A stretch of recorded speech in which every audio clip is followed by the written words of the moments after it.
Hey boys, good morning.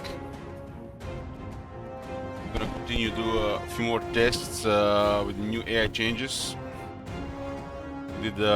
Went to the page notes and one test yesterday without the extra options. Summon the Elector Counts. It is a little bit better, but it's still they're still piling up armies around.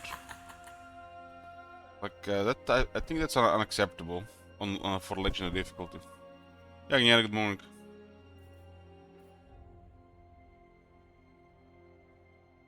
When checked, campaign difficulty settings are overridden so that the AI factions are always better at assessing threats based on strength and proximity of rivals, in addition to having generally increased hostility towards unknown factions. Yeah.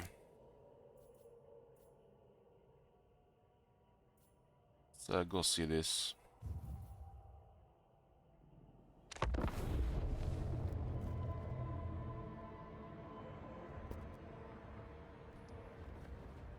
Hellfires. Literally just got out of bed 10 minutes ago. Or 15 I think.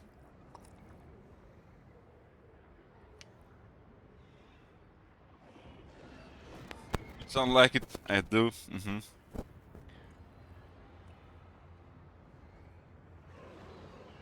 Yeah, coffee is next to me, it's cooling. It's drink black coffee, so I have to wait 10 minutes.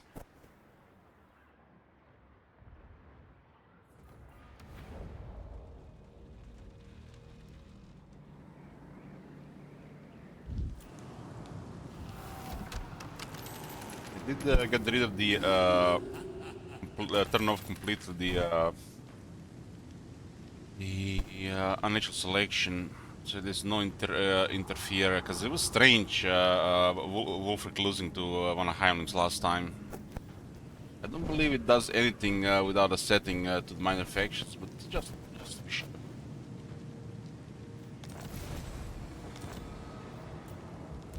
The Changeling. The Changeling.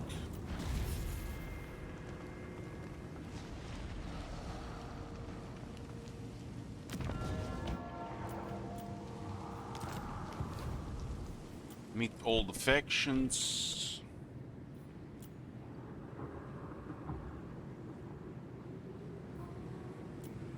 This is not the most ideal thing, but it's the fastest. The most ideal thing will be to play a couple of campaigns, but it's takes a lot more time.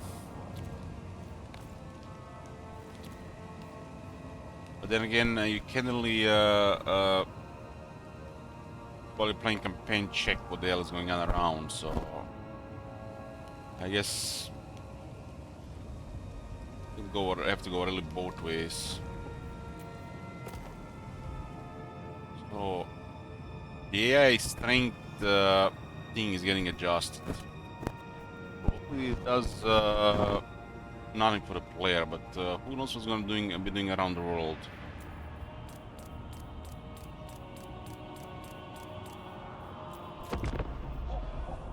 We've seen various factions have their armies just garrisoning cities. Like the Empire, Lizardmen, Kislev, and even the aggressive factions like Greenskins. For a second I think, some of the, protected traits work, but when the Greens are doing it with aggressive and destroyer, you start questioning it.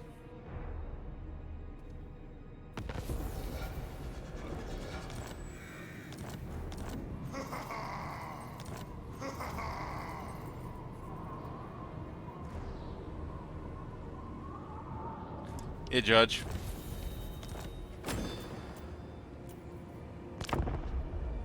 Started early today because I woke up early and I might go to a Final Fantasy draft in Magic later.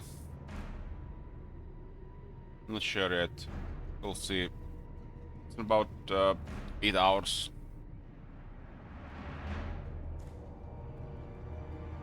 The latest set of Magic is Final Fantasy. Lots of nostalgia.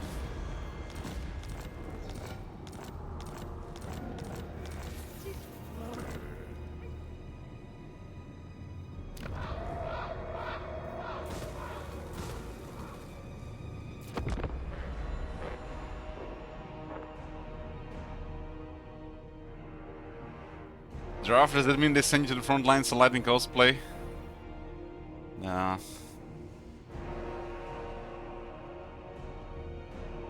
Draft is basically you're creating a deck out of a couple of boosters. You're picking cards with other people to create a deck to play, and you play a couple of rounds. You don't bring your own deck, but you create a deck there.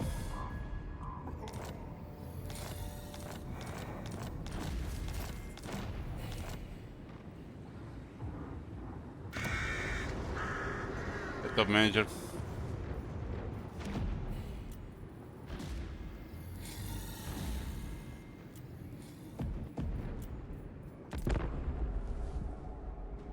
And drafted in over a year. Actually, I think the last draft I played was on one of the Lord of the Rings sets.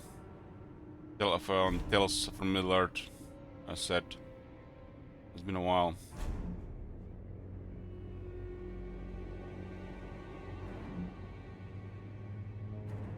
Kinda wanna go, but I don't feel like at the same time. It's I'm conflicted, you know.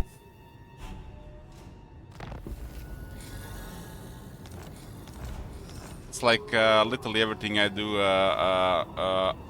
outside. I wanna do it. Finally go, but I don't feel like doing it anyway. So most of the times I don't end up doing it. Whatever I do.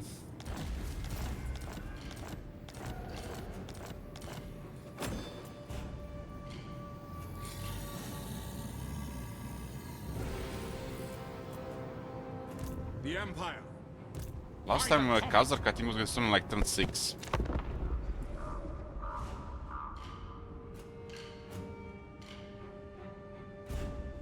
Gonna be doing sell this AI test because they added new settings, but it does not look promising. Hopefully the mod is still working as fine.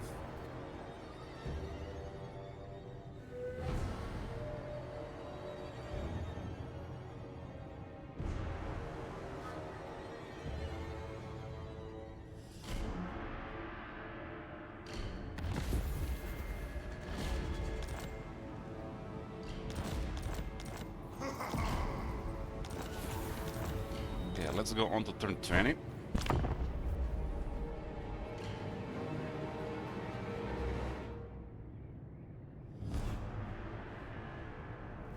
Did you manage to update the Blood Knights? Seems like a simple change.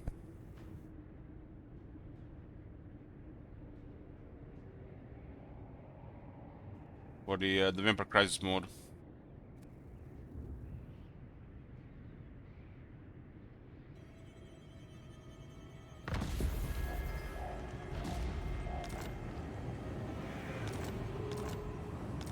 I do wanna check it out as well soon.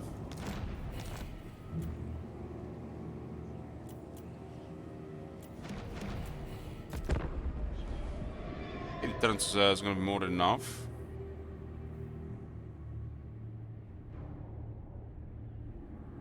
Statecraft is the folly of the doomed.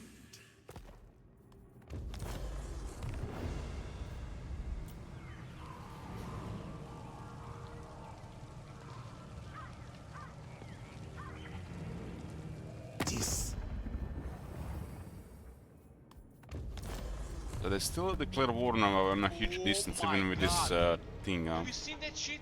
Holy shit! What Hey, the Cheng. hell?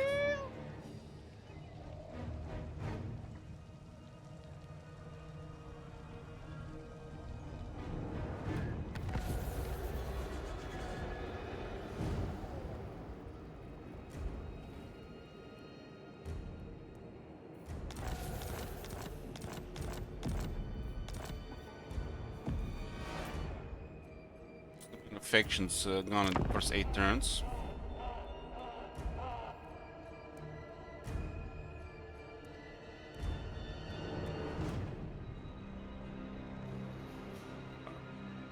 Just send me the file, I'll check it myself.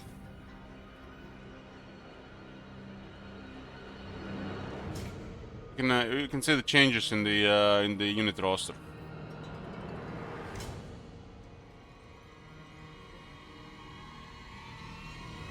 What?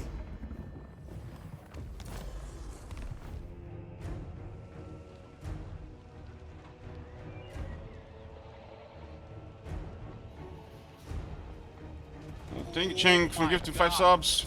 Have you Yoo-hoo. seen that shit? Holy shit! What the hell?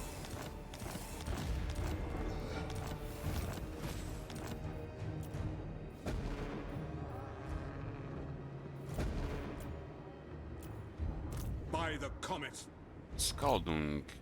I will hear Or your Kazakh. petition, Kazakh is but just moving me- around. Oh my God! Have you seen that shit? Holy shit! What the hell? I don't usually start a stream before I drink coffee, but I guess today is an exception.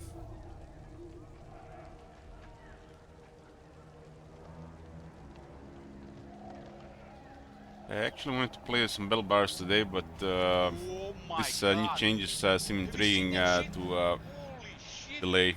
What Intriguing. the hell?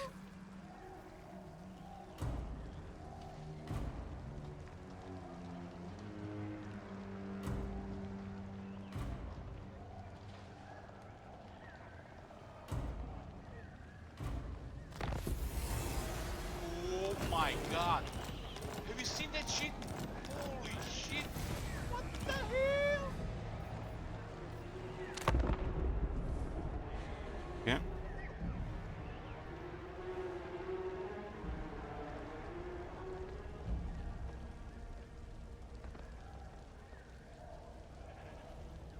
Oh my God! Have you seen that shit? Holy shit! What the hell? Wow, there was a lot of sort of factions one turn. It's because we know everybody in the world, so we know what's happening. So we get the message for everything. It's not usual for otherwise, as this is a test campaign.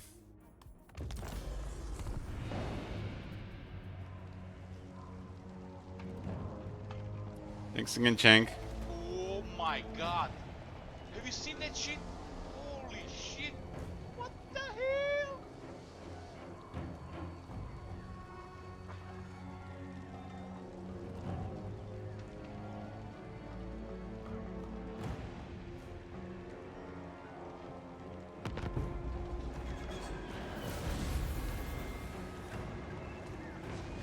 Oh my God! Look at Chang buffing the Shackle Farmers. Holy shit!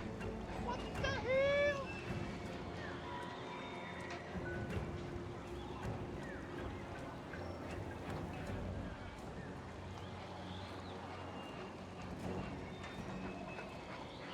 Hmm.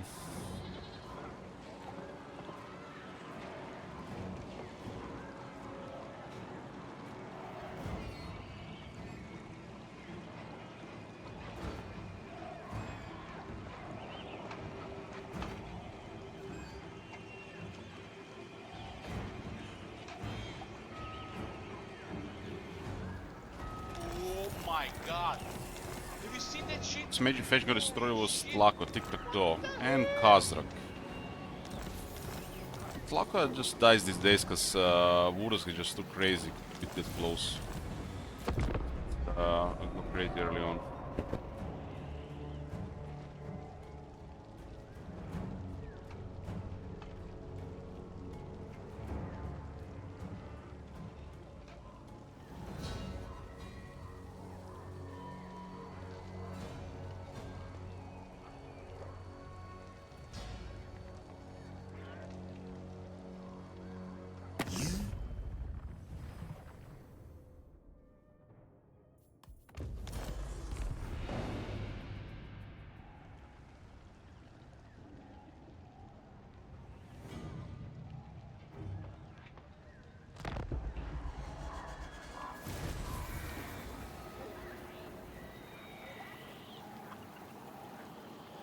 Well, the Master, those are just minor factions.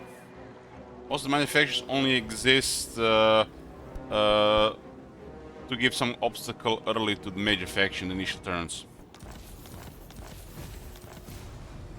But we haven't turned on the setting to buff the minor factions. This is completely normal in the vanilla game, what's happening here.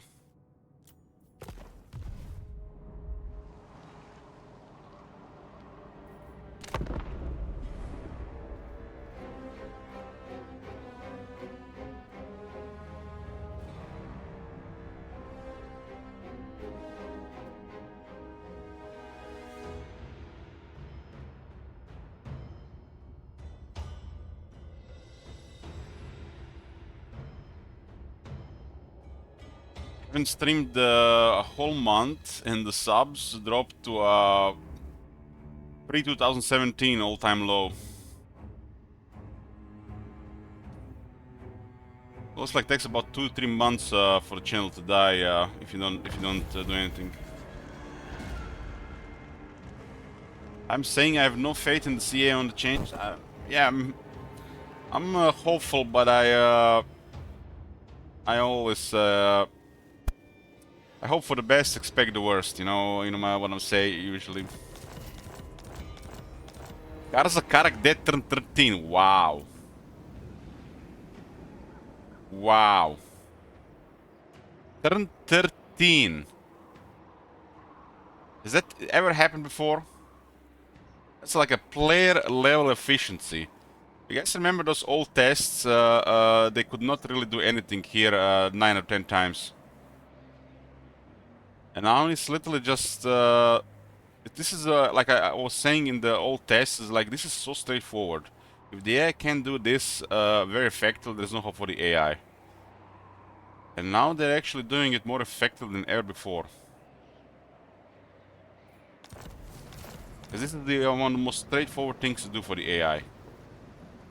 It's like one pet for hiking and one pet for the Skarsnik.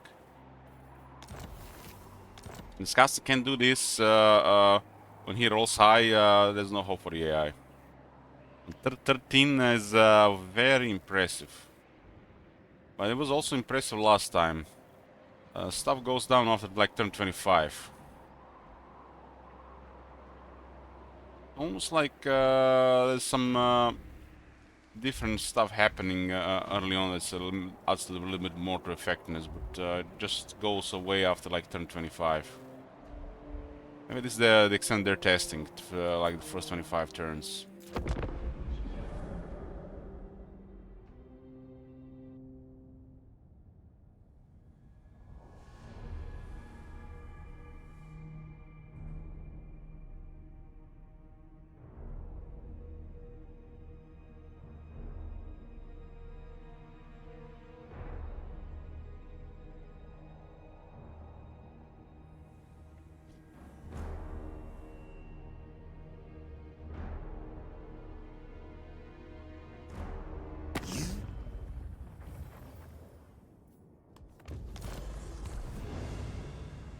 Hard to say if that setting is gonna do anything though, so we might do several runs.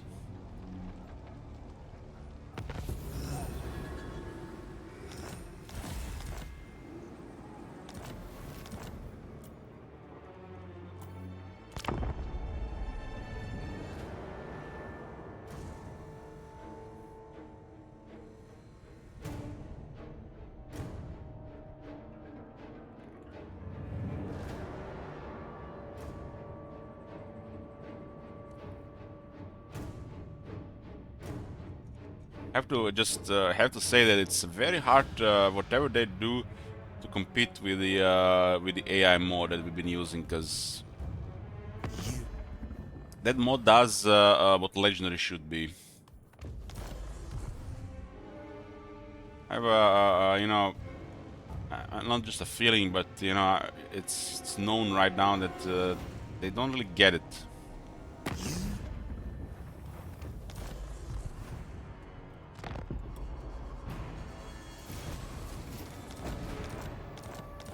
I mean, it's a lot of work, so they just do little regarding difficulty.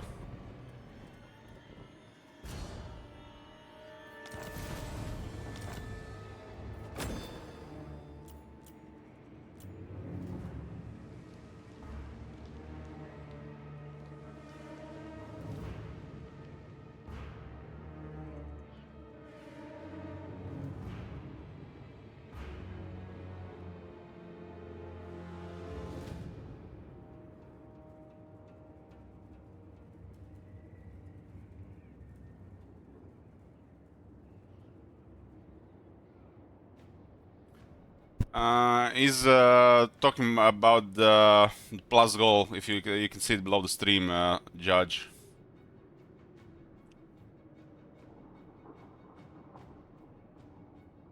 I lost that not streaming for a month.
So, Agneta, have you checked the Miracle Balance patch on the new version?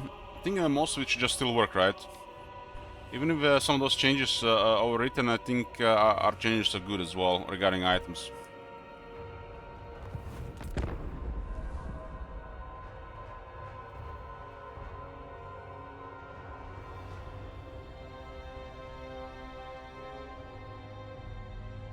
I don't think anything really has changed for most part.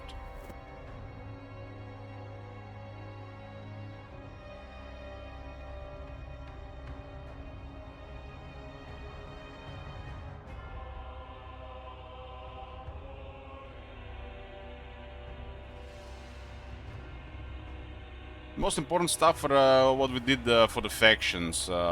Stuff for the items are not that important.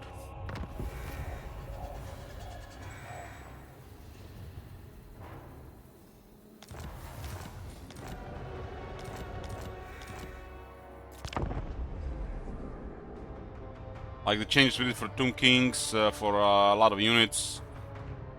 The demons. Demon changes overall. The Lizardman spell intensity, that's what's the important stuff.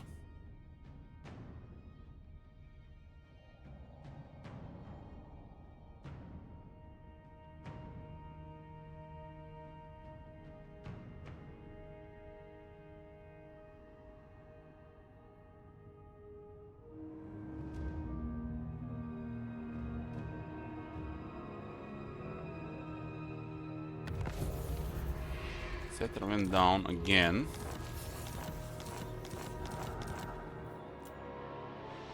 Again. This time Scarburn destroyed him.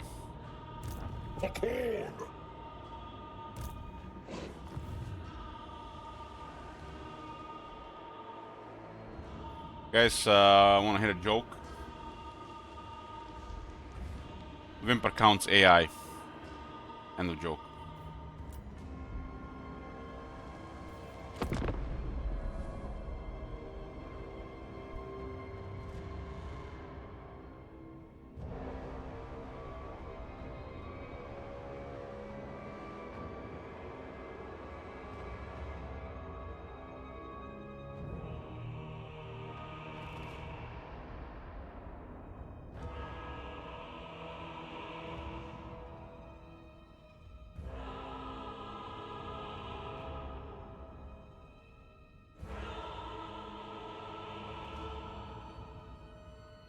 Add mode, no joke. That's why we created that mode, yeah. I wanna, feel scared by the, dealing with vampire counts, not just bullying them all the time.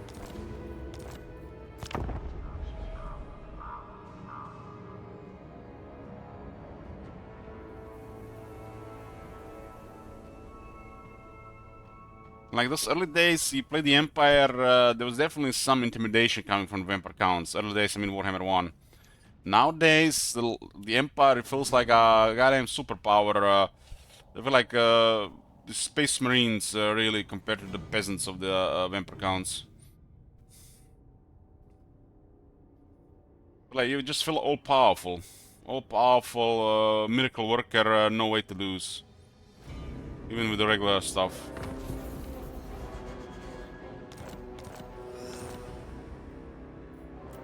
Turn 20. Korbad is rank 1, Gringo rank 2, Vurzak rank 3. The biggest power swing in the early game is the Greenskins with their VA. The Lariel rank 4, Iron rank 5, Skarsing rank 6, Armor rank 7, Yolo rank 8, Tyrion rank 9, Zayton rank 10, Loki rank 11, Mami Ing rank 12, and Elspeth rank 13.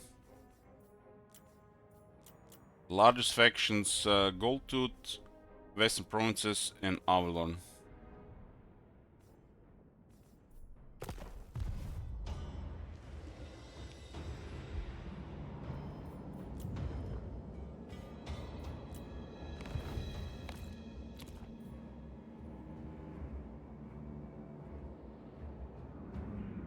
Kairos seems to be struggling since they toned down a bit.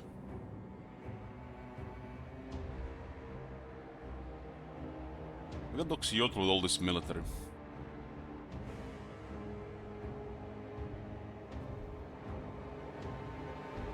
Seven armies.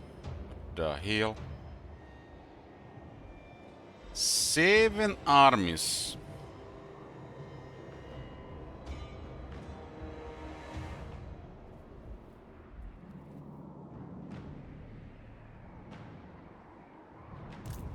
Kairos rank 21.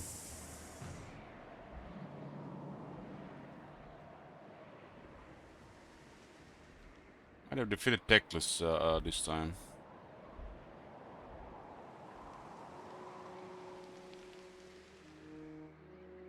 Vurzak is such a menace in this area. Tlaka used to be a really big menace in this area before they started patching the game.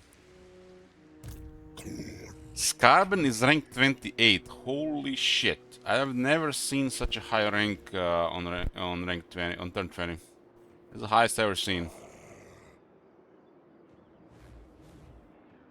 So Skarben is on a warpath. Must have murdered Cetra and Manfred maybe twice.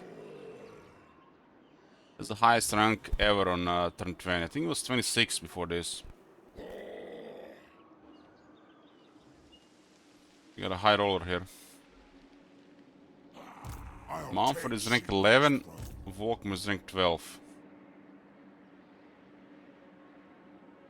Vurzak rank 22.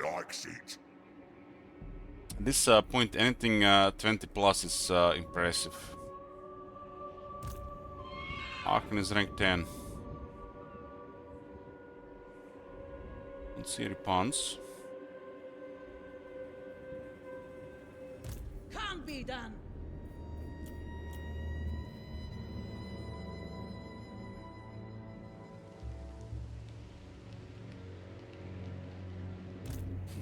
No, you failed.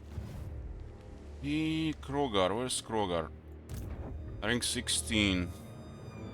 Leader's still up, but circling the drain. Tomb Kings are super weak in the beginning. Really oughta patch the early game of Tomb Kings and the Tomb Kings AI. He did somewhat fix this in the mod. Or should I say vastly improve it. Torak is 18.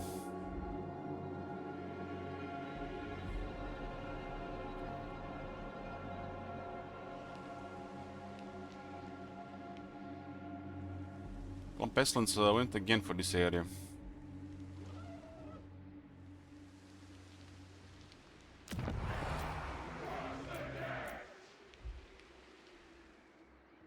On the Lizardmen and the High Elves opening. I'm getting Norbert the Hanon. Because the card is going this way now. Card is rank 18, the Hanon is rank 9. Gorok rank 15. Albric 14. Undead Luthor pirates. 16. Skull Taker and 18.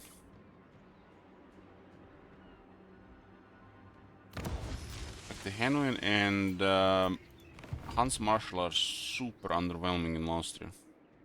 Keeper. You're on board of Wu 13.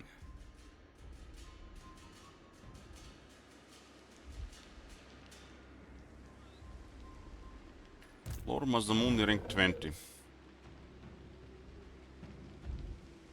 Last year, what's going on Ultuan? The Darian is Warden 12. of Tor Ivres.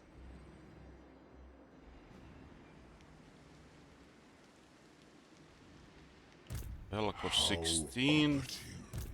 Lariel 22. Noctilus is 27. Holy shit. 27 is crazy high.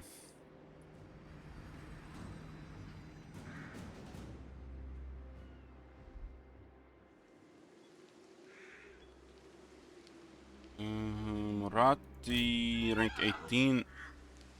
Dominating here.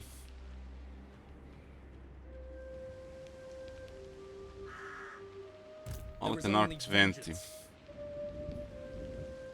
Altenar again doing really well here. The Sisters of Twilight. Taurox rank 4, Sisters Serene 12. Nestra. Tempestuous Arahan.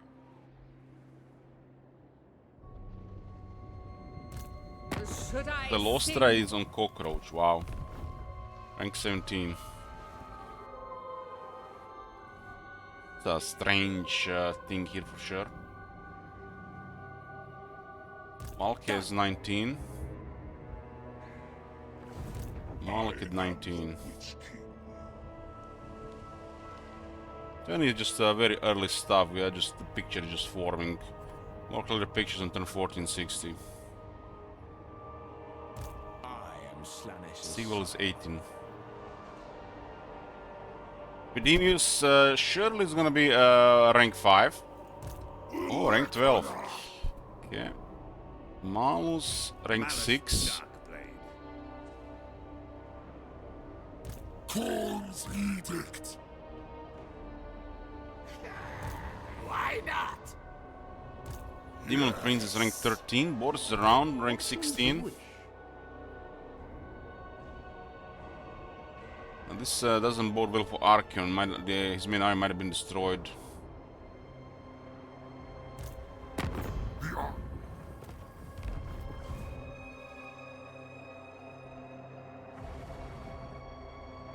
Which is incredibly difficult, because that army is really crazy at the start.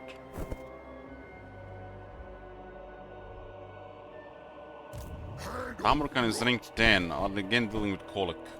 Kolek on 18. Arbal, the AFK, rank 17. Where's the Zulahu? Zulahu is rank 12.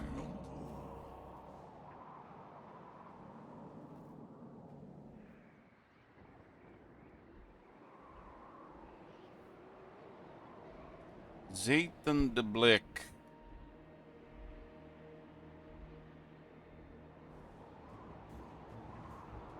Don't see him. Village is 15. Oh, there he is. Zayden is 12.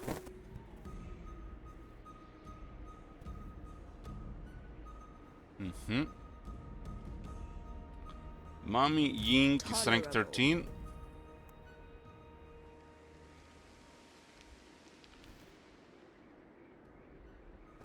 Don't see the Death Master. Iron Dragon rank 16. This is a really massive area here.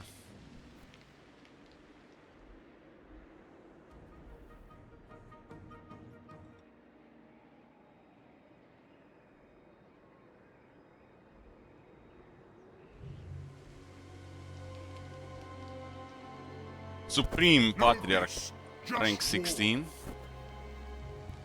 Locker is rank 18. Kai 16. Niles and the Ogre Mountains. Q got rank 19. Q's been doing much better. Elmon Gorst, rank 15. The dead.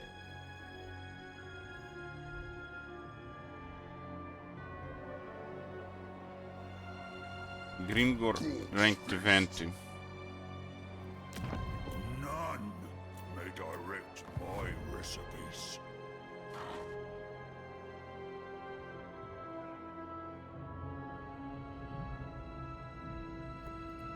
Smart.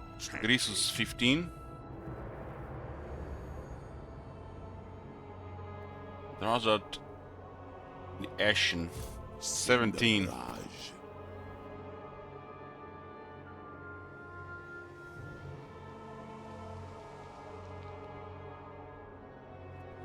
Imrik, 10.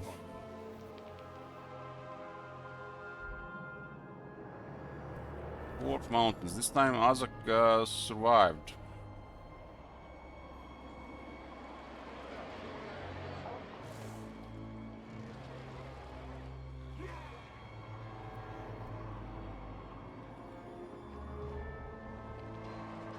The Slaughterer rank 12. If the Slaughterer deals with Ungrim and they don't aggro Vlad, Vlad might actually do a little bit better this time.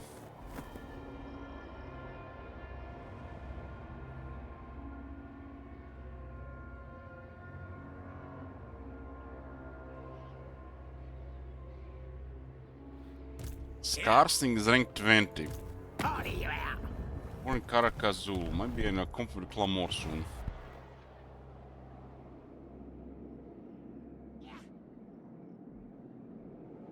Clamor is always impressive here.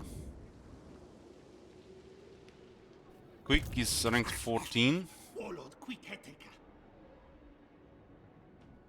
Malgo rank 9. War Darneth. This one always underperforming. Go Bud, Maybe I will. rank 14.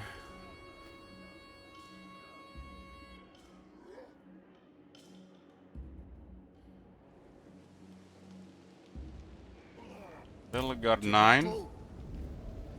Durpris here rank 10. Ryan rank 4. Kekwi.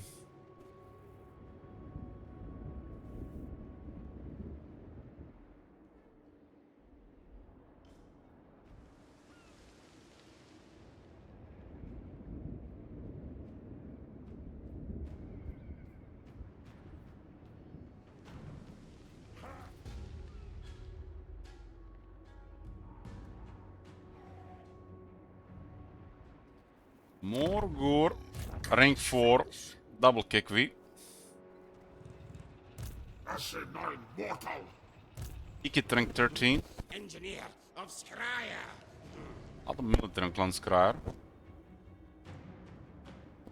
Grom is rank 13. Strong triumph.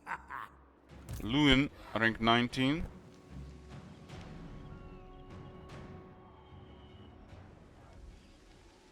It's look at Candler on a rampage.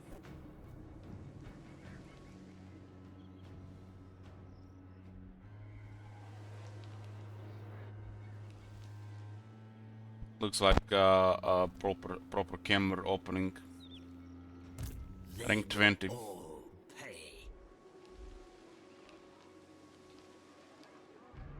Elspeth is 11. Looks like computing, I have no reason. calculating, moving any turn now.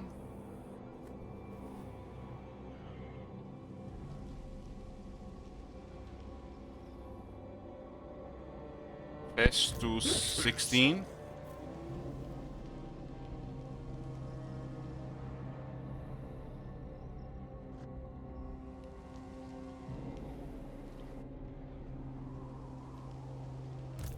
Vlad rank 11. That's underwhelming Vlad performance. Underwhelming.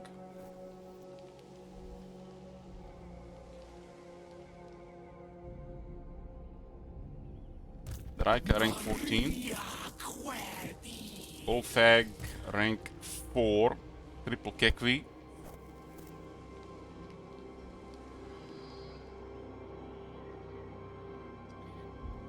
Kislev.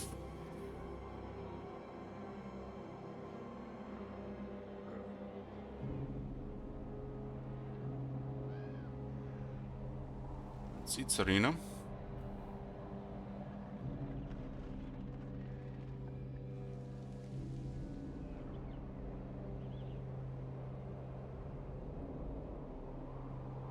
Kaison rank 8. Wolfric rank 18. Undeniable. It's a gathering of evil here. Looks like Azazel has been defeated with the... Oh no, I see her. Blind, rank 11. It's a lot of recruitment here. Usually when they lose an army, they start recruiting lords for a couple of turns. But the troops are not coming in time, so they wait for a while.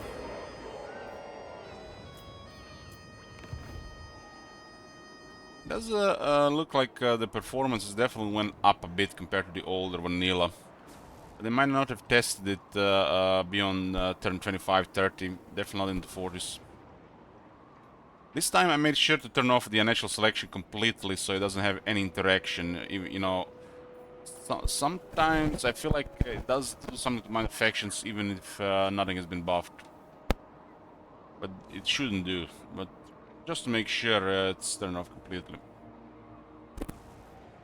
As Wolf getting fed by one of Heimlings, that's I mean, freak accidents do happen. They do happen, but yeah, just to be sure, you know, that it's not happening from unmodified unnatural selection.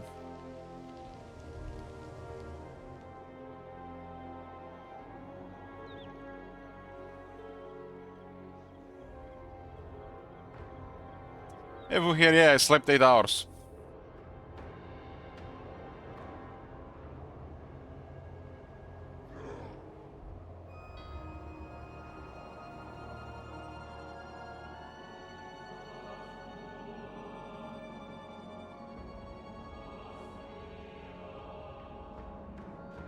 Yeah, other than Scarbrand and Noctilus having obscene rank, nothing really out of the ordinary here. This is the highest we've ever seen. I think the highest we've ever seen. Someone remembers any higher rank than this in the first 20 turns. This is crazy high. We'll see if the Scarbrand is going to be able to use it to progress further. Okay, on to turn 40. Basically skipping turns, seeing what major factions get skilled, sometimes see in between, but what we want to check the most, that turn 20 that we just seen, the top 13, and then milestones of turn 40, 16, 80. We don't have to go beyond 80 unless we're checking something more. This time we are using that extra setting they added, but hard to say if it's gonna do anything.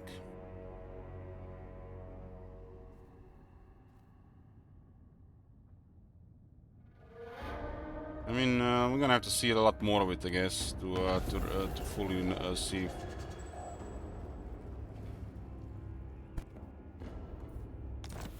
Tarok's down. We'll leave a little bit longer this time.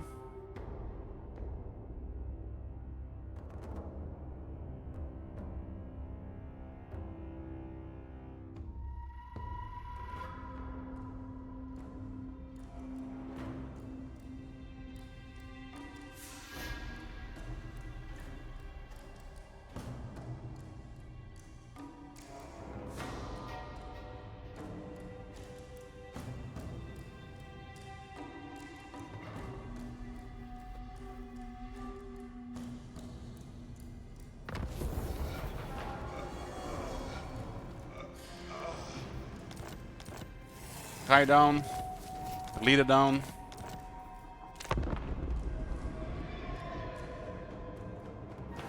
Yeah, the vanilla Tomb Kings look so bad compared to what we've done with the mod.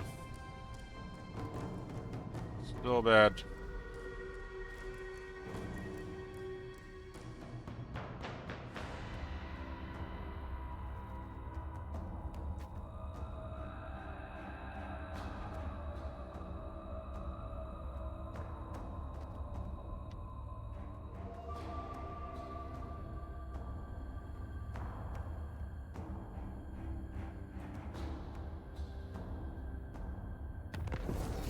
Boris down.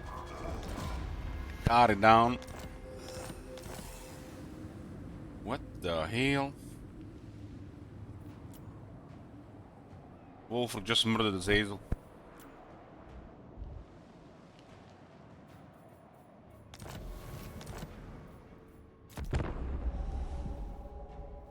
We got a high roller.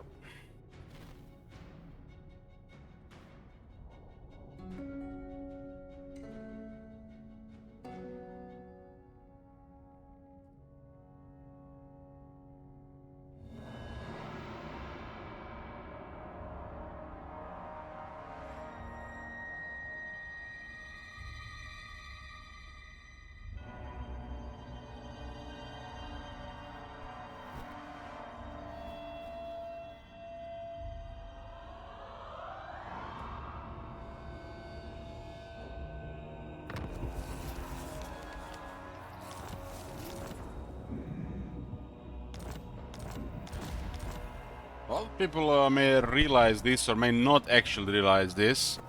Why the factions like the Empire, High Elves, and the Dwarves are so dominant. And it's not just because they tend to work together. They play really in the most classic way of Total War Emperor Builder factions. And these factions built like this utilize diplomacy and buffers the most.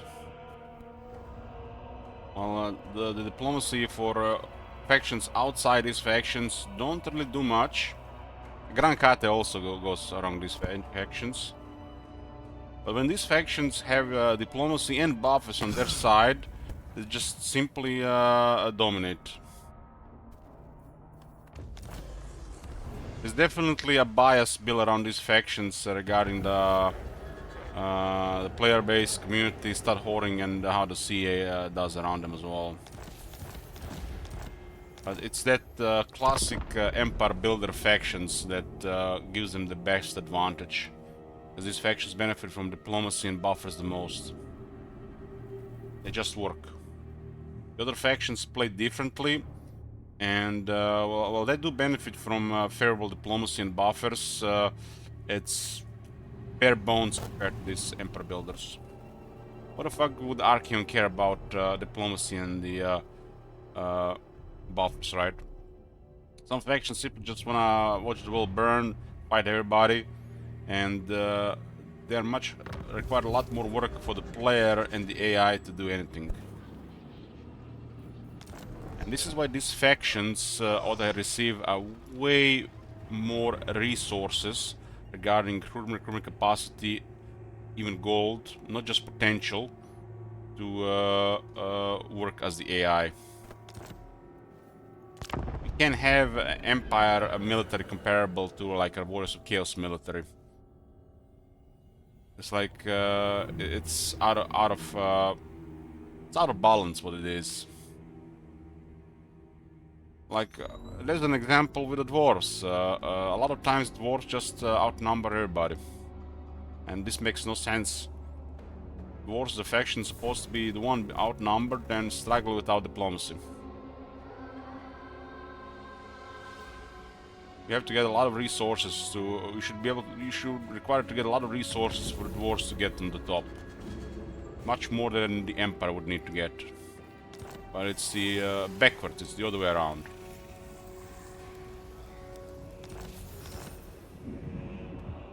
Tehenouen and Karakadrin down. It's nice to see that Azak can actually clear Karakadrin like that. So this campaign we've seen Thorgrim killed the earliest ever, turn 13, and Azak went hard on Ungrim. So it's actually great that this can happen. This is good stuff. Stuff like this is very important. Completely opposite what happened in the last campaign. Now if Belegar and Grombril die, we can celebrate. Torek is unlikely to get killed. Torek has a crazy strong position. Will require like multiple factors going his way, you know, like those variables. Everything going against him. There's even a strong faction get overwhelmed by sometimes variables not working for them. who expands where and who pokes who. In this type of test, the player variable does not exist, but player is not influencing over 80% of the world for most of the early and the mid game. So you still get to see the picture what the AI is doing. So the player doesn't have to be a variable in this type of campaign. Like whatever it is, the player player variable is just gonna affect the continent until mid game, Oh my god. and then Have you seen that the shit? world Holy beyond the mid shit. game. What the hell? Hey Talcus, thanks.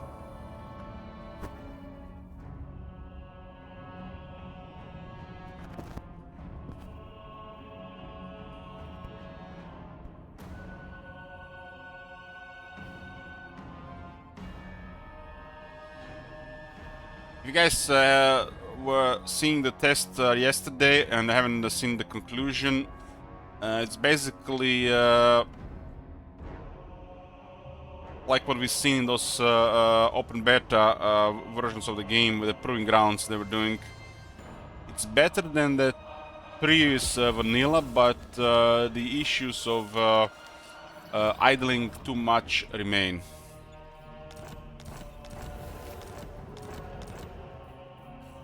It's not as bad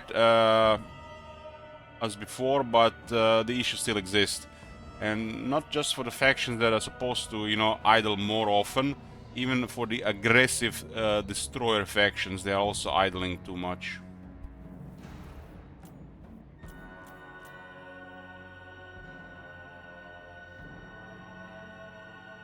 It's just one run, so it doesn't do anything. Like, if we see that like in 20 runs, we can like with a certainty, but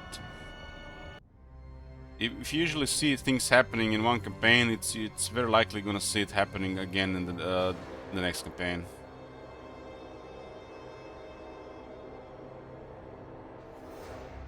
Well, their performance on the expansion and aggression seems to be better. It's unacceptable for legendary difficulty. Now checking the other setting.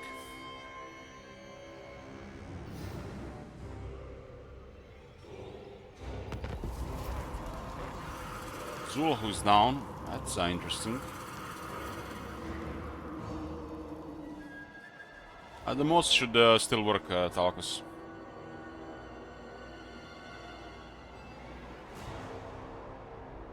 The changes we do don't really complicate much with the game, and even if some things don't work, it doesn't matter.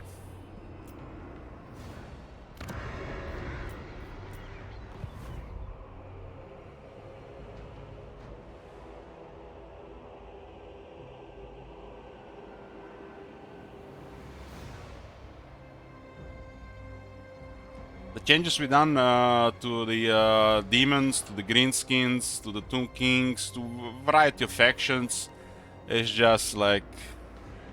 it's a miracle patch compared to vanilla.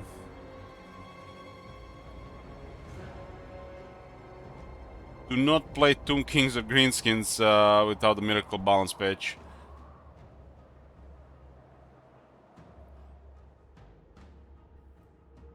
Those factions as the AI are also gimped, especially Tomb Kings. Haven't never really fixed the Tomb Kings AI.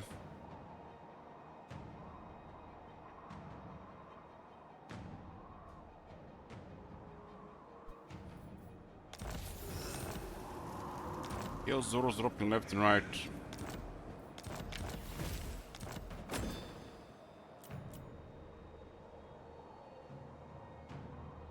Legion of Azog and Zulhu dead on the same turn. One was done by Goldtooth, huh?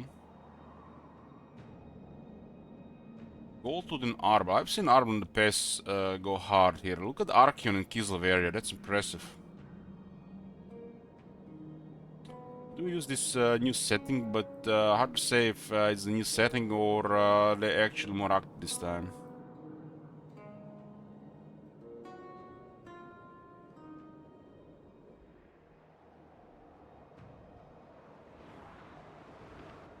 I I have a feeling the Arkan's army actually been destroyed, and this is another army doing this.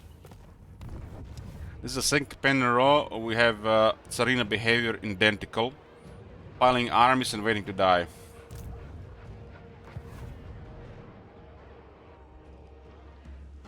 It's gonna be up to the madmen if they're going to survive.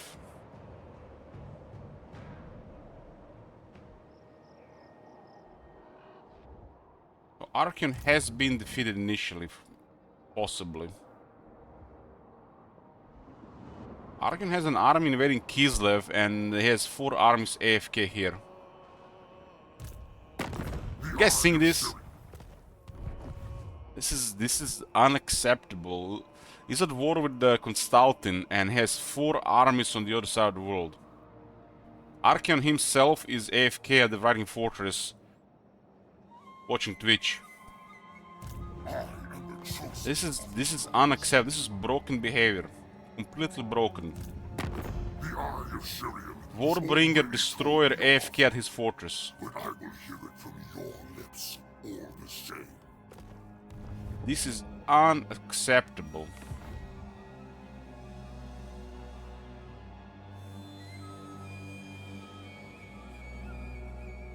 They used to give some bullshit excuse like it was the AI agents causing this, but it's still happening, the same issue. There's nothing stopping Chaos here, nobody bothering them, they're not making a move. Literally, the entire area is under buffers.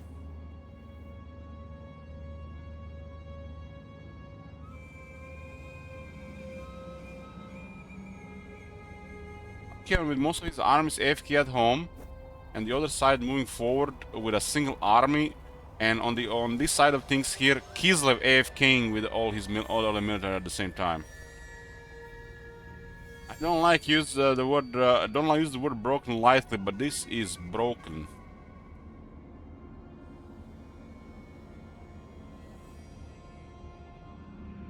One thing is when Elspeth is AFK with all her military. AFK, idle. Let's call it idle. It's the idling. It's nobody confuses the back and forth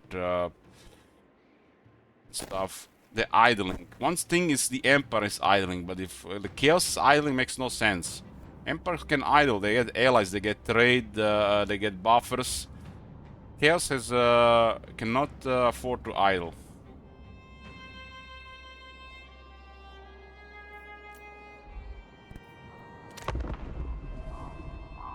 It does make sense for the Emperor Builder factions to idle from time to time. This makes perfect sense, and it should happen. But faction like the Greenskins and the Chaos idling, blanket changes.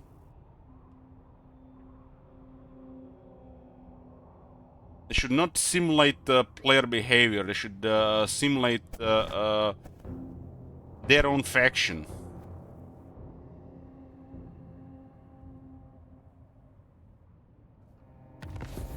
What Chaos is supposed to do, not what player.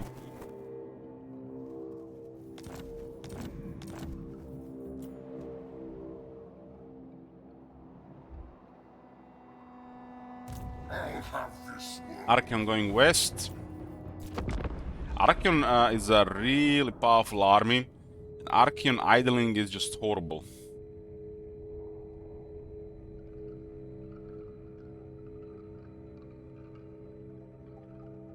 Well, my conclusion, Talakas, is they're forming plans. I was talking about this yesterday. It's like they have a strategy, and they're executing strategy that takes 5+ turns. It's like usually the optimal strategy would be to execute something within 2 to 3 turns for most players that they're knowledgeable of the game, and the legendary AI. So the legendary AI never falls behind. If the player is executing their strategy constantly within 2 to 3 turns, as in usual expansion, destroying factions, the AI should not be far behind. If a player is doing it in 2 to 3 turns, the AI should be 3 to 4 turns at max. Otherwise, the player snowballs too much. It's the gap gets created.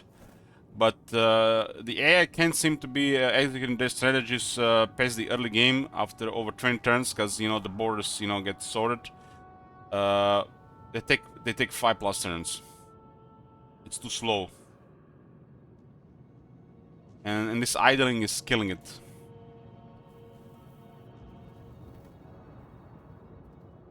So in an ideal world, for the snowball, always want to execute your strategy close to 1 turn, right?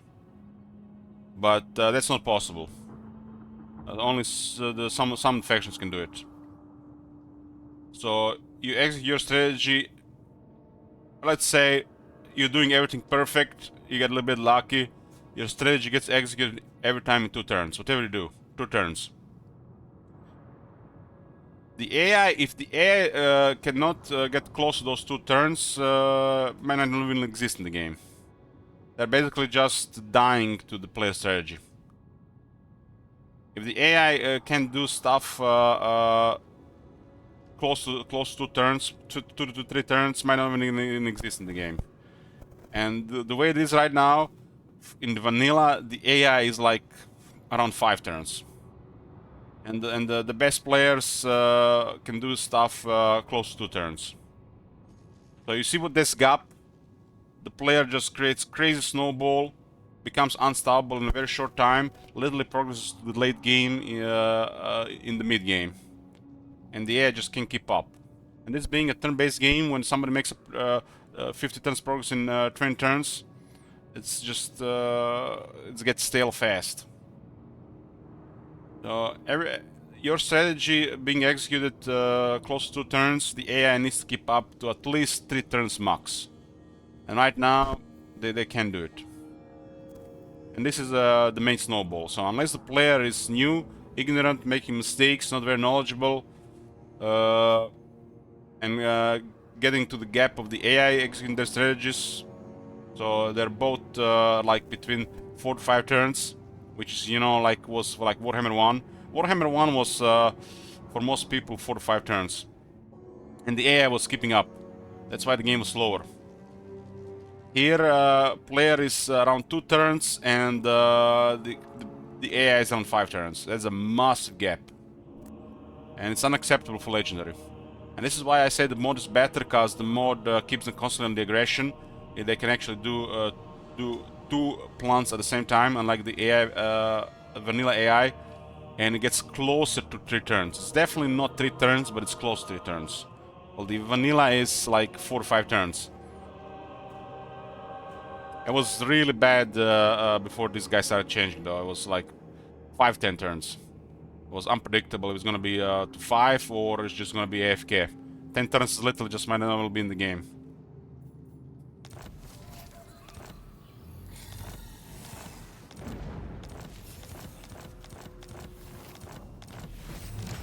They are way too slow at what they're trying to do. Way too slow. I mean, this type of behavior is acceptable if you're playing the game on normal or hard. But if you play the game on very hard or legendary, they need to execute their plans, their strategies to match what the player is doing. And we know the AI can do this. We've seen it in the game. We even seen it outside Warhammer series. They can do stuff like this, but they have literally crippled the AI along the way, especially once they start dropping the player focus in those updates. The AI somewhere has got crippled, butchered, probably somewhat on purpose, but the spaghetti code helped as well. And along the way, something got bugged, and it's almost like they can't figure out what it is. Meanwhile, the mod shows perfect AI aggression from before. It's so complicated to just see what the mod is doing, and so they can implement their own changes. This type of aggression could be an advanced campaign customization, or could be just part of the legend difficulty. And this type of aggression has to be part of the high difficulty, otherwise the high difficulty might not even exist.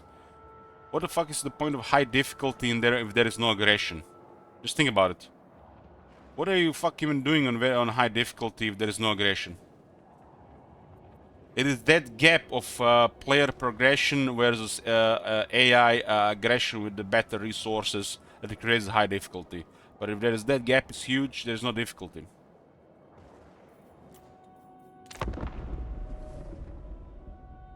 Player focus and the aggression is supposed to exist in high difficulty. Otherwise, there's no high difficulty.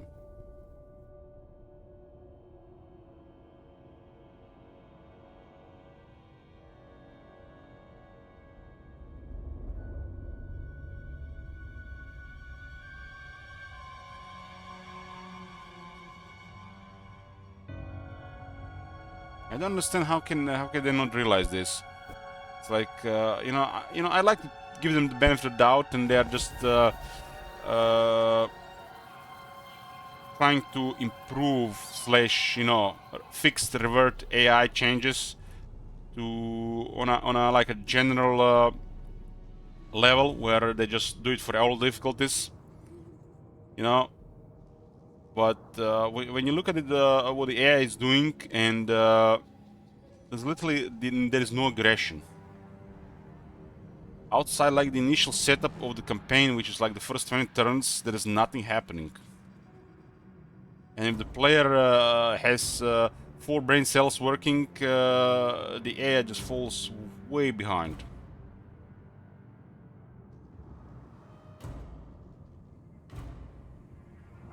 This AI will only work if the player is incompetent and they make mistakes all the time.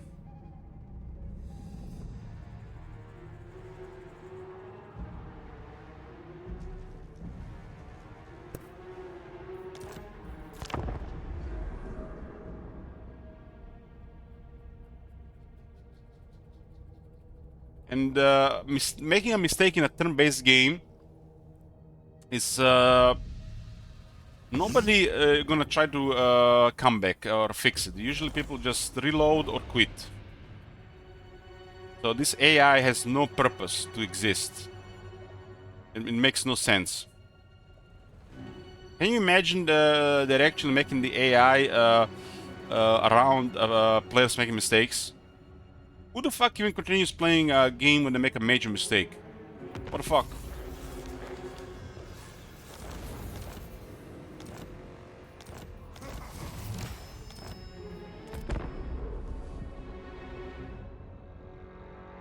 I mean, general player base Agnieta. People on this channel, this is an exception to the rule. But most people, even in this channel, have limited patience.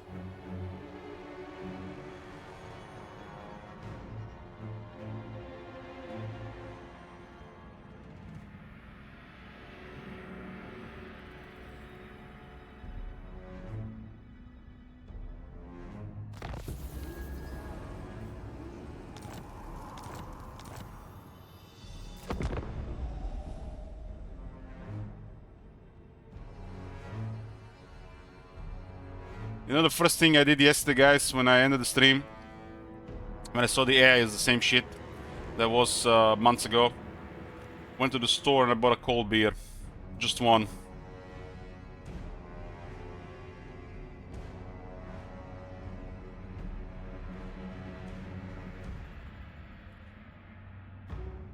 It hit the spot.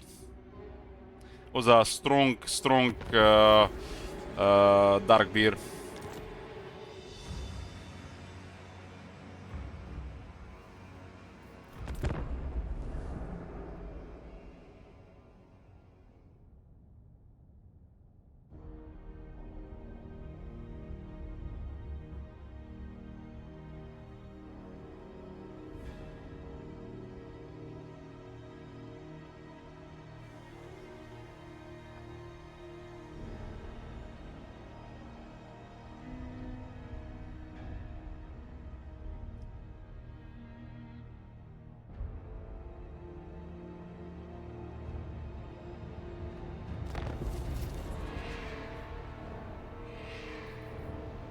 Belegar is the only hope for the dwarves in this area.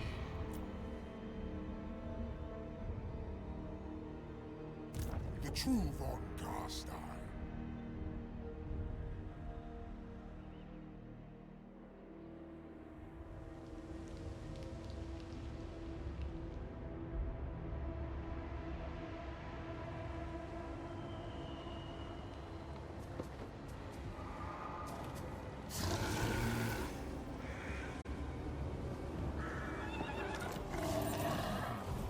I gotta take a short break here, boys. Be back. We're back, boys. We're back.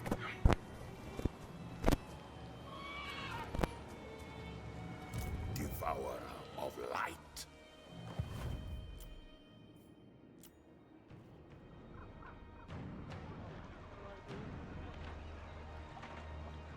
Go Slip sand. away.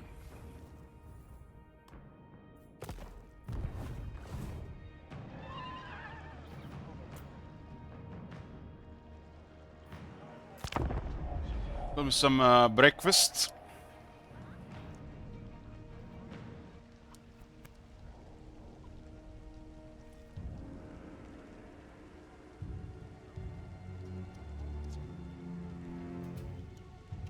You know, I haven't played really anything in a while, so looking forward to play some more stuff soon.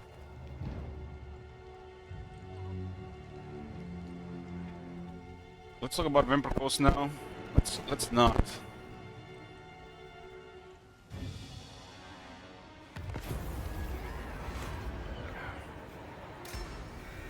Unleashing poof.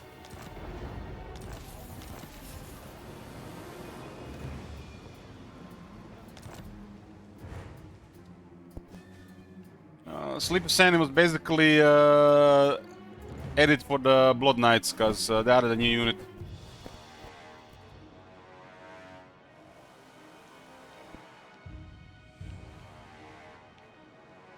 Could actually go check it now, actually. Hold on, boys.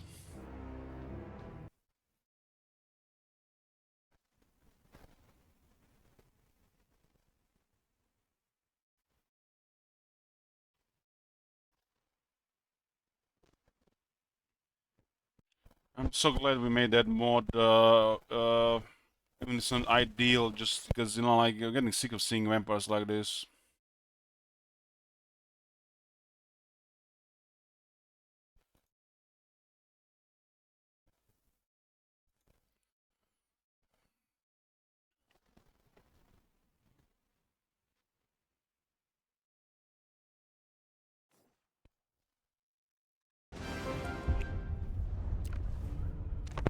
I command here. Come, impress me. Perfecto, Agneta. Perfecto. Holy shit, man. Let's hope we don't have to ever fight this in the battle. What the fuck?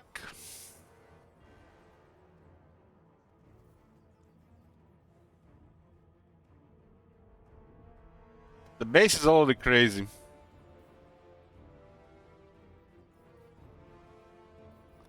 We have a mod that I made with Sleepy Sand months ago. They added a new unit, so we had to update it. The mod is basically made to be used by the AI if you want a challenge, very challenging vampire counts. Vampire counts are one of the worst factions in the campaign, and we made a mod to create a kind of like a crisis type scenario with the vampire counts. All of the units have basically been put on the steroids.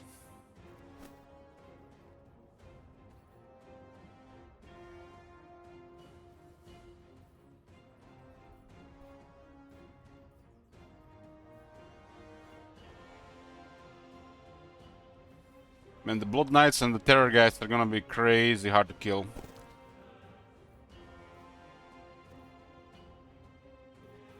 They have all additional feats resist, made them as a part of being undead, but also at the same time gave them fire weakness. There's a way to deal with them a little bit more effectively, not just you getting stoned by higher stats. But if you don't have magic and fire,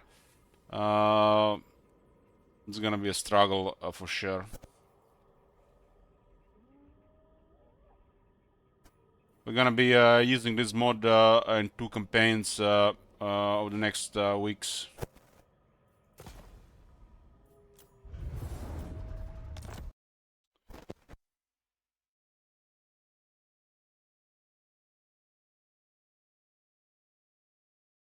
I want to do one test as well, so to know about what the potential too.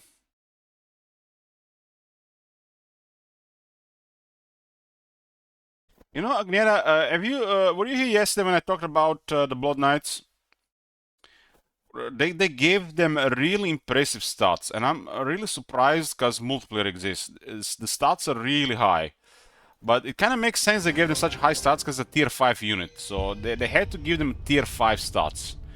And when you compare them to the cavalry of Chaos, like the Khorne cavalry, the new Nurgle cavalry, these stats do make sense for their tier, but compared to the rest of the Vampire Counts units, it's off. Basically, what I mean, the Vampire Counts roster, Thine right is you have roster pre-Blood Knights, Lances, and then you have Warhammer 2 stats and Warhammer 3 stats, and then you have the Warhammer 3 power creep. And this is Warhammer 3 power creep. It does not fit the stats of the rest of the units. It's a welcome thing for it's a welcome change to see something like this for the Vampire Counts, but it feels off. It's good, but it feels off. Especially when it comes to the damage.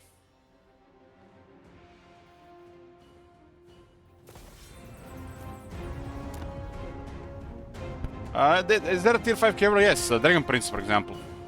Dragon Princes who need a buff.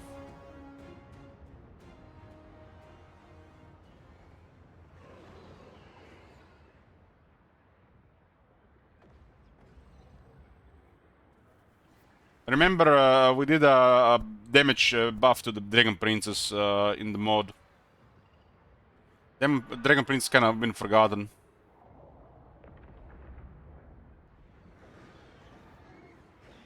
Like, they're a high tier unit, but they're above average at best when it comes to high tier units. Regarding stats. And when you compare it with the rest of the stuff they did Warhammer 3, it's off.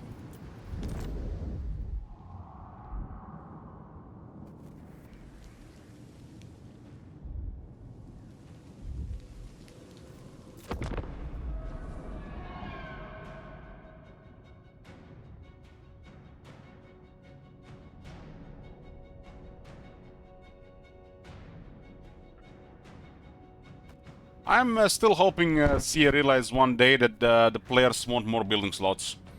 And they're going to make all the cities 10 to 12 slots.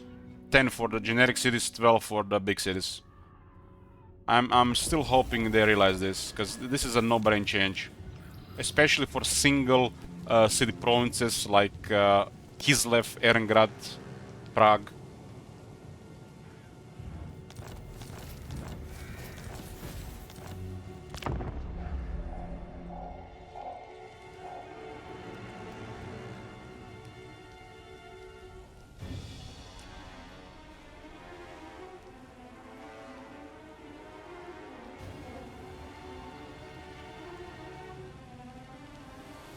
We could, Agnera, but I don't want to do any changes right now.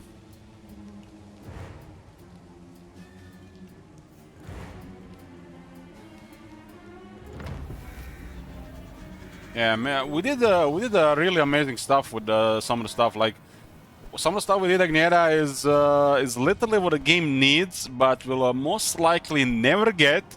And if they get it, it's going to be a fraction of what we did.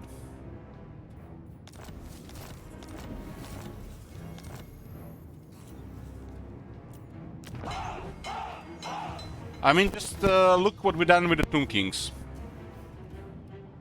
Like, Tomb Kings, we done the most work. There's still some work required, almost like a third. But when do you expect this from the CA? And when they do it, I mean, they're gonna do probably more, but overall, not right.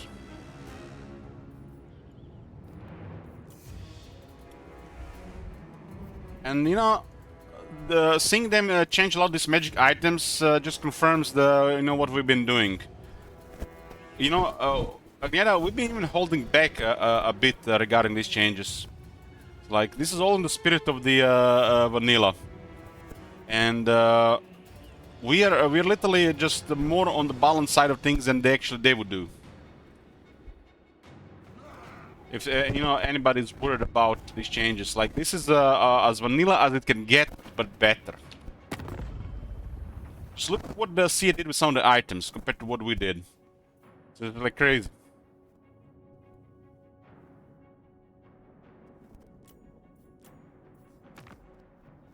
Wow. Gorbad has 25 settlements. So we're checking the different setting now, the new setting they did, and I like to think that it actually is doing something, but it's too early to tell.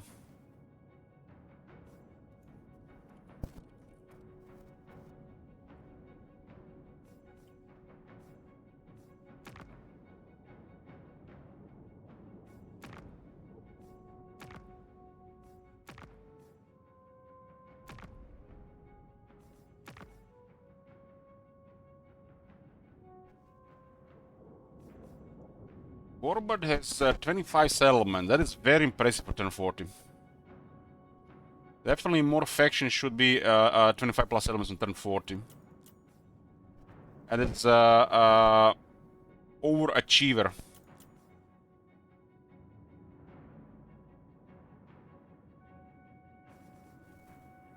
Top 3 are all greenskins. Gorbad, Wurzak, and Grimgor, followed by the Iron Dragon, Arbal, Karl, Malekith, Elspeth, Tyrion, Eltarion, Morathi, Alariel, and Arkard.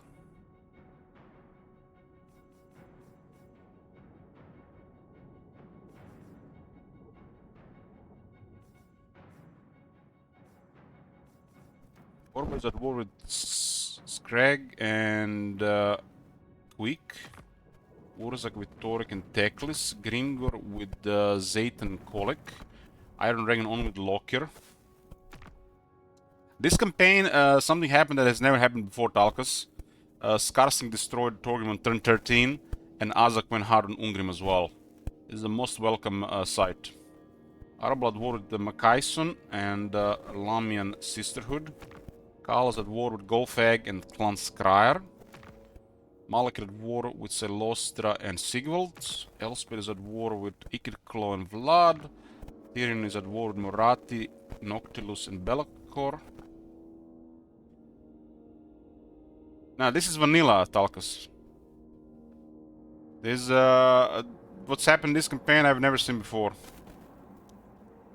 They've definitely improved the effectiveness initially, definitely, but the idleness is still high. It's I was talking about this earlier. It's unacceptable for this difficulty. But the casual players will definitely notice improvements. No glory. Tyrion, no wars. Speak. Morathi at war with Tyrion, Alariel, Lord Mazdamundi, and Illyrian. Alariel the Everqueen. Yeah. Arkard is at war with Yombo and Gorok. So Skarbon hasn't been really using his early victories.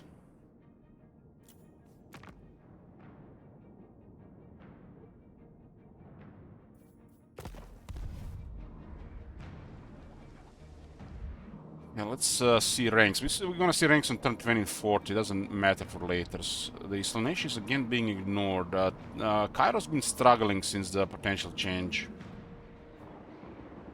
Kairos was used to be like a big player here. There's a lot of military here, but that's stagnation. It could be a mix of idleness.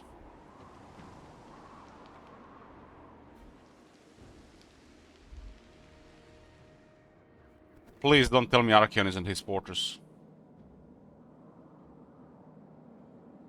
Okay, he's sailing to Kislev. Is it, Archaon has been AFK almost 20 turns. In 20 turns, he idled about 80% of the time. So, you know what Archaon did in the last 20 turns? Like, he moved from this spot to this spot in 20 turns. One of the most powerful armies in the world. The one supposed to be doing all the mess in the world. He moved from this spot to this spot in 20 turns. 20 turns from here to here. Holy fuck. I wasn't exaggerating when I was saying this was broken 20 turns ago. Now you can actually see what he did. 20 turns from here to here. Not a single battle. Archeon.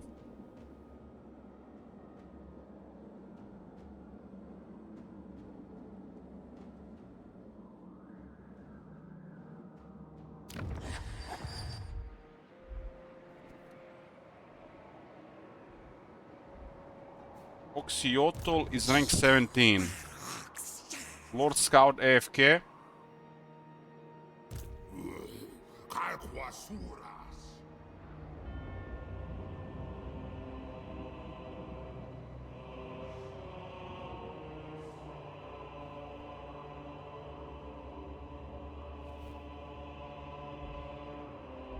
Don't see Kairos. Oh, there he is. Rank 26. Rank 26 is the average. Average. It's on 40 now. Like 25 should be min at this point for the legendary. Ricard is doing good work here.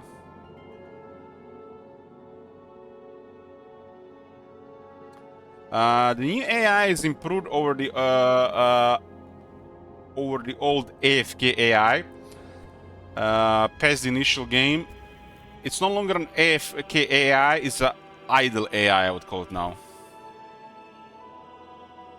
So they upgraded the AI from AFK to idle. Hey, Koskis.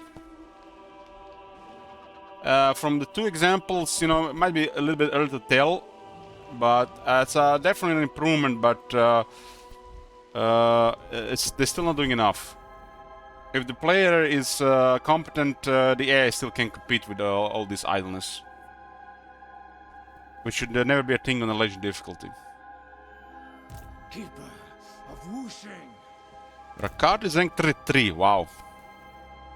Ricard is doing work this time. Thank you, Oxus. Thank you, Koskis. Have you seen that shit? Holy shit! What the hell? I'm getting twitchy. Uzul is 29.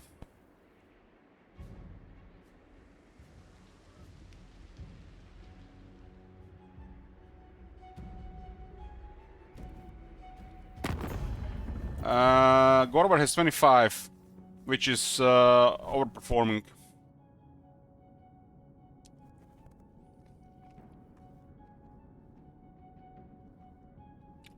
This is somewhat rare at this turn.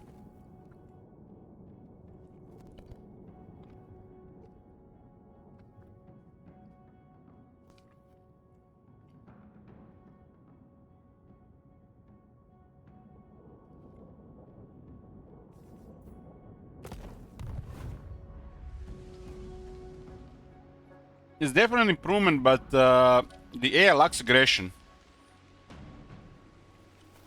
And the problem is they probably try to buff the general AI on all difficulties, and it's unacceptable to have very hard legendary AI with no aggression. They clearly have the resources, they clearly have the momentum, but they go idle.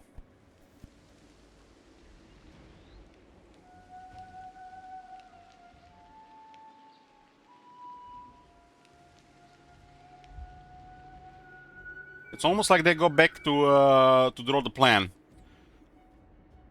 Like optimal strategy under 2 turns, the AI is currently at 5. And the AI should be close to 3.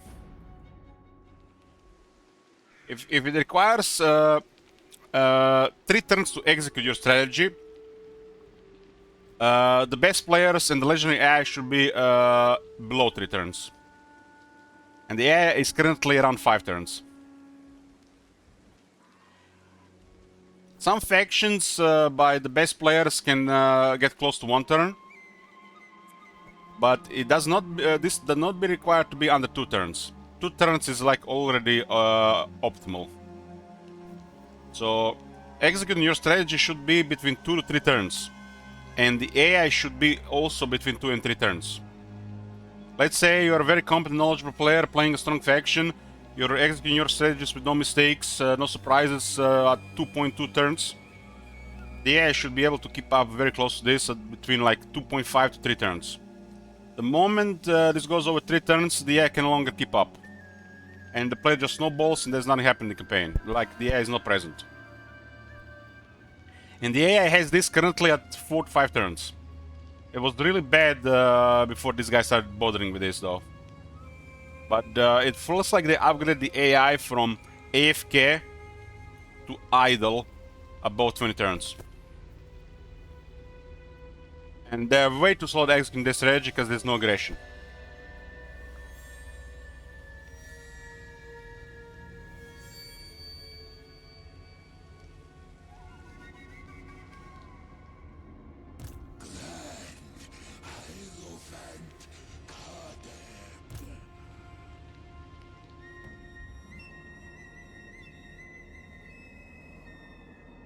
"40 turns of Nagaroth." Not really much happening here. At least the Ulton is not stable. The dwarves did get wrecked this campaign, which is a good thing to see.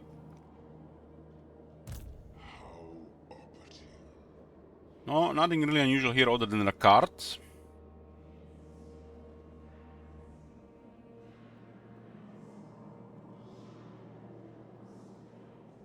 Malachi and Belagar are still up. Please tell me he has enemies. You may aid me in the extinction Demon Prince only at war with of Wintertooth, but he's idling. This faction is in a very secure, strong position, idling with 1, 2, 3, 4, 5 armies. Warbringer, by the way. They only have one direction to go. Their territories are protected, idling with 5 armies.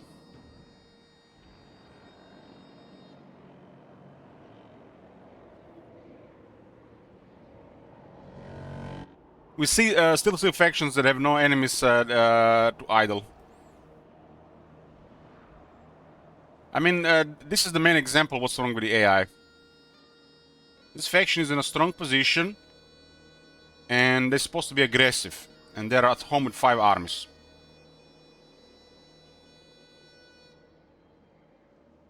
My guess would be this faction has been idling here for 70 to 80% of the last 20 turns, which is basically broken game. And now imagine the Empire, Dwarves, High Elves, Grand Kare building their empires, and the factions that have very hard diplomacy that's supposed to be fighting everybody literally idling. No wonder the Order has an edge. I'll repeat.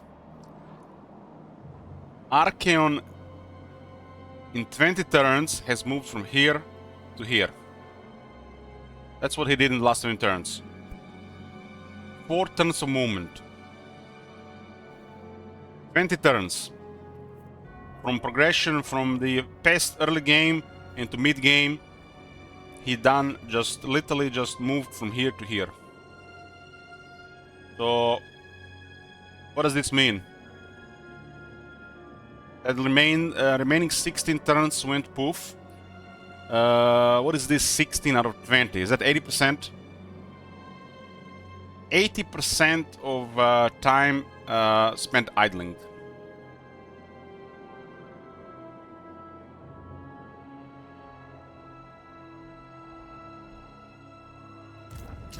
In critical snowballing turns between turn 20 and 40. This might be the most important turns in the campaign to create snowball, because the campaign slows down after this.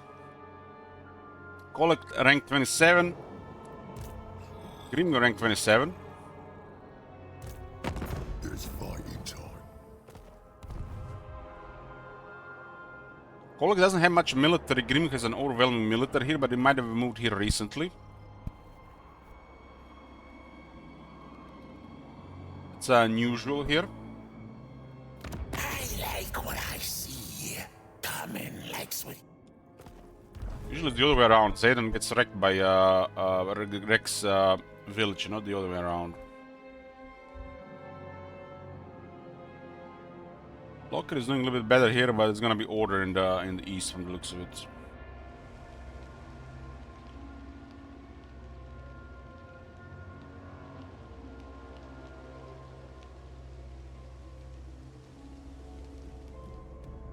If the play the Clairvoyant Arcane is gonna be the same behavior. I feel like the only time you're going to get different behavior here is if you're playing either Arbal, Tamarkan, Boris, or the Demon Prince. And this behavior will shift past the early game in the first like 20-30 turns. Because any other factions beyond this point is too far from the Archaean for him to do anything else.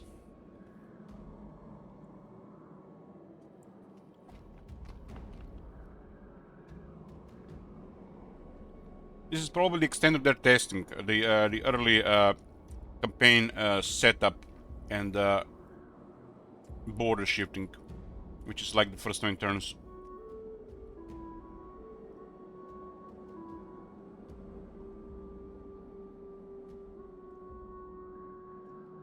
Gorbad has the most impressive performance here. Let's see if we can do something about it. If it doesn't go into the Empire, he doesn't do much about it.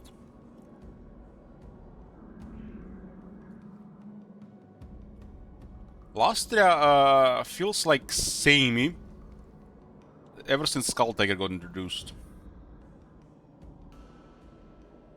And I say the Valkia is fucking the Dark Elves domination way too much. I feel like the Valkia should, in most situations, always just go east.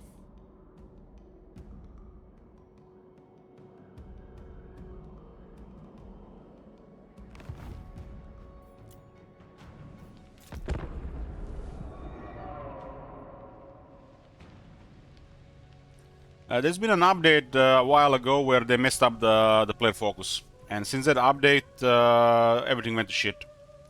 They're still salvaging the game since that update. We've been mostly using a mod for the last 7 months, which somewhat fixes this. It's not ideal, but compared to vanilla game, it's massive difference.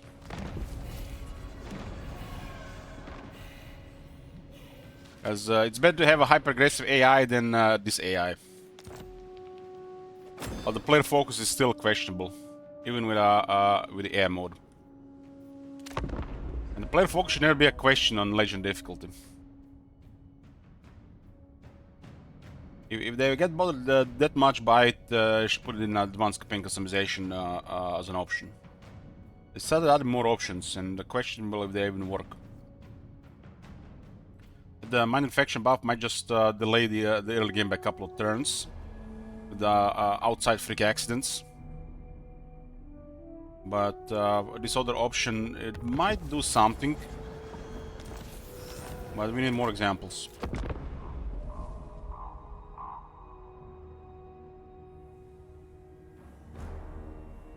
Still way too much idling. They need to increase aggression.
That icon bug in this one as well.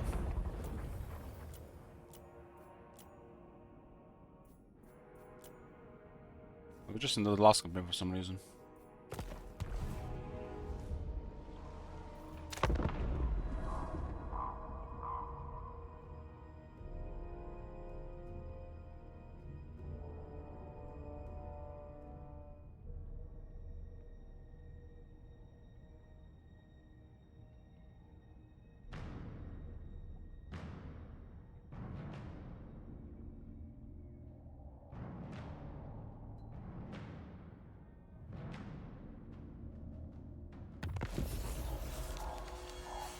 Empire destroy the man-eaters. It's a second campaign that over Karl claims the crown.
The Eye of Sirion. A little bit Arbol going up to Kislev.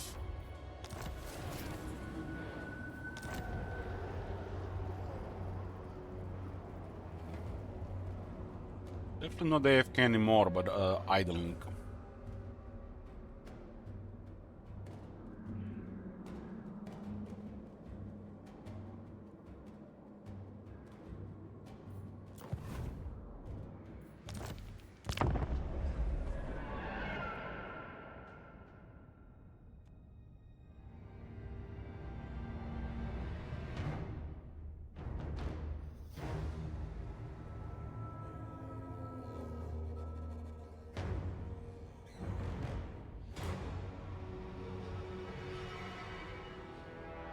Maybe they have some twisted vision where the AI has a chance to idle, the player will idle, so you don't create that feeling that you have to always do something in the campaign for move forward.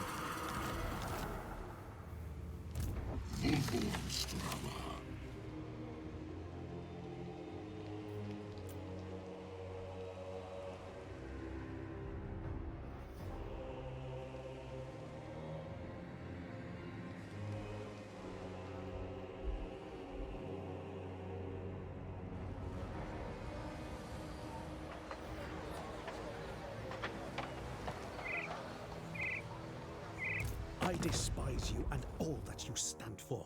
Dreadfleet has been pillaging Ulton for a while. Tyrion is at war with Dreadfleet. Province of Eataine Master is of garrisoning 1, 2, 3, 4, 5, 6, 7 armies.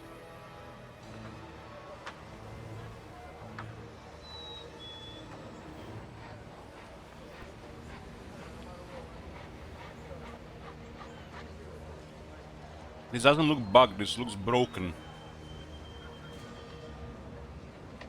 I guess they are forming that new setting, the plan at home, before they start moving.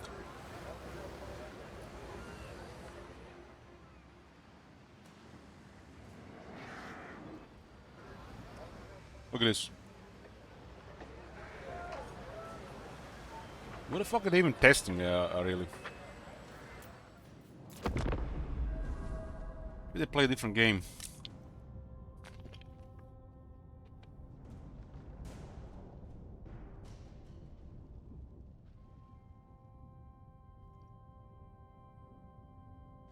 How is this acceptable to even release? It's beyond broken.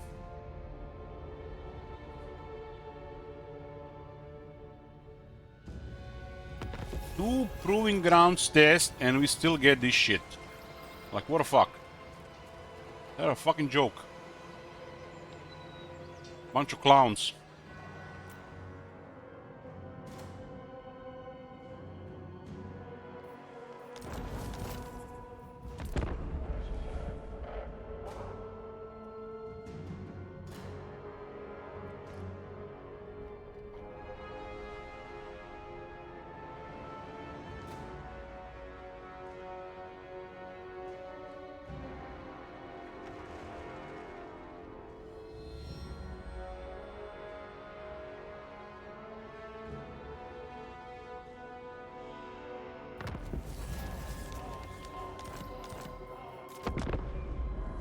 Going to turn 80.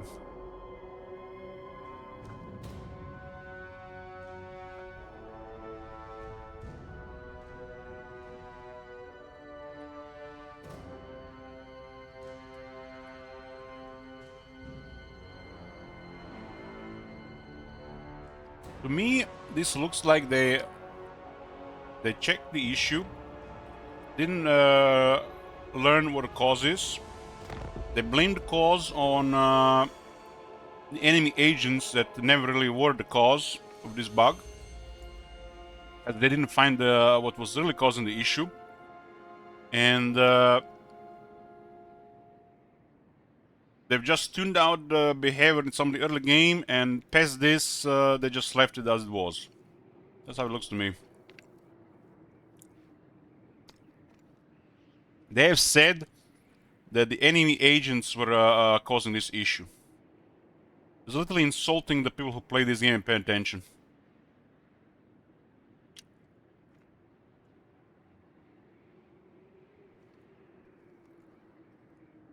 The reason for the AFK AI was enemy agents.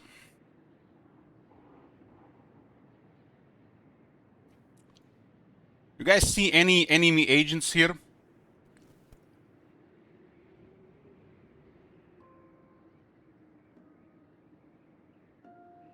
This is Skarsnik AFK for 20 turns.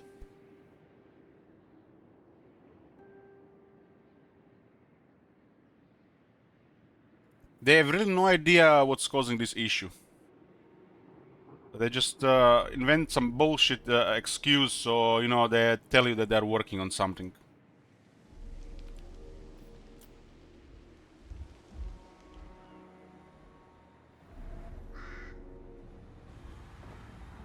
Too much idling. Too much idling.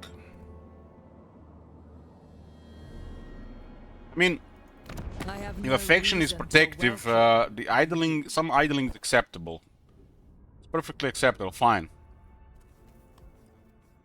But you can't have a faction that has Warbringer or Destroyer,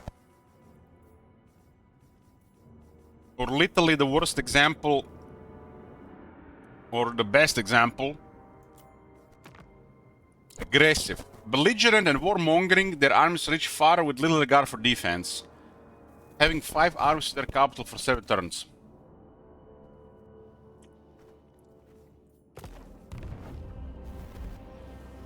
Because people try to defend this shit regarding trait and defensive behavior, but every faction is doing it, so you can use that defense.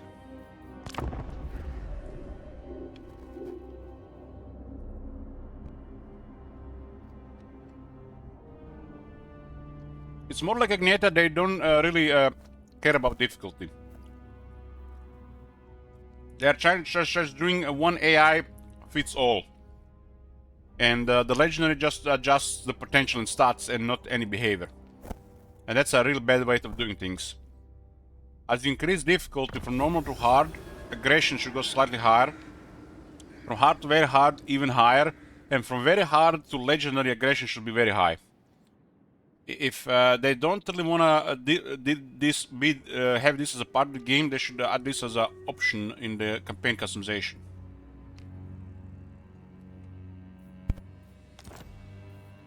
Because we can't have factions doing nothing 80% of the time. Yes, Axel.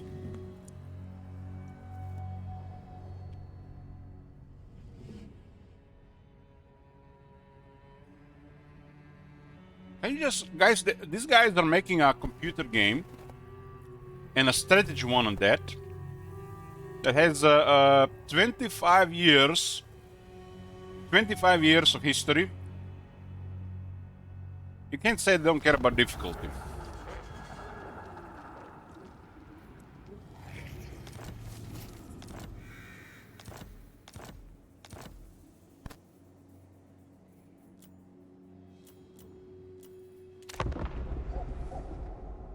Isn't this like the most important thing to in the game, really? In a game like this? The fact it's a combination of turn-based and real-time, the difficulty is even more important than other games. I mean, the Reddit and the Steam forums are complaining about these things for a while now. We complained about this literally on the week one of those patches. It took them a while to start complaining as well, but they're complaining about passive AI, easy game as well.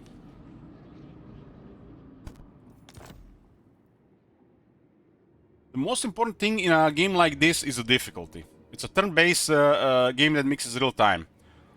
It's like, where is the reward and satisfaction if a turn-based game don't have proper difficulty settings?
Burned Alive, I'm not sure if you're around teenagers these days.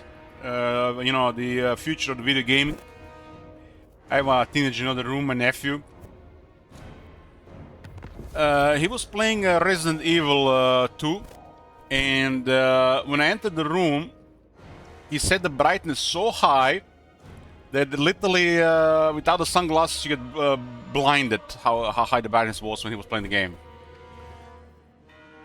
Plays the games on assisted difficulty, journalist difficulty, story mode.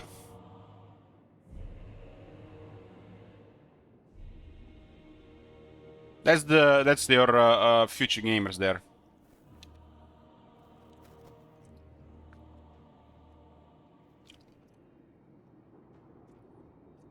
For people like this, games like Elden Ring or Dark Souls are impossible. Impossible.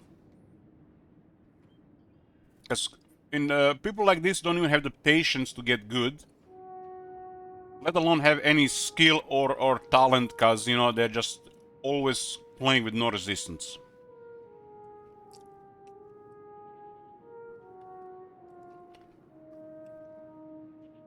Their strategy minds are non-existent.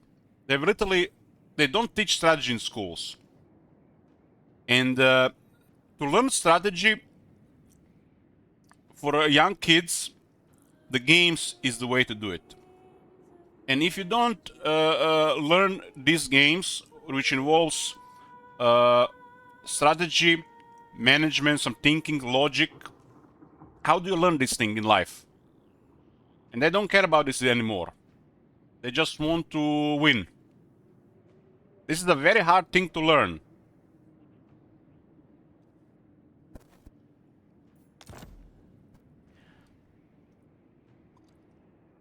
Hey, Alexis.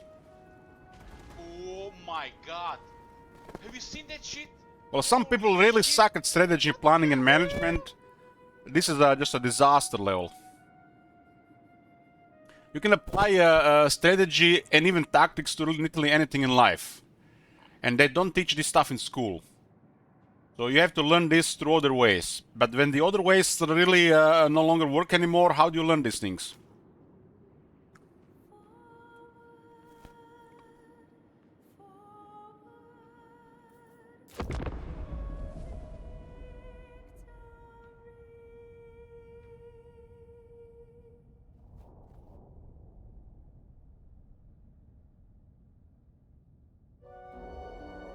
Nuts.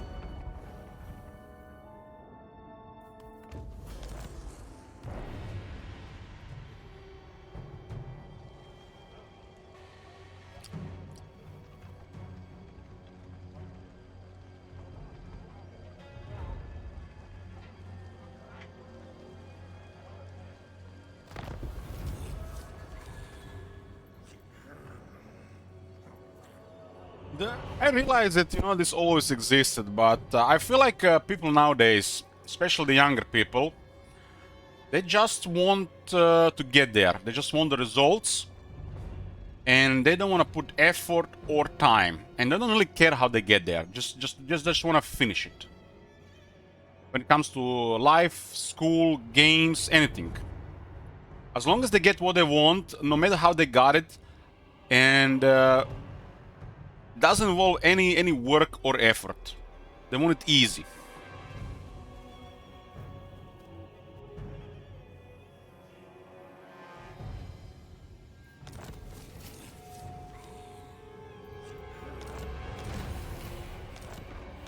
The moment anything takes more than 2 minutes of effort or 2 minutes of their time, 2 minutes is generous. Man, this used to be like 10 plus minutes back in our day. That's it.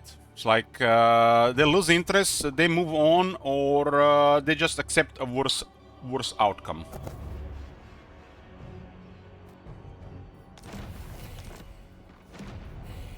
Worst type of half-assing, if you ask me.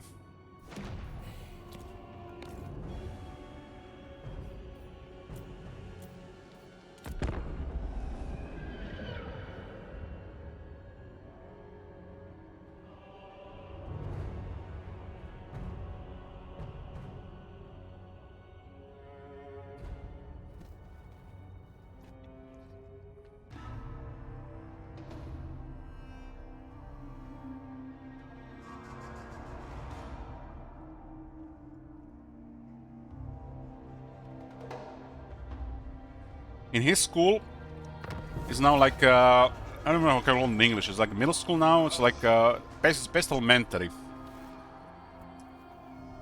It's kind of like a high school, I guess. A third of the people in his class are failing math. Third. Not only they have to study at home, but they have to pay for instructions just to pass. Like, what the fuck? Math is a subject where you just pay attention on class and you pass. And nowadays, not even studying at the side and instructions are enough anymore. Tells you that nobody can pay attention anymore. You're at school, use that time to pay attention at class. And anybody with even average intelligence should be able to pass. But they can't pay attention anymore. So they can't pay attention during class. They don't want to study after class. They didn't pay attention during the class.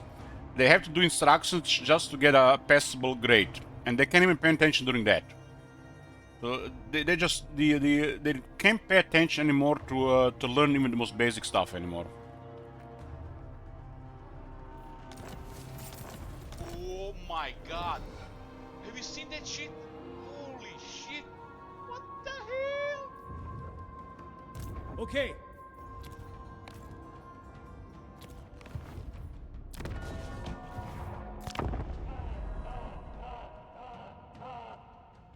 For sure, Agneta, but it's definitely gotten worse over the years. Definitely gotten worse. They just can't pay attention anymore.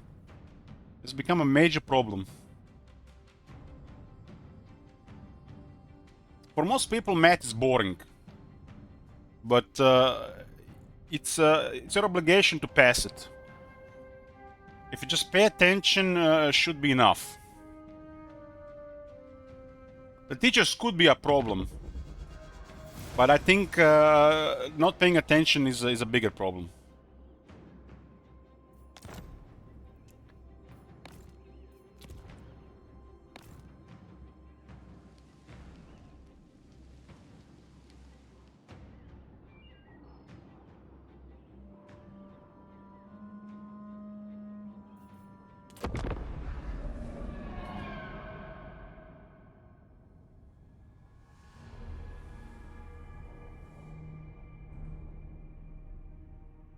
To me, in the last years, 20 years, it feels like they went like 3 steps behind. Like they downgraded the level of education requirement by at least 2 years. So they're required to learn less, more simple stuff, and it's still worse.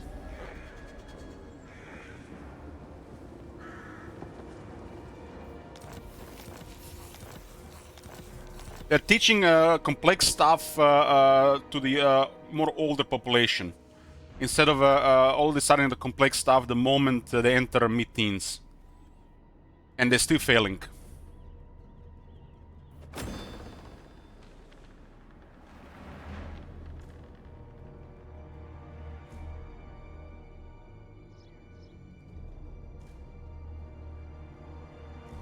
So they've downgraded the amount and the complexity of the required knowledge for them to pass, and they're failing more than ever.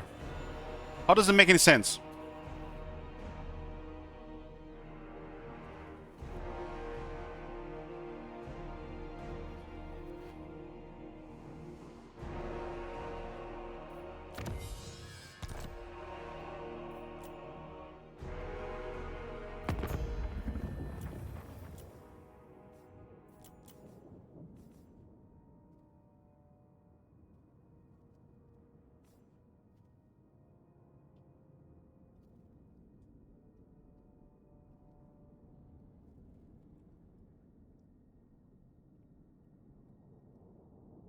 In my case, I didn't like school. I didn't like school. It felt like they're just forcing the stuff they want us to learn. Especially past the elementary. But I paid attention in classes, so I didn't want to waste my time outside the classes for the school. And I passed everything. Just paying attention in the class. But nowadays, it's like... I don't know.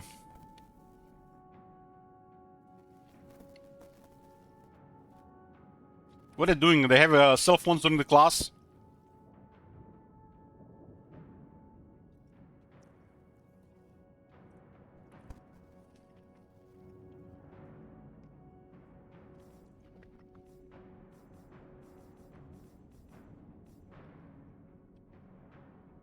"32 Salems and Ironclaw Orcs, 31 for Reichland."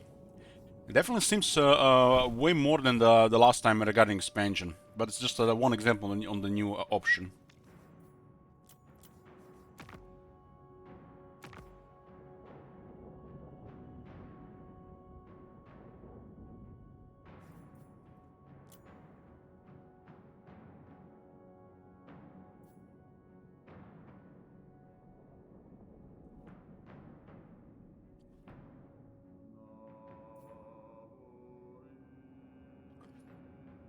I've noticed this thing not with just my nephew, but in some other examples, where it seems like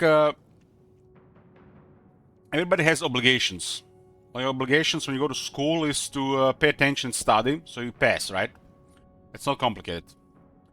But nowadays, it seems like the kids think the obligations are punishment. So when they have obligations to school, studying, they feel like they're getting punished, and they're getting frustrated by it. It's almost like they don't understand it, that this is their obligation to this stuff, but they behave like they're getting punished.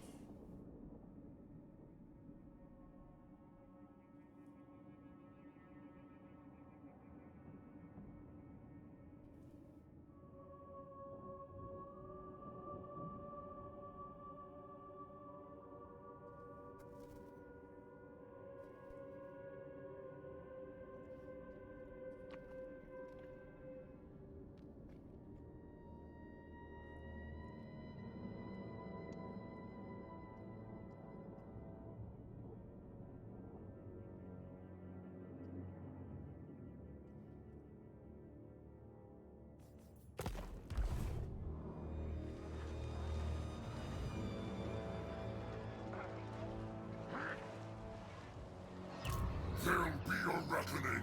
Also progress for Archeon between 40 and 60.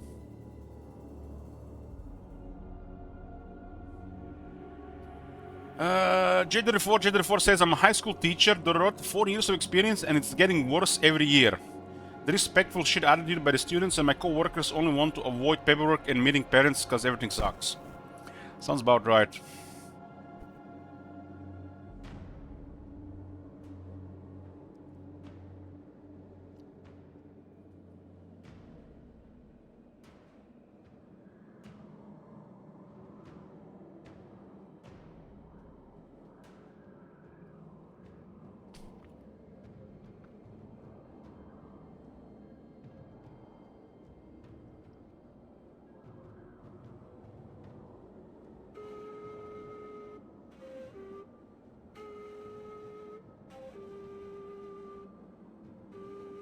So who is to blame? The society? The times?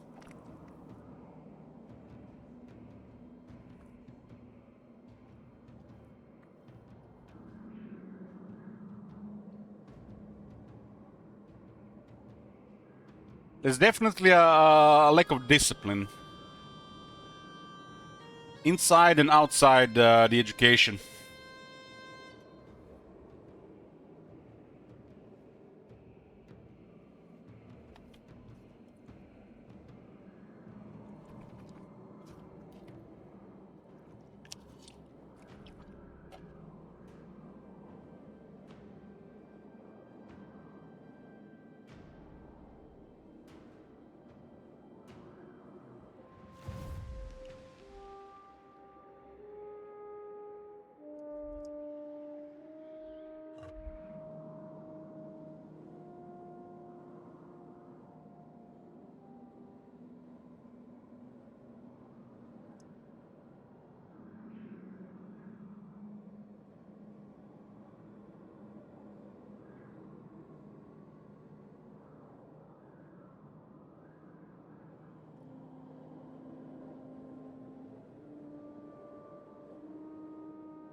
Hard to, I guess, to pay attention when you're glued to your phone, because the phone is like a drug. It feeds the dopamine receptors more than anything in life.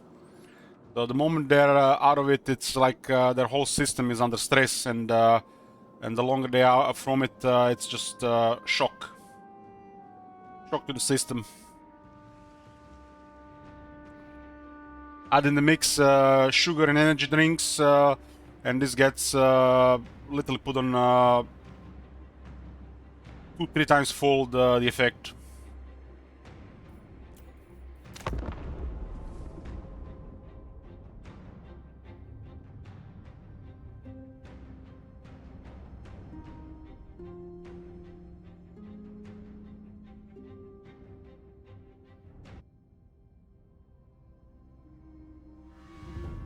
When you are under the effects of high sugar and high caffeine, and you're doing something very brain stimulating, it enhances the effect, which just creates further addiction with the phone, the sugar, and the caffeine.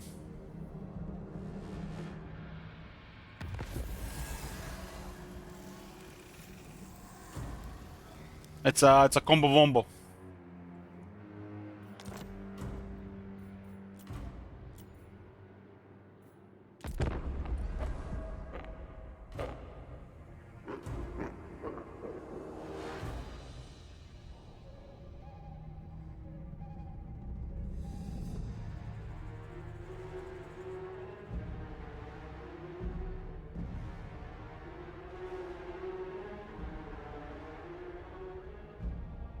I think smartphones should be forbidden in school. You should be allowed to enter the school with a smartphone.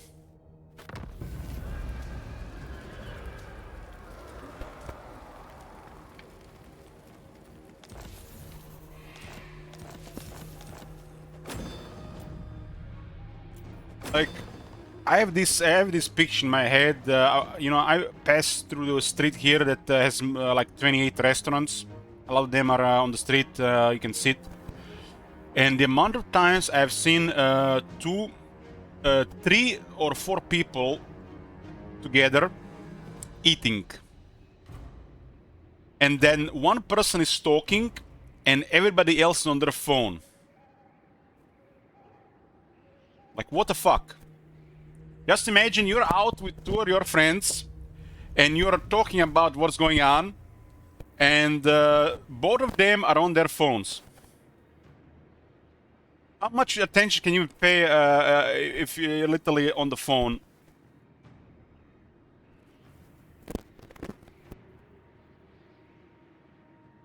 And it's the worst when there are 4 people, 1 is talking and 3 are on the phones. It is a freaky thing, really. Really freaky thing.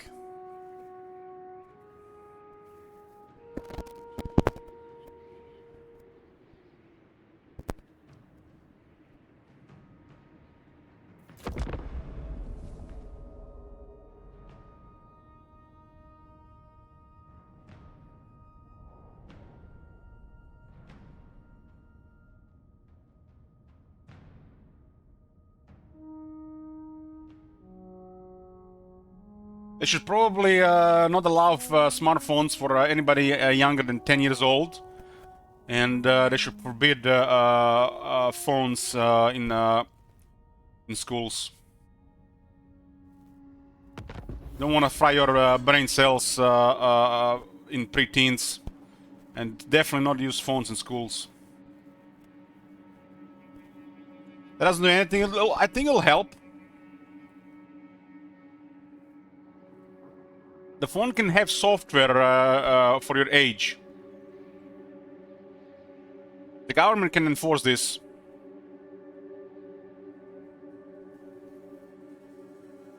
Everybody that goes to school has to create an account, log into this software, and if they're supposed to be at school at that time, the phone will not work. Problem solved.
Well, technology is going that way. Eventually, they're going to take control over our money. And eventually, they're going to control the phones as well. I guarantee you. It's the future. We are going there.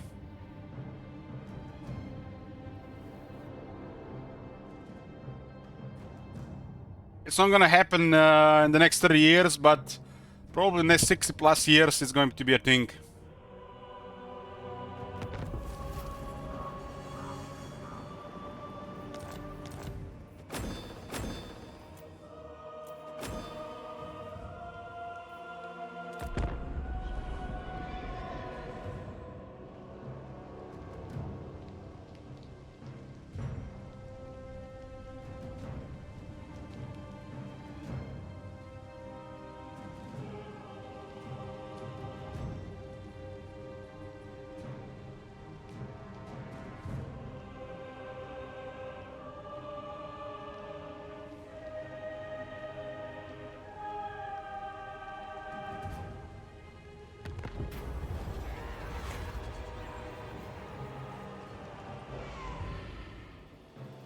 Jesus, I thought month off internet would do okay for Ellich, but the Jade just got more Polish. What happened? Well, I have multiple shades of Jade on me. Some of them are there to stay.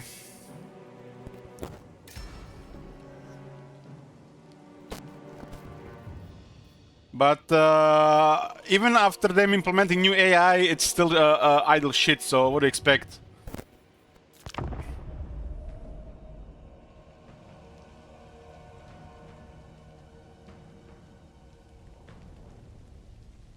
You will never see me, you know, like a happy fake person. Like half the time, I'm always gonna be negative. If you're not negative, you're fake.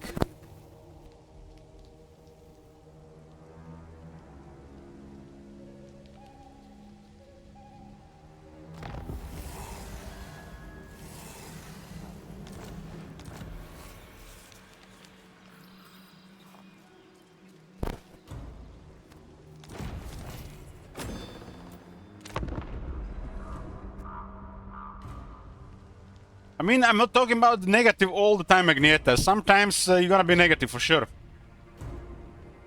I've seen you negative a couple times in this chat, Agneta, arguing with people.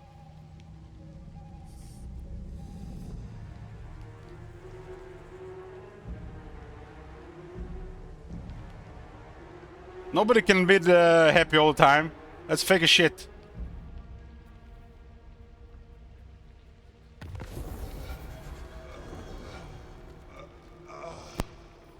I said I'm not only happy or only negative. I think it's a good mix.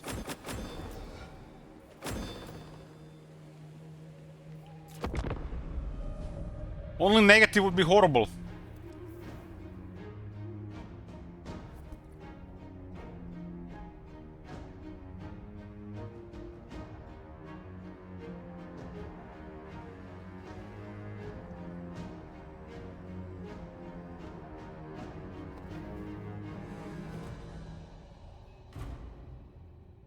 I mean, it's Twitch, like what the Toka says.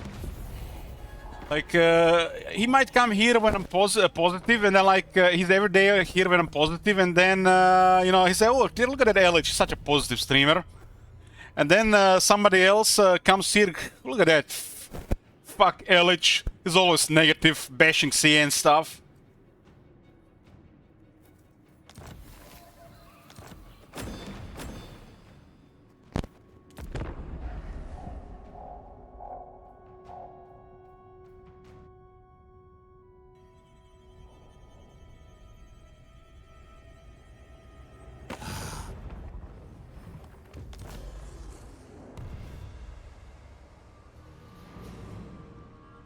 We're gonna go to turn 80 here.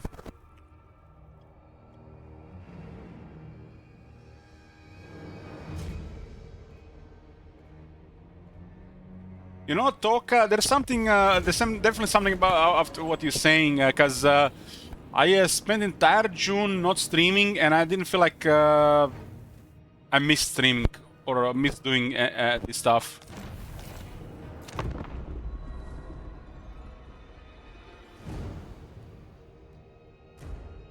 I'm currently at the point where I feel like I could do stuff, but if I don't do stuff, it's okay too.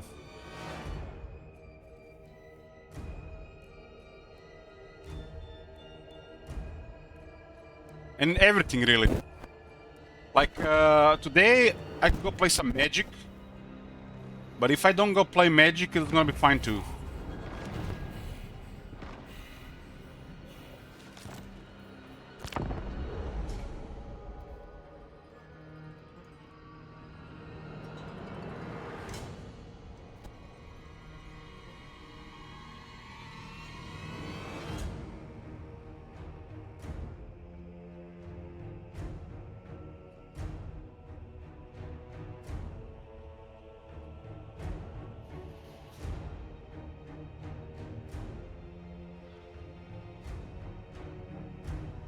I've gotten to the point where I feel like doing nothing is fine. Literally nothing.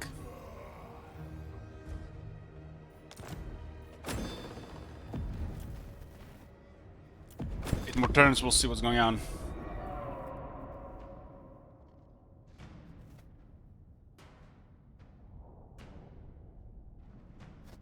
The AI is idling too much, Ronan. It's no longer is AFK much, but it's idling too much. The mod is the way to go. They have no, they don't have any aggression.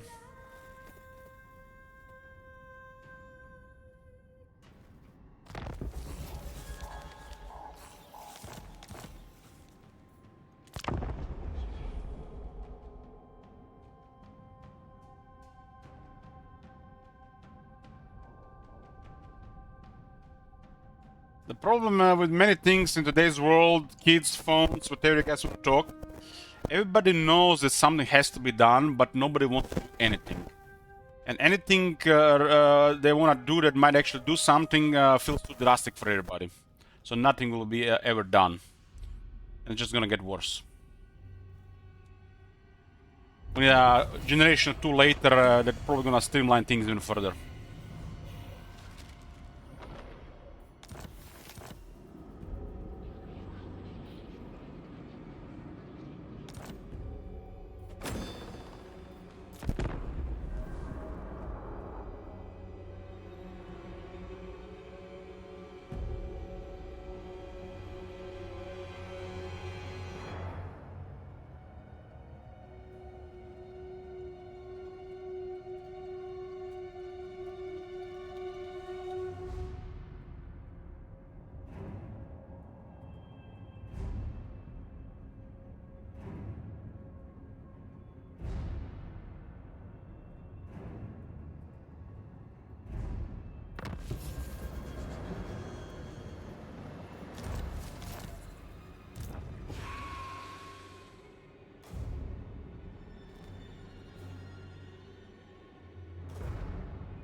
Well, C has created Archeon that doesn't do anything 80% of the time.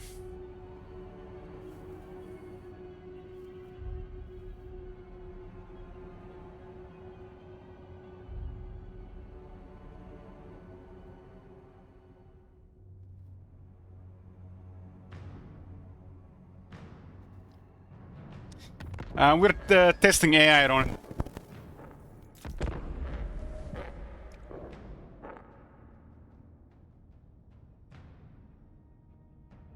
There are two new settings with the AI I wanted to check.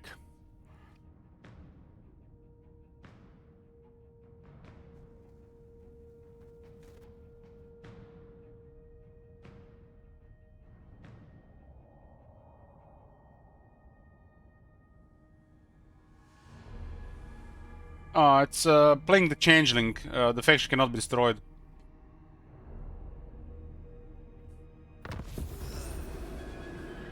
The manager says Ellis is trying to poke a pile of shit to see if there's a gold inside.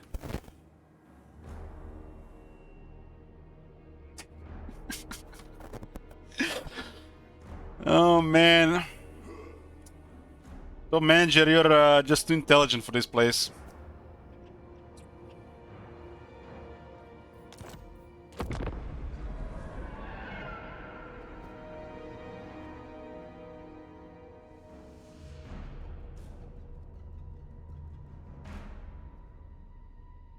But I don't want to just half-face it like the sea does, top manager. We want to see it for ourselves, so we can give a clear answer to people, you know. I'm not just gonna say like, oh, they added the AI, I don't do it, don't try test it, and I say like, you know, play with the mods. Yeah, we want to see it, you know, maybe they get lucky.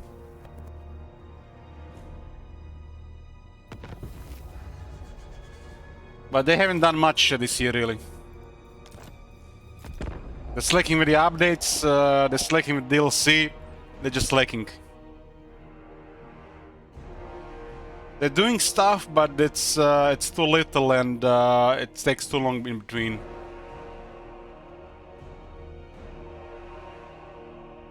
Some more drastic changes needed, really.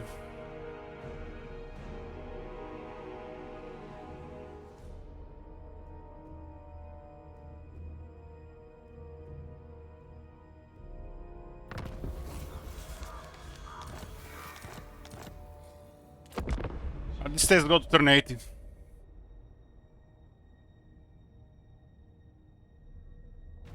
We're gonna have to do a couple more runs to see if that extra setting does anything.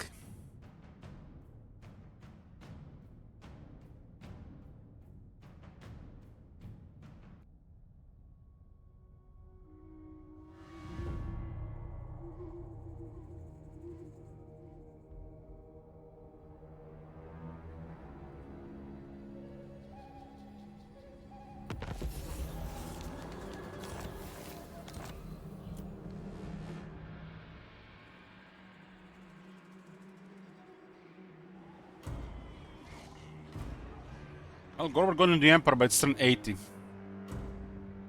This is Vanilla Knarvich. Vanilla with their extra adjusted AI over time nonsense they added.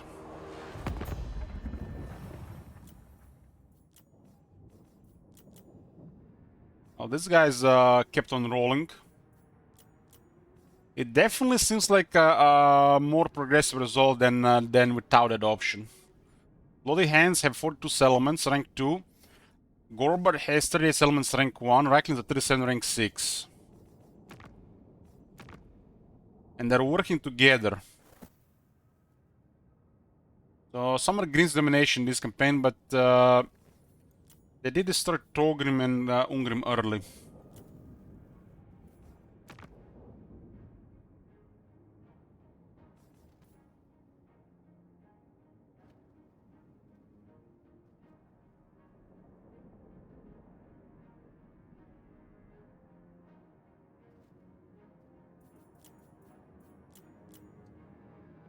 Iron Dragon is rank 3 with 25 settlements. Gold is rank 4 with 34 settlements. Malak is rank 5 with 23.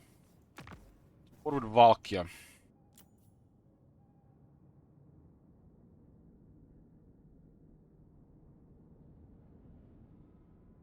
It's turn 80. So, Kal has a huge list of enemies. Allied with Durtu. Rank 637 settlements. Rakard is doing pretty well this campaign. It does seem like he might take over the Lastria. That's unusual.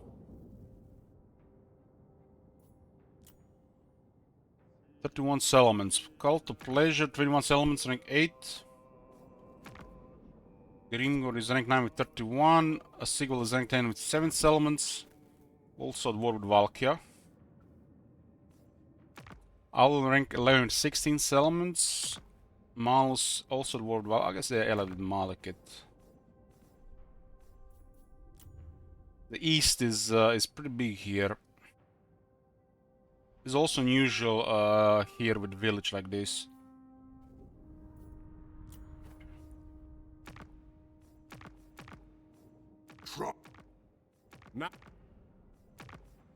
Morati has so much money, 663,000. That's a lot at this point.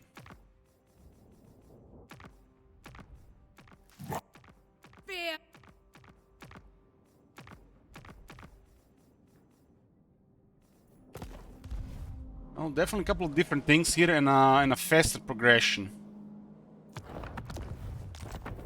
Let's do it again. The vanilla one was pretty bad. I guess we'll do one more vanilla test. It was just too much idleness there.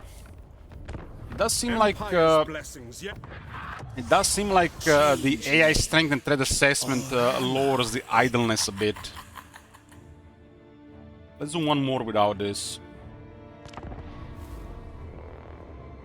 Pepper Counts is one of the worst AI factions to run. I've actually created a mod that's gonna make the Vampire Counts terrifying for a Vampire Counts crisis type scenario. We're gonna be doing 2 campaigns with that mod. I think it's gonna be a pleasure to watch.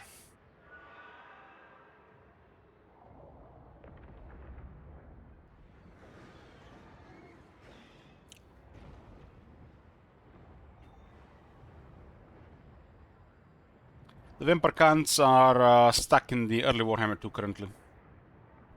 No, stick to the Vampire counts, Psychoseal.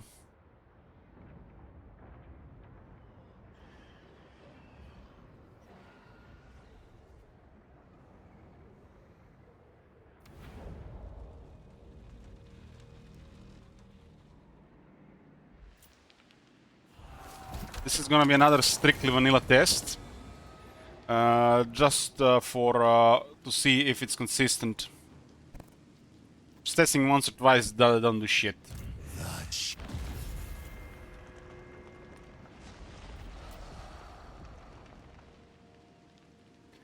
They've definitely done improvements to the AI, but it's still too much idleness. Not aggressive enough.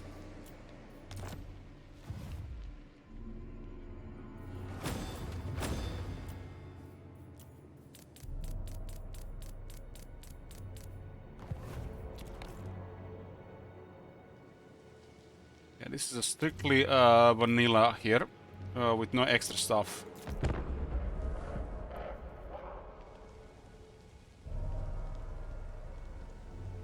From the no advanced stuff first run compared to advanced stuff run, was definitely better with that option turned on from that one example. But it might have been a fluke.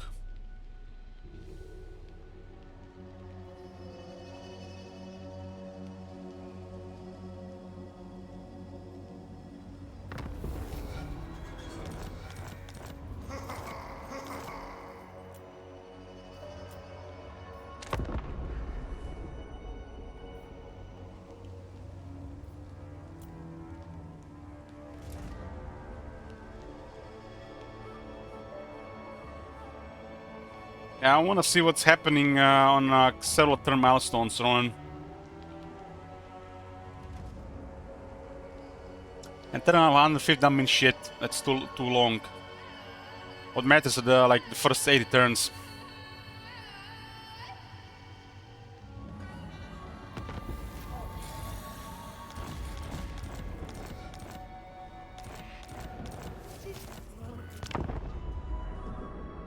The very early part of the campaign is like the first 20-25 turns, and this part of the campaign works pretty well, even in vanilla.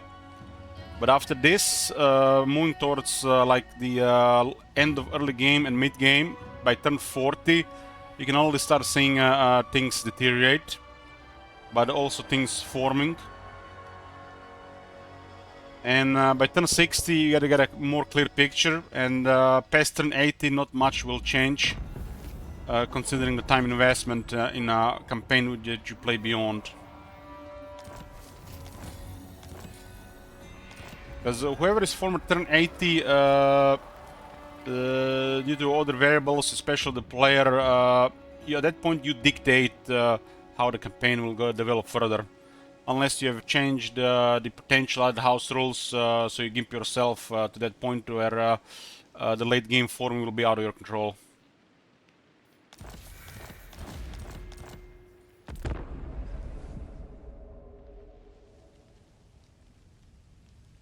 So the part that matters the most is the early and mid game. How the late game forms will be totally up to the player. The AI has no say in this. That's a sad thing to say. Without the mods, AI has no say in the late game.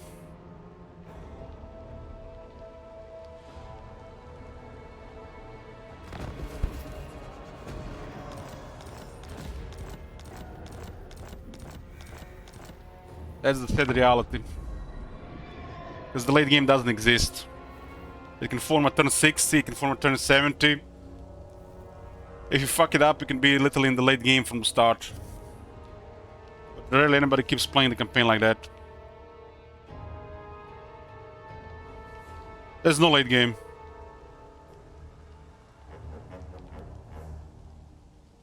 You have the beginning, and you get a super long mid game.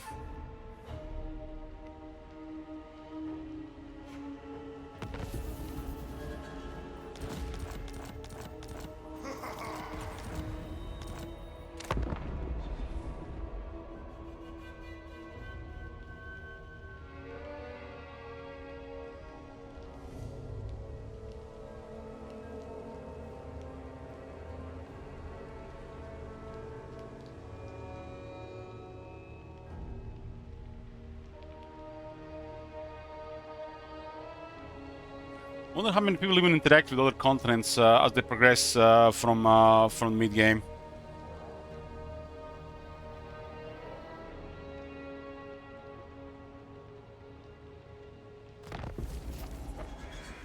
Just minor factions, pretty standard. There's another setting regarding the minor factions.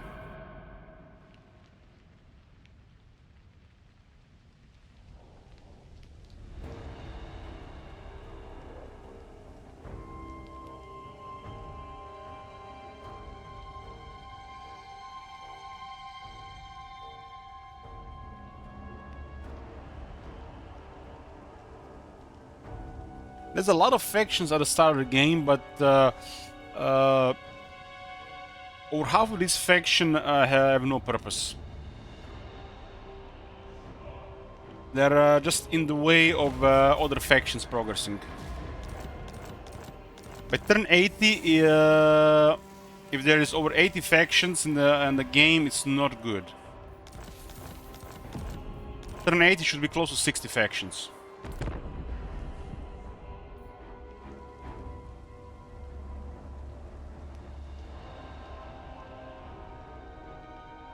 So if by turn 80 it's closer to 60 and not closer to 80, it's better for the game. If you don't take into account 3 factions that don't know anything and pirate rogue armies, in this current setup it's close to 60.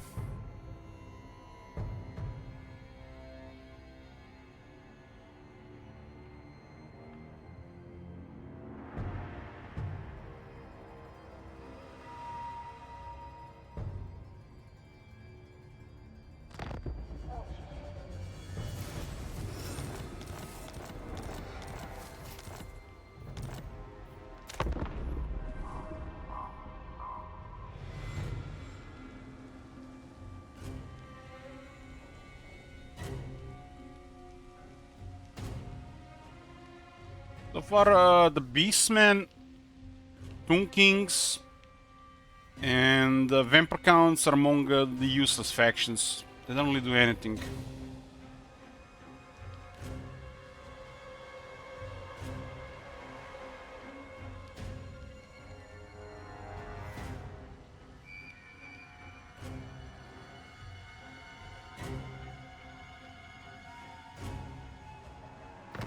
In the current state of the game, Vampire Coast does more than the Vampire Counts and Tomb Kings. Well, the Beastmen are absolute worst.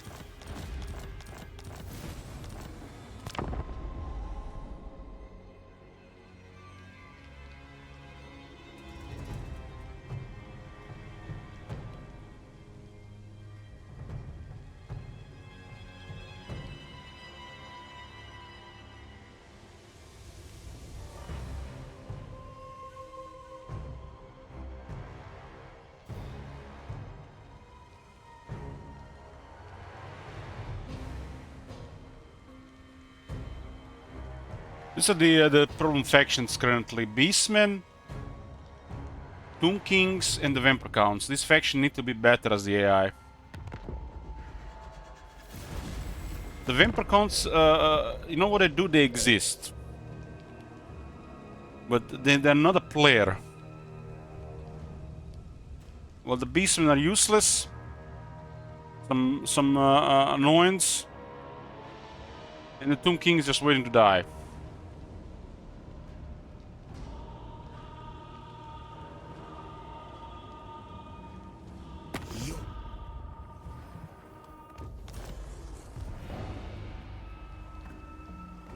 Vampire Counts are in the current state of the game are like it's like that pack of deer in the forest that's surrounded by civilization.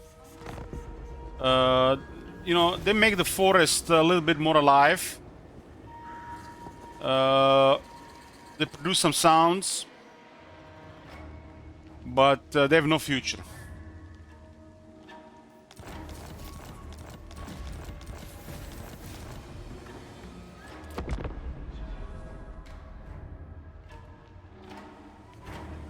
Vampire Counts are a pack of deer living in a forest surrounded by civilization.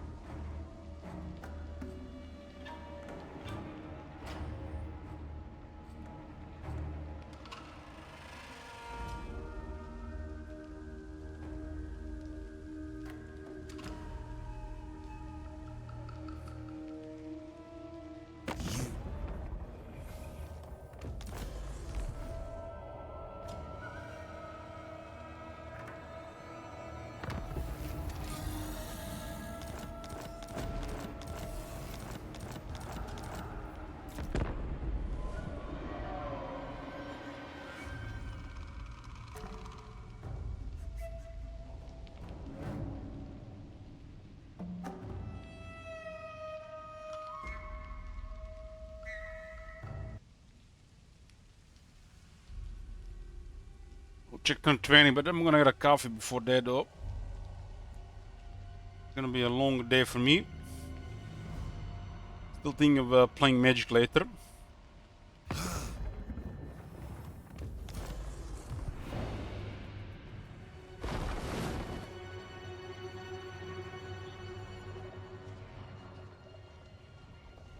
Lucky, what's my conclusion about the 1 million step challenge? Did you like it? Would you recommend it? Congratulations for doing it. Well, I had a lot of time for myself to just think about stuff. And listen to podcasts, music and stuff, so it was enjoyable for me. It was really, well, I guess, strenuous in the middle. I think challenges like this are good. You know, since you have to do it every day for 30 days and you can't really fall behind, it's definitely requires effort.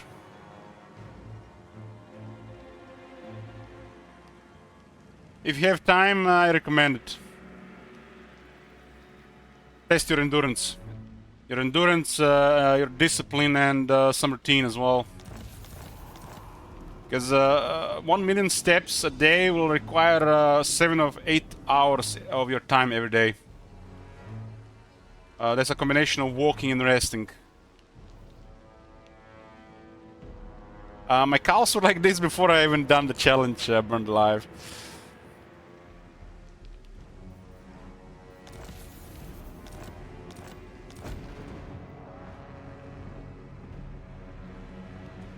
Uh, 600k steps is a realistic goal.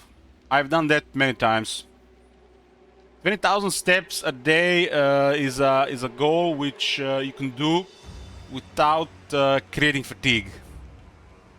Anything about 20,000 steps, depending on your physical condition, level of fitness, will create fatigue. The body needs rest. You cannot do this all the time. If you just keep doing this every day without enough rest, or with some days not doing anything, it's just going to become really stressful. And the body will find ways to slow you down. You're gonna stay longer in bed. You're gonna just do longer stuff in between without even realizing it. There were definitely a couple of days last month where I felt really drained. And I spent one entire week little in bed, 12 to 13 hours a day. Because the first week when I was doing it, I was doing with weights. I was using a 20 kilo vest as well. So I was doing too much at the same time.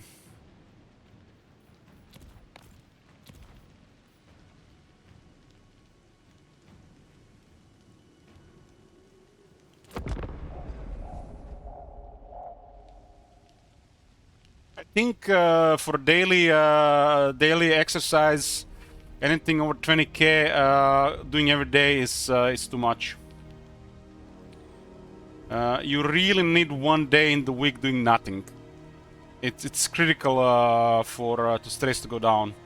Because if you exercise all the time, your stress hormone is constantly elevated, and you lose the chill and relaxation stuff. It will start to interact with mess your sleep and just build more fatigue over time. It will not be the exercise that builds up fatigue over time.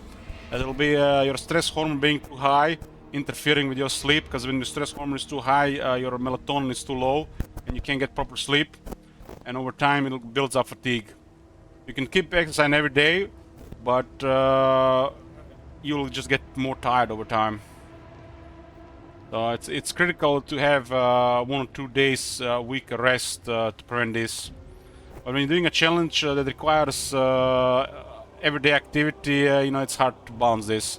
Because if you miss a single day, this means that you're gonna have to do more on other days. Maybe I think I could recommend if you're gonna do a 1,000,000 steps challenge, is take a Sunday off and divide the Sundays across other days. So if a month has 3 days, it's gonna be 33,300 steps a day. Try to find a month with 31 days, and take away the Sundays. For Sunday, do nothing, and do the rest of the steps on other days. It's probably would be better over time. Instead of try to do over 30,000 steps every day.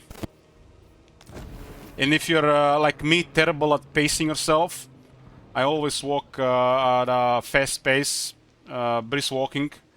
I just can't walk slow. It becomes a problem.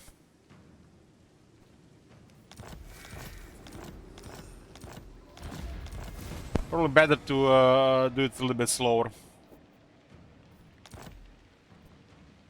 Because, you know, walking under 5 kilometers an hour is pretty much your body doing normal stuff.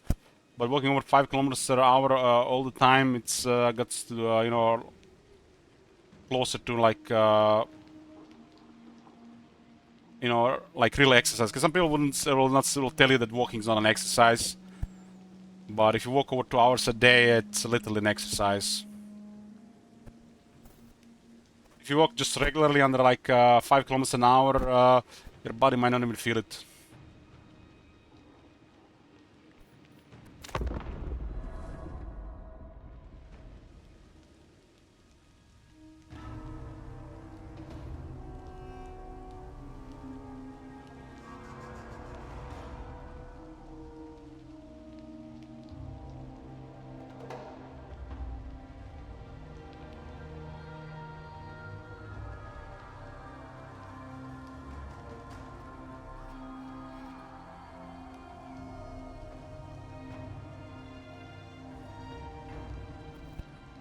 The fitness helps with it, but if you're doing something like for a long period of time, body needs rest. You might be a professional, but the body still needs the rest. Like, you can't do something every day. It's huge stress. You know, like when people think like they're gonna go to the gym, I'm gonna go to the gym every day. That's just stupid. They have no idea how the body works. When lifting weights, you don't need to lift more than 2 or 3 times a week. And it will be under 3 hours. And your body will grow optimally. That's all you need. But people get the idea, I'm gonna go every day, I'm gonna do more, I'm going to get faster results. You will get faster results, but you'll also get fatigue and you're going to quit, guaranteed. It's better to have steady results, steady, consistent results than too much in short time. The worst thing you can do is exercise every day.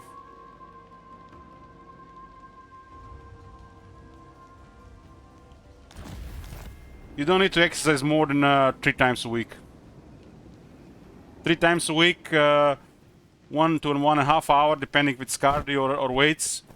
And that's what body wants. People don't realize that changes in the body, they are so fucking slow. What you eat and what you do, everything is happening so slow. Like, you eat something today, that will not be used for the next day or 2. The results of your exercise will not be seen until several days later. And it will be so minuscule that you have to do it consistently for a while to even start getting results.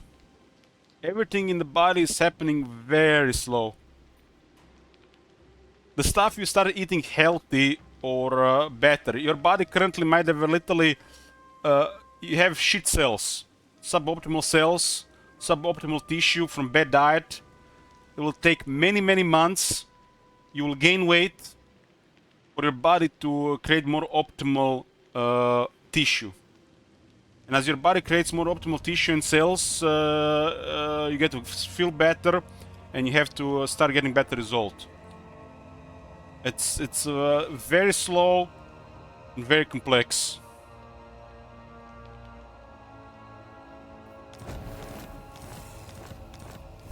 You do something for 1 day, it means nothing. You have to do it consistently over time. You know, like people eat shit food, they eat fast food, they drink beer, they drink sugary drinks, and they like, oh, they eat apple, because you know apple is good for you. That apple not gonna do shit. It is actually probably gonna make things worse, because you know they're gonna eat apple on top of all that.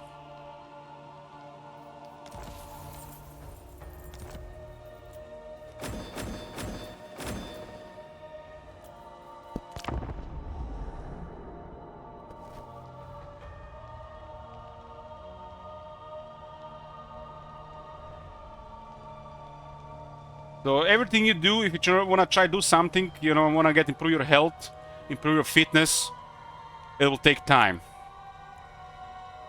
It'll take time, but it will happen. You just have to keep doing it.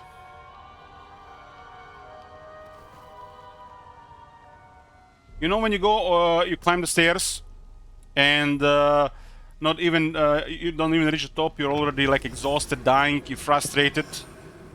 You're have time breathing, trouble breathing. Well, what do you think? How many times you have to go up and down the stairs for you to get better at climbing stairs? It will take you over 200 times. 200 times before you will notice the improvements. 200 times. And people do this once, twice, 3 times, 4 times, 5 times in 3-4 days, and they will not feel good. They will feel frustrated, exhausted, fatigued. They're going to quit climbing stairs before they're going to feel any improvements or results. When I started exercising 3 years ago, climbing the stairs, literally by the time I reached the top, felt like I was dying. Felt like I was dying. Now, when I'm climbing stairs, for the most part, I don't even feel the gravity. I'm literally just sliding while climbing the stairs. It used to take me about a minute to catch my breath after like 150 stairs. Now I recover in 30 seconds. Unless I'm doing those 150 stairs under 30 seconds, I don't even feel it. And it took thousands of climbings of those stairs to get there. Thousands. Most people will quit in a short time, under 50 times. Climbing stairs and sprinting, if you can do it, will improve your fitness the most. But it's really difficult. These are the most difficult things. Climbing stairs is the second most difficult thing. Sprinting is the most difficult thing. But these are the things that will improve your fitness the most.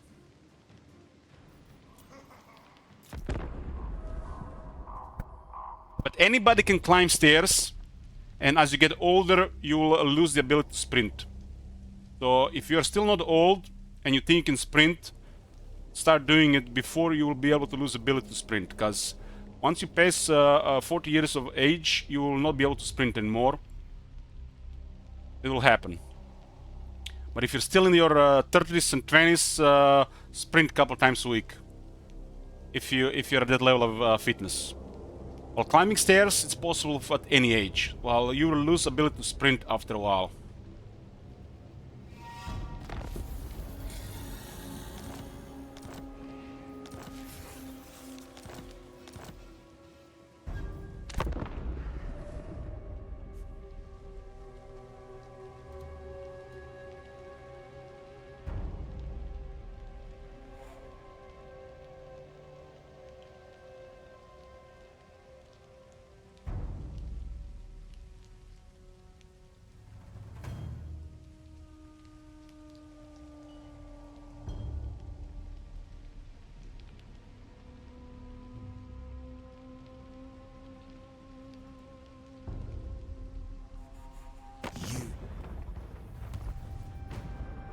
This time is the same test as the first one we did yesterday without that option, just to see what kind of result we get.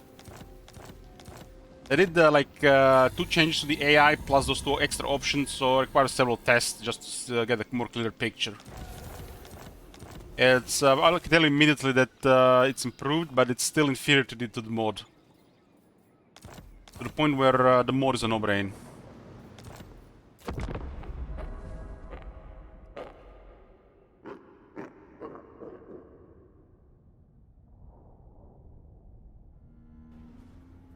Oh my god. Have you seen that shit? Holy shit. What the hell? Yoo-hoo! Yoo-hoo! Well, I'm gonna get me a coffee, boys. Get some drink in a bit. We are back, boys. Oh, Lucky, are you still here? I forgot to tell you something. Turn 20.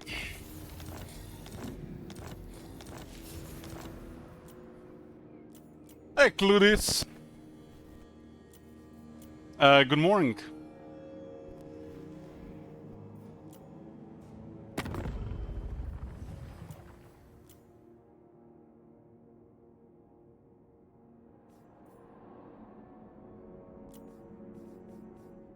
Grimgor is rank 1 with 5 settlements, Blue Hands rank 2 with 7 settlements, Clamor's 3 with 11 settlements. Theodol rank 4 with 6, Iron Ring rank 5 with 9. This one is just the base on Nila. Arbol 6 and 5, Zayton 7 and 5, Elspeth 8 and 5, Sylvania 9 and 9. Not really enemies. Yetin 10 with 6, Jetcord 11 with 7, Nagron 12 with 7, Moon 11 with 5. 11 and 10 on the 2 largest.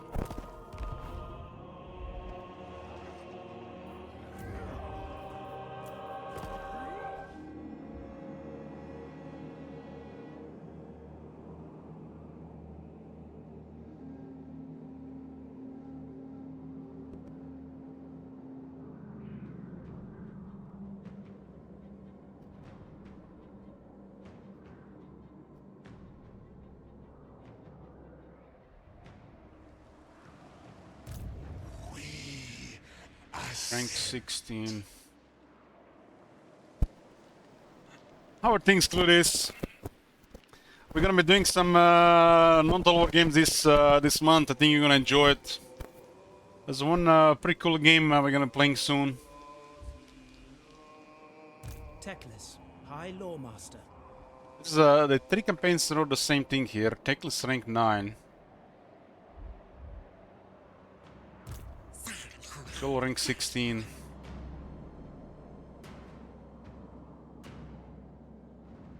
Not bad. Summer has been nice so far. Good to hear. Started my summer pretty hardcore. I'm gonna chill for like 2 months. I gotta play finally some Magic again. Been away from it for like almost 4 months. Darkness comes. Mountford rank 11. It fuels rage. Tetra poofed again. Rank 19 on Scarbrand. Apparently they found the Cetra been overperforming, they lowered his potential, now he's poofing all the time. Whatever. Urzak actually went for Torek, that's interesting. 3 different things here. Arkan 9. Once 18.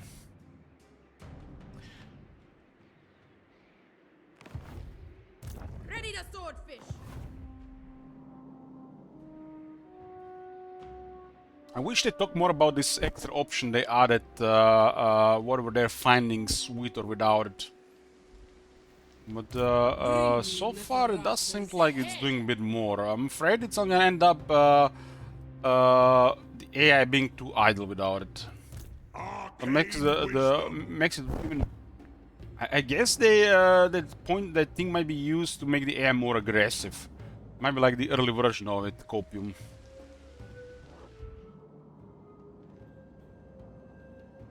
I see only a couple of adjustments here that has to happen. It's a take.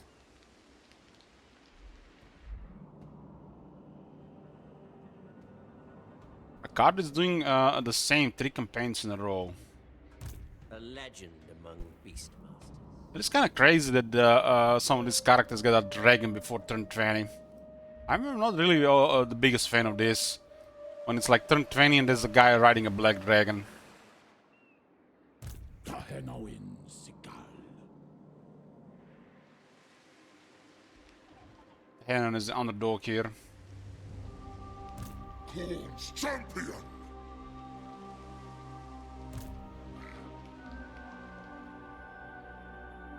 Sorcery. Through You're on board rank 18, doing better this time. Then we actually see Alright. Marcus here rank 9.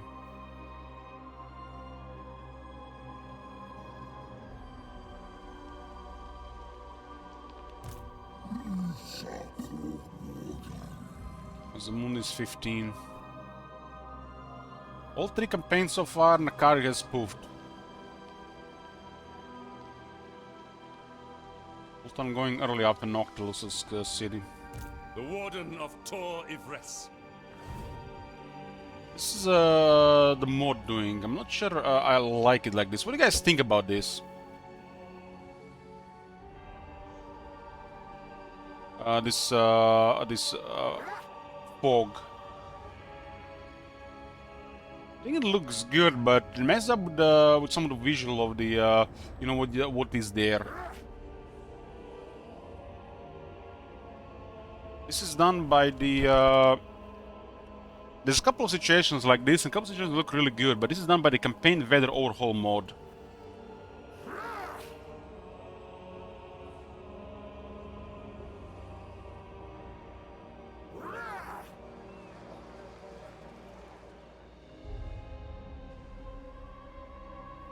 It does. I mean, it's a distance thing.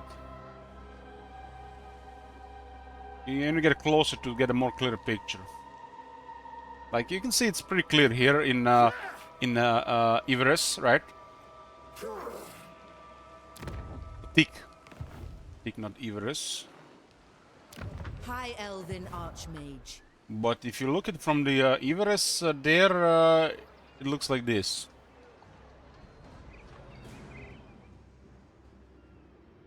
Like you can see the city, but outside these icons, the arms are not really visible. I guess it's coming from the Ivres, this thing. Master of Magic.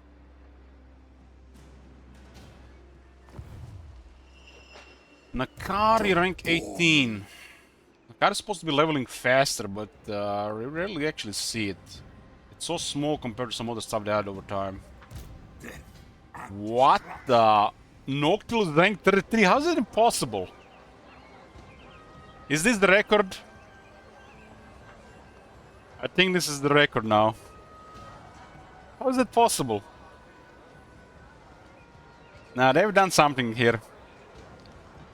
They must have increased the under the hood multiplier. This was not possible before. The under the hood multiplier must have been increased. This is a really bizarre rank at this point.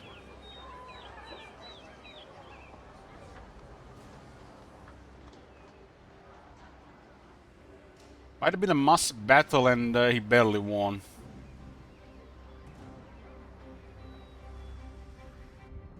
Yeah, he lost, that's why I'm commenting on it. Skulltaker doesn't seem to be performing that crazy anymore. Rank 18.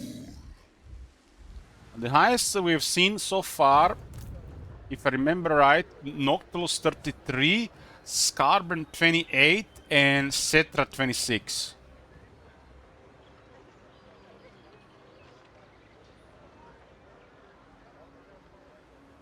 Yeah, but we know they buffed it too much. Yeah, they might have increased that.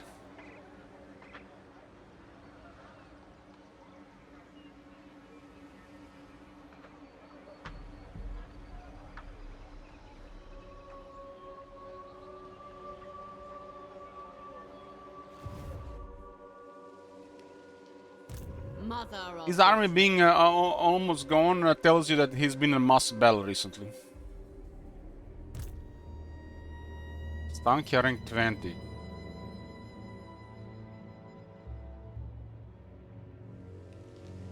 The Sisters of One day they'll Twilight. fix Tomb Kings. One day. There is only vengeance. Sing the songs of death. That is current embarrassment. For the mortuary Malik is rank 6. What the hell? That is bizarre. Executing. Bizarre. Stalia. Here you go.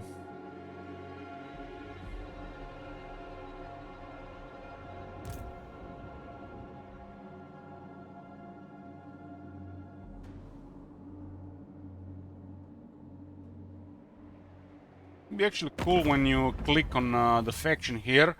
On this site, it tells you what rank is she. Better if we actually have a proper Spectre mode.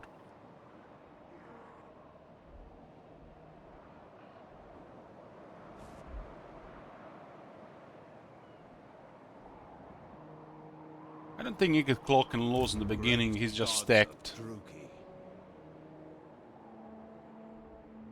Take a quick look around here.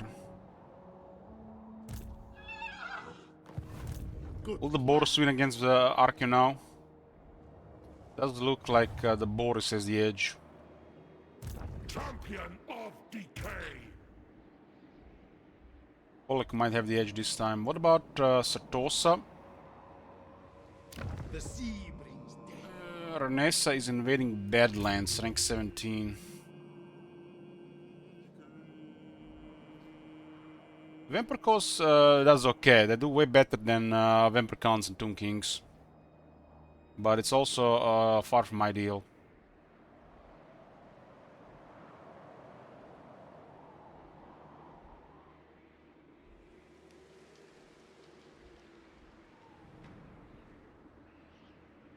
Tamarkan looks like recently lost to Kolak.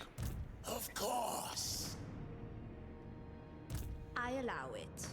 She'll allow it, boys. My day is complete now. Tyrant decides. When Zinch touches Mami Ying and she said I'll allow it.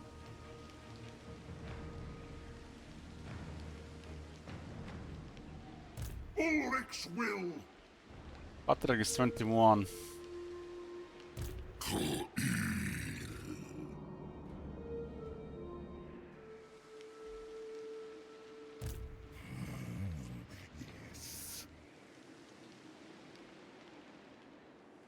Drazot. Well, so far it goes both ways, Dark will die, but surprising that the Kolak has a chance against Tamarkan. Considering Tamarkan has a stronger faction. Way stronger faction.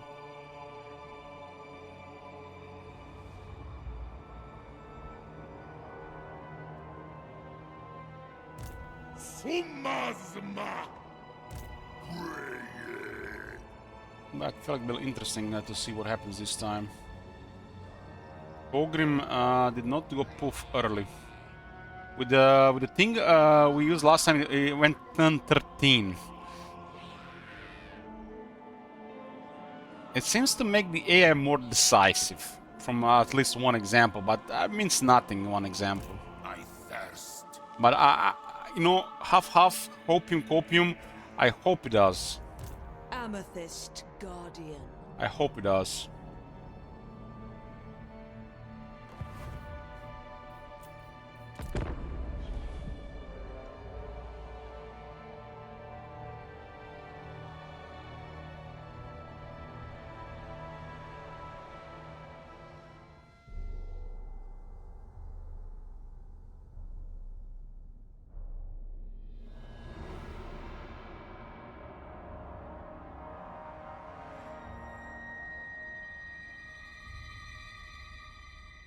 Dark Evil Die, that was modded.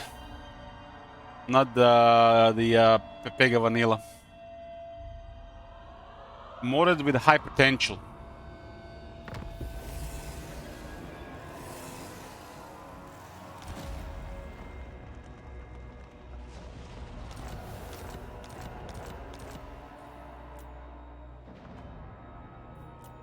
This is something here.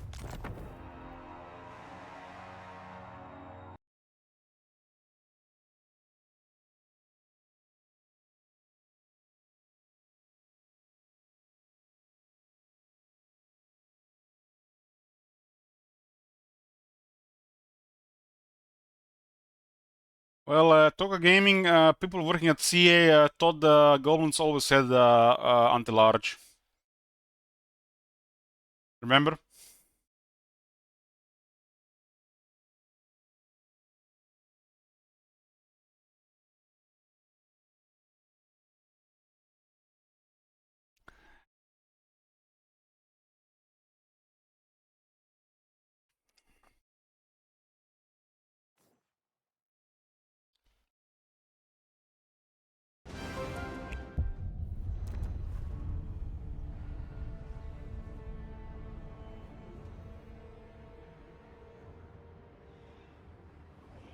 I found it really bizarre that their community manager never really prepared for those streams, and it was clearly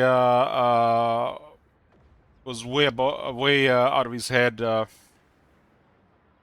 way,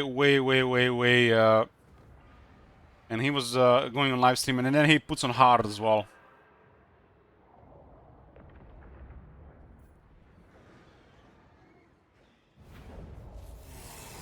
One thing is if you're experienced, you don't need to prepare, but inexperienced and not prepared, and then puts hard as well.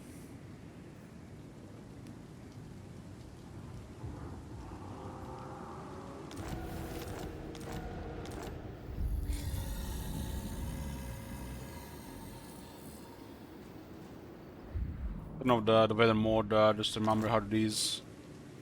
Okay.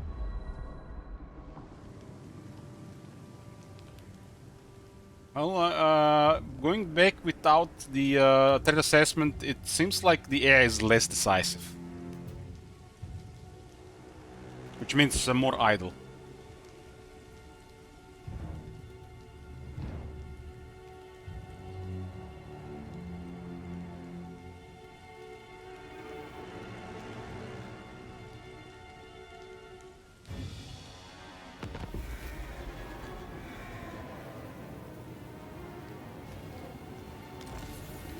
Aurochs down, Azak down, Torgrim down. Torgrim died on turn 17, 13 and 22, and 13 was with trade assessment down.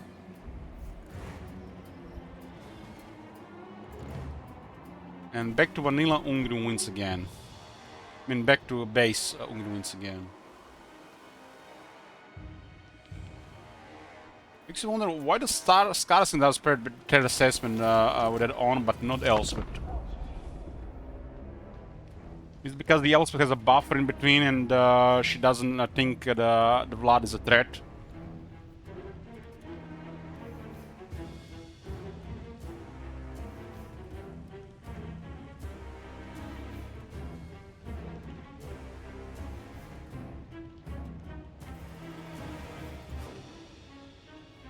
What the hell? What the hell?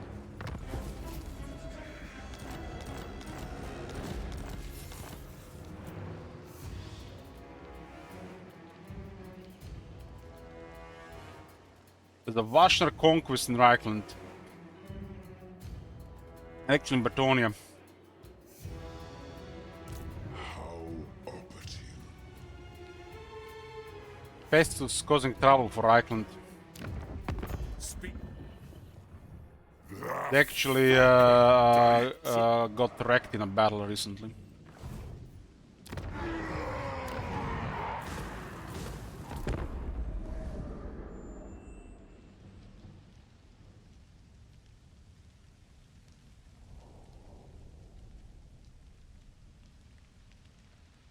I mean, was it an unusual Psycho Steel?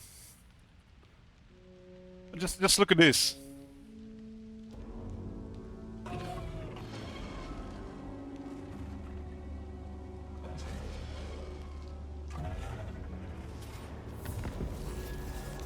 Battle. Battle. Battle. Battle. Decisive victory, low casualties. Battle!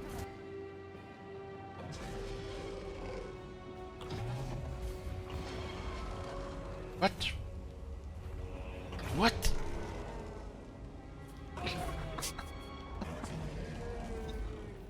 Oh man, CA.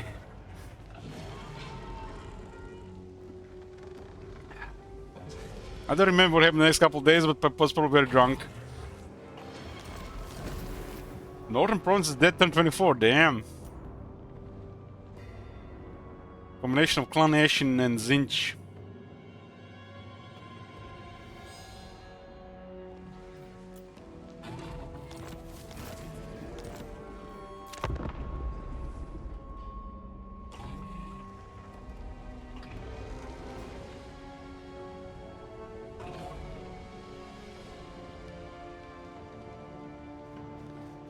Campaign AI minor tweaks. Sure, we'll test Slipsan. Why not?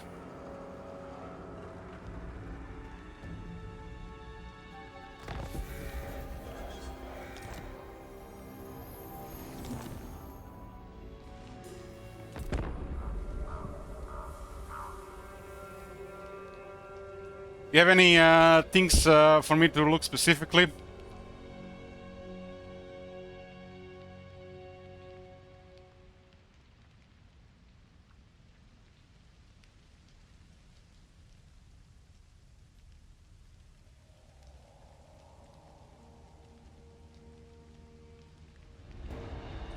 But what if I get are we gonna get removed from the game as the village in that test, Slipsan?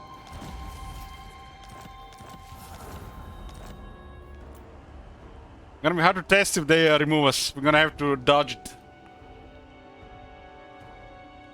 Am I gonna expect to get removed?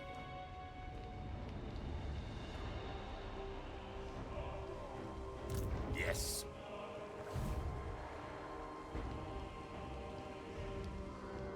Just don't kill the changeling. Mm-hmm.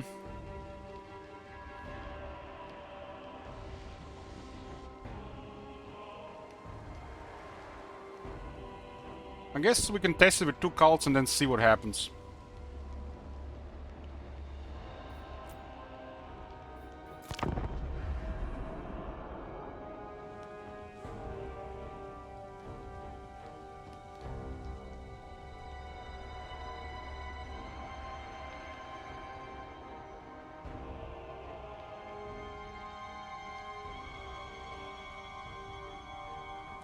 Well, if there is no changeling, they discover the cults immediately.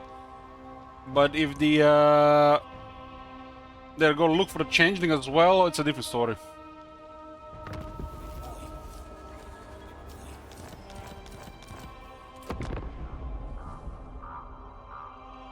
I guess I can only just force peace in between, right?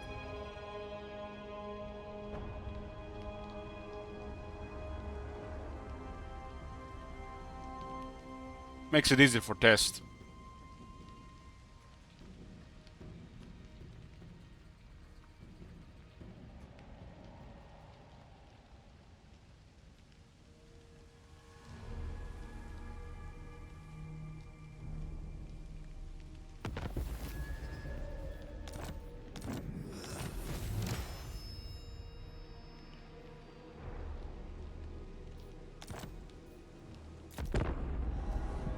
Yeah, looking forward to see that Slipsan.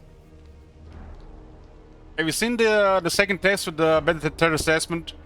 Scarsing his historic token on turn 13. Might have been a fluke though. That's the earliest I've seen happen.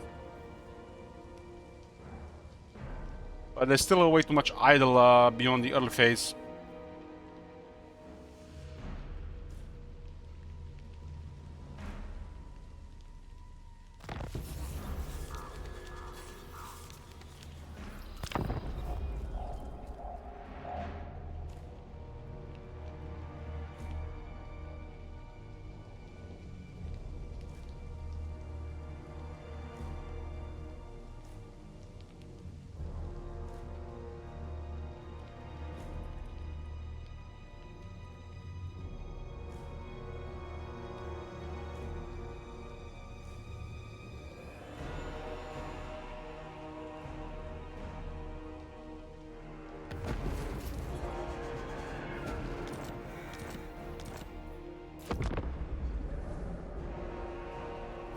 3 rounds and not a single run the Empire stumbled.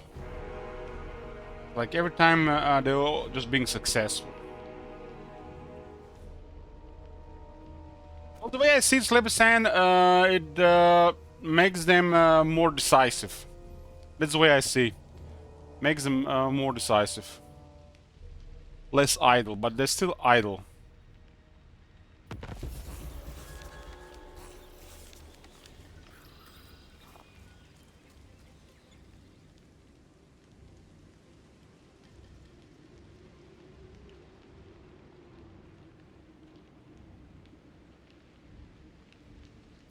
I wish they made a video about talking about this thing, what it does exactly. Instead of just trying to sell us on a fairy tale, they're putting effort into the working on the game. To me, it looks like that setting, the way I see it, we get idle AI without it, and if we turn that on, we get a little bit more decisive, aggressive AI. But still not a decisive, aggressive AI that it should be.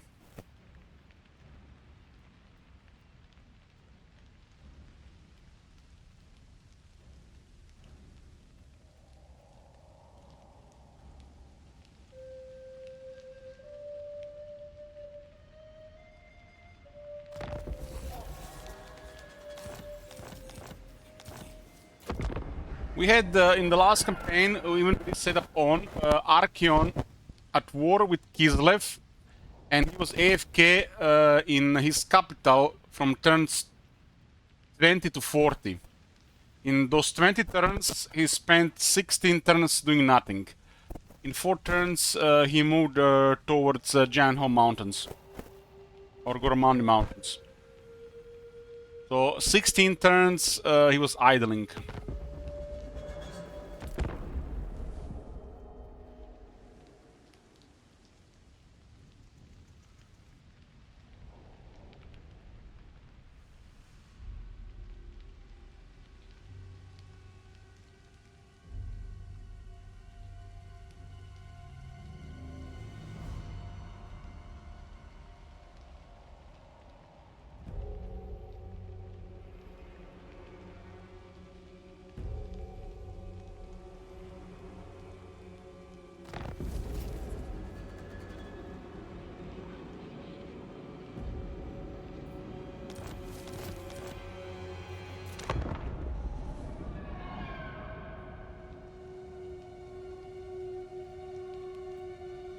At least the interaction with Torgrim and Skarsing seems to be more effective these days.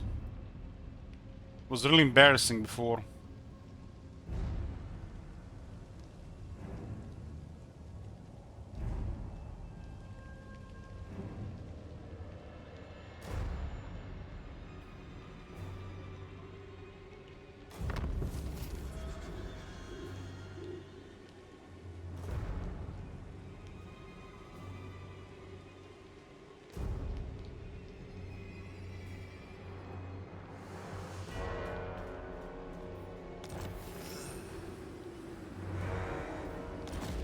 Borg is down.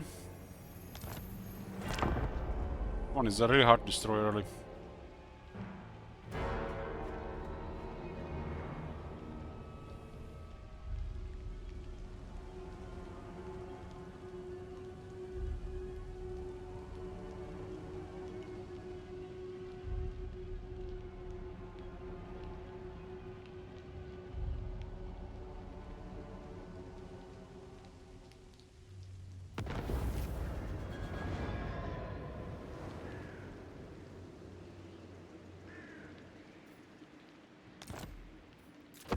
We'll see what's going on in 4 turns.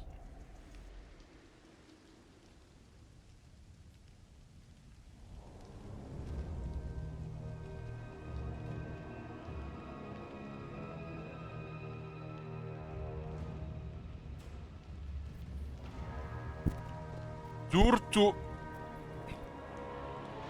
planting roots in Flensburg.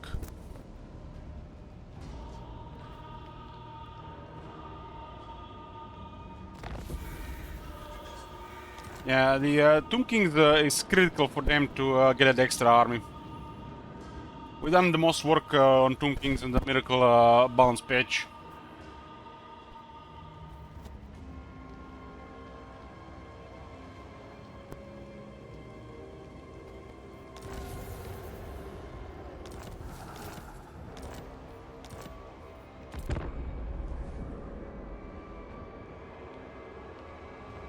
Beastmen, Tomb Kings, and the Vampire Counts, they're in a really bad shape as the AI.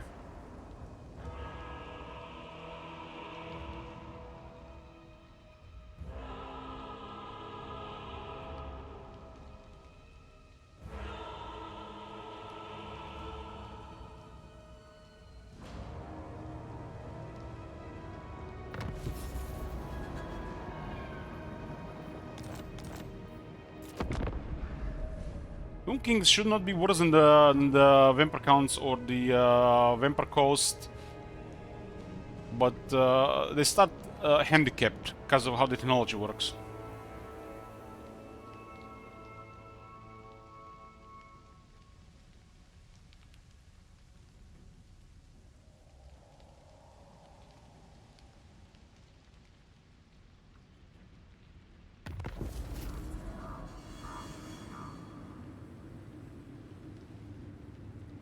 Archeon has been destroyed, damn. Boris finally won. It's a rare sight. It's a great thing that it can actually happen.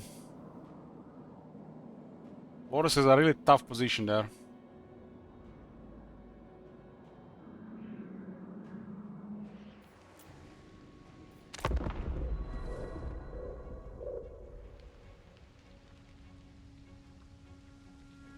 That place is a nightmare for the AI.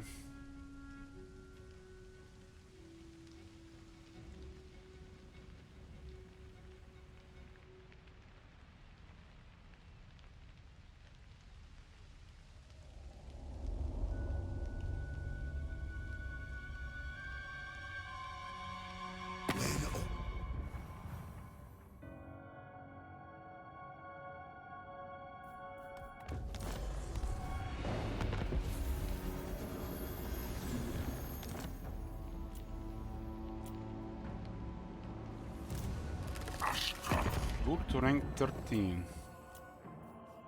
Top 13, we got Malekith rank 1 with 13 settlements. War in Aladenar and Subtle Torture. Larius rank 2 with 14. War with Nakari and Noctilus. Blood is rank 3 at war with Scrag and Elspeth. Iron Dragon rank 4 with 15 settlements at war with Clanation. Wurzag rank 5 with 11 settlements at war with Krogar and Zlatlan. Rina is rank 6 with 12 settlements at war with Azazel. Gorok is rank 7 with 12 settlements at war with Skulltake and Luther Harkon. Drazoat is rank 8 with 8 settlements at war. I wanna say Mountain Eaters. Mountain Eaters. Malus is rank 9 with 9 settlements at war with Aladenar and Subtle Torture. I guess he's ally with Malekith. Grimgor rank 10 with 11 settlements at war with Zulahu. The Henlin is alive, rank 11 with 13 settlements at war with Ricard. Gram Pepper rank 12 with 9 settlements at war with Hans Marshall. And we got Kairos on rank 13 with 6 elements at war with Teclis, Oxyotl and Zlatlan.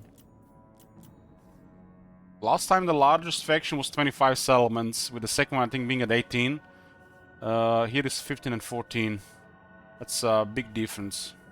This is without the threat assessment. Means nothing, but you know, it's definitely a flag of difference.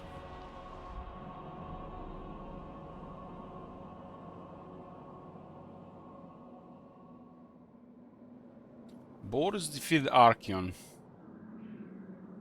Reichland not doing that well this time.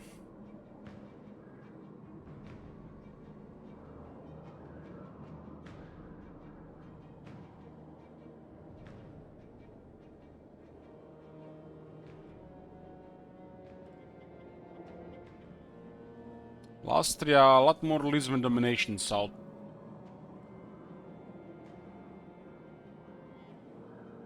Ulfton almost under control of the High Elves. Mother Stankia is at large here. Drużyna ready. She's ranked 28. I am Morath. Morathi might actually get wrecked. Lord of the Black Tower. Cockroach is up. 3 armies on turn 40 and a questionable quality. That's so sad.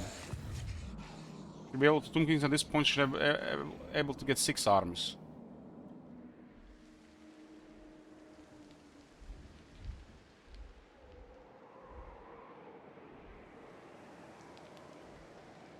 Bloody-handed priest. Bronze 26 getting wrecked by Valky.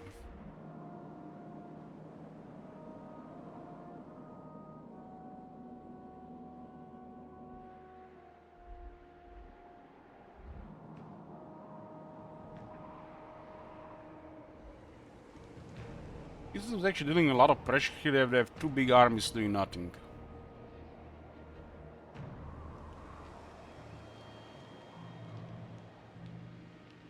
I thirst.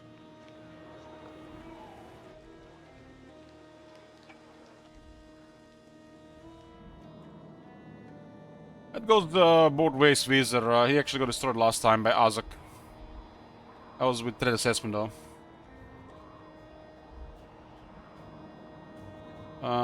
In 3 tests, Belegar has been the most consistent.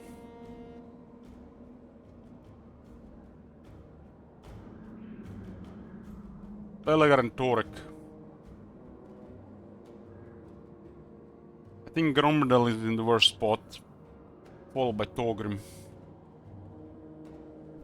I guess Gromdel and Malachi in the worst spot, followed by Togrim.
Party down, car down.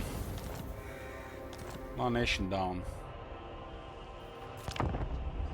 This setup is like the same as the first one.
Okay, dead.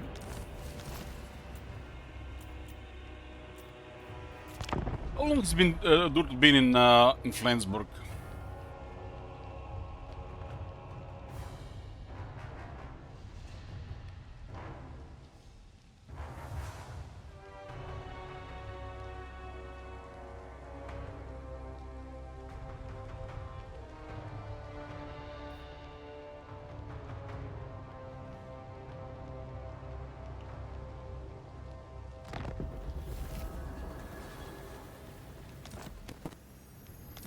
Pesos with the Nemesis crown. It is so.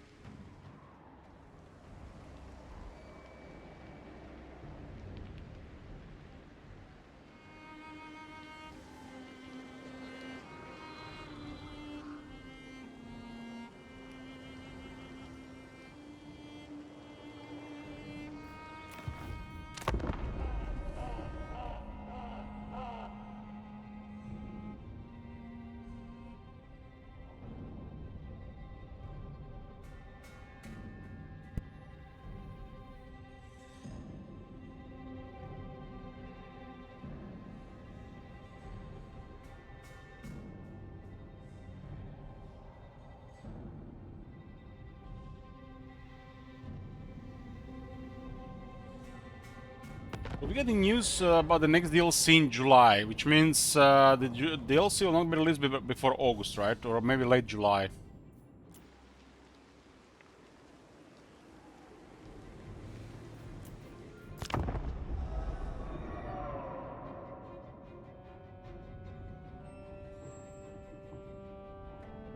Like curious to see what's gonna happen with Norscom.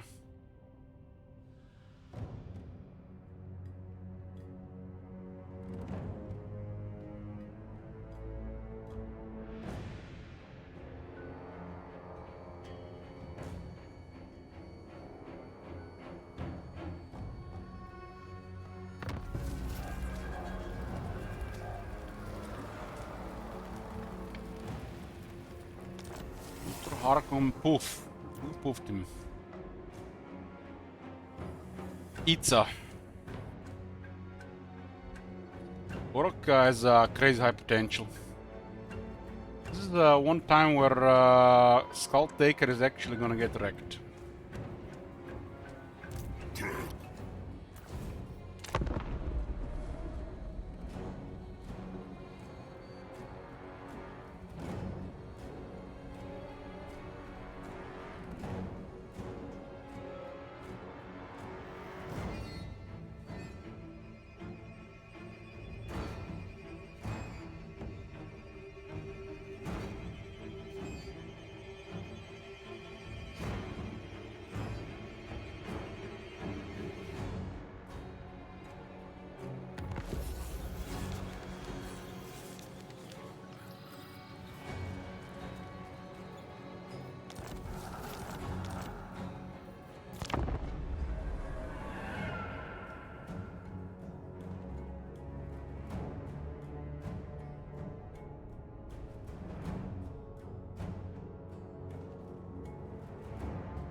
Your game master rolled over all Austria. What turn was that, wizard?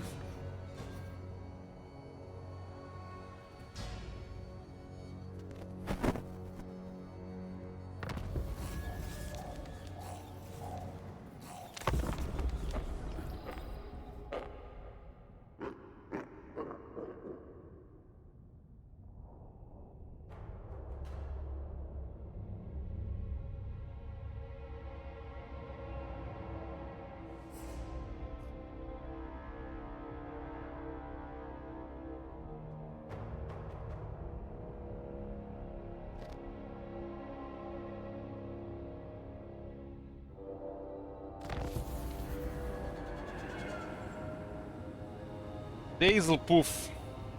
60 or 70, I was Malak on your side of the world. We're playing, what setup we're playing? Was it modded or was it vanilla with the extra things on?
was vanilla without the extra stuff.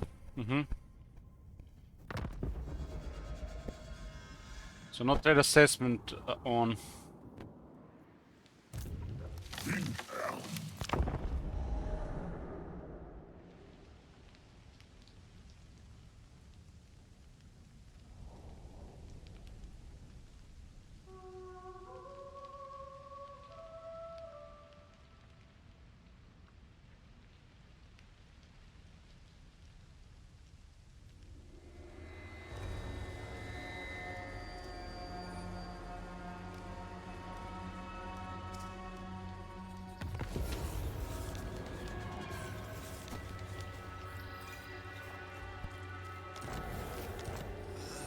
Malachi poofed.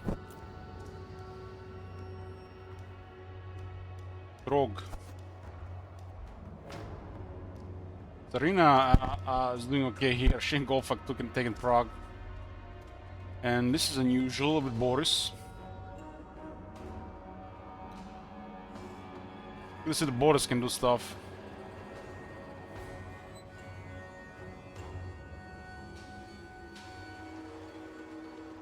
Duru have taken Aldor, might have been raised by the Chaos.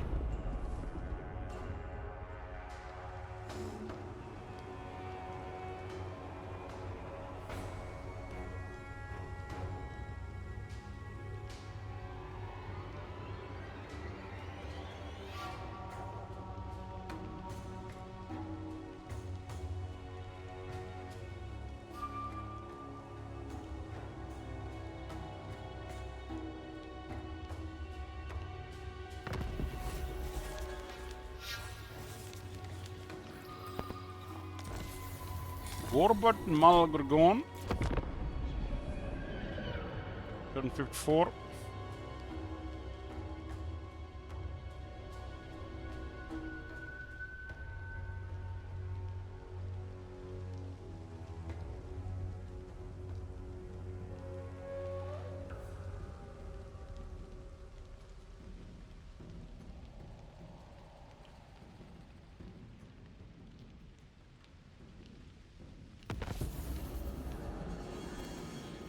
Mumford poof.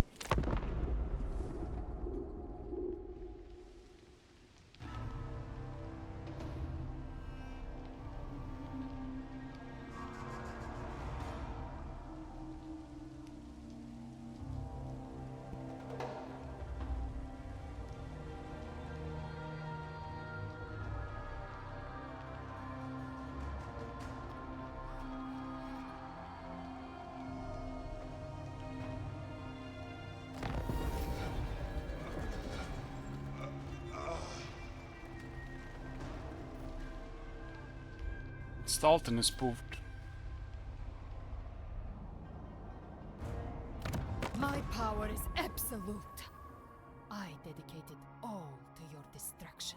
Working together with Man-Eaters, but they control Prague.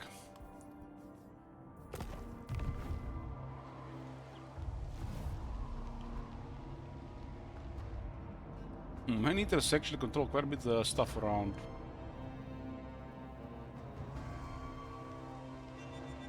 Look at this, Vlad has literally insane military here. Elspeth is almost dead.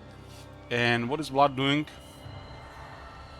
I guess they got a military parade in Auerheim.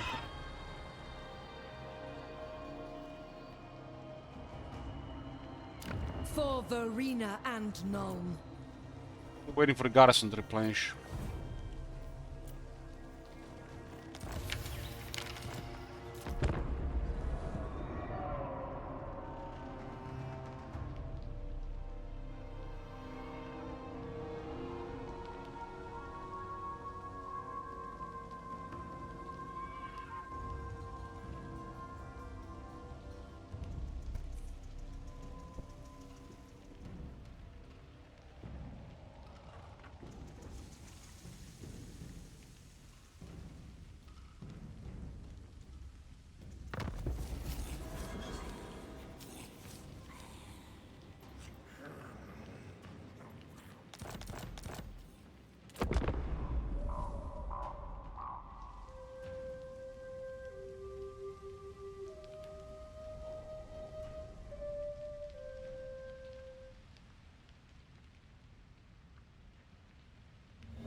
We're back, boys. We're back, boys. Skull Taker down, turn 58. Kroger down. Kroger got wrecked by Wurzak. Yeah, Wurzak is really dominating. It's a really good position to dominate.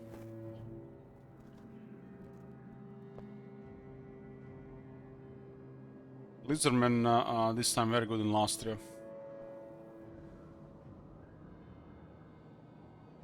We're gonna see Kairos actually can get upper hand as well. This guy's getting ignored in 3 campaigns. These guys serve no purpose in the game as well in the vanilla.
Horse has been destroyed. Bloody Hands rank 1 and 22 settlements at war with Teclis.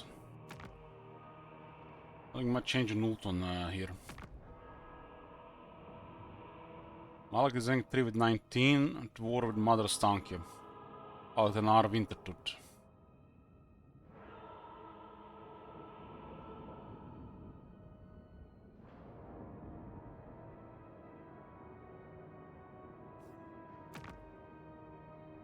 Well, it's the best we can do to do a fast test, Lord Drago.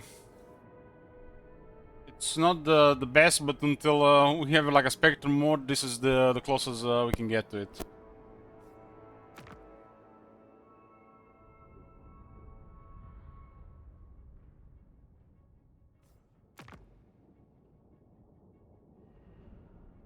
I guarantee you most of these factions would do way worse if the player was actually a variable.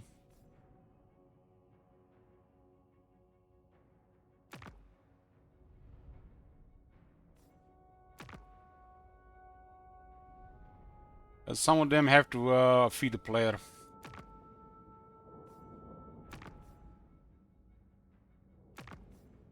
This rate of expansion for turn 60 is really poor.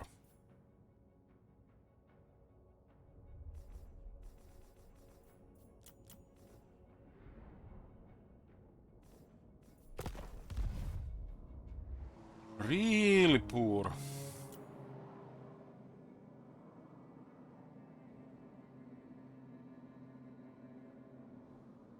Kai doing unusual.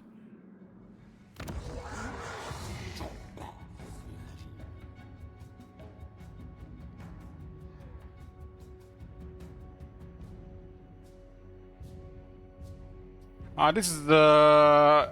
I guess you're behind times, Lord Drago. The Shroud is a factor. The factions in the Shroud that you don't see have multipliers. So it really depends what you want to go for. Sometimes it's a factor. It's a thing in the game, Lord Drago, and they actually expanded on it.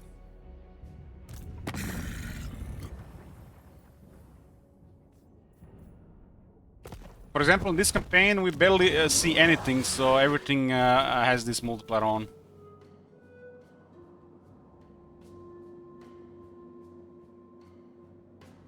but they've tuned the numbers a bit over time, so it's a factor in some cases nowadays. There is way too many variables when it comes to this, so it's subjective.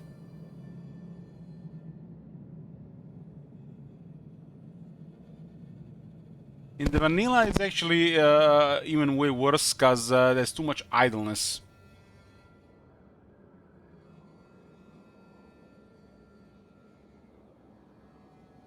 And it seems like in some cases, the moment one faction starts being idle, the rest of them start acting as well. The more faction idling, the more factions around them are also gonna be idling.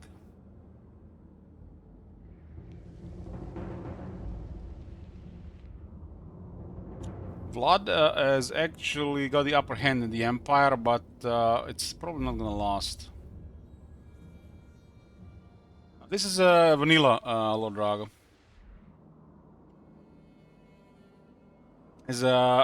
We're testing the new vanilla changes. It's an improvement of the AFK AI. They upgrade the AFK AI into idle AI. Still lacking aggression.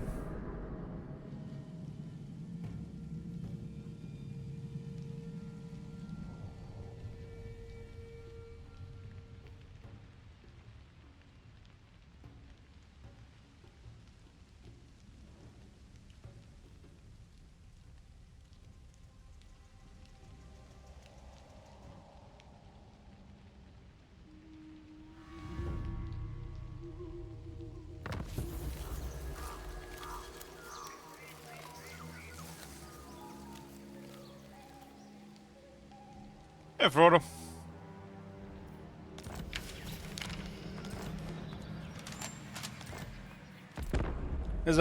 They actually introduced 2 new settings on top of some of the changes, but the AI is still idling too much. Well, Lord Drago, we're using mods so we can have better tools to spectate. Doesn't mean if it's modded that it affects the AI anyway. There's a mod that speeds up things, and there's a mod that gives us clears the fog of war, for example. Doesn't mean it does anything to the AI.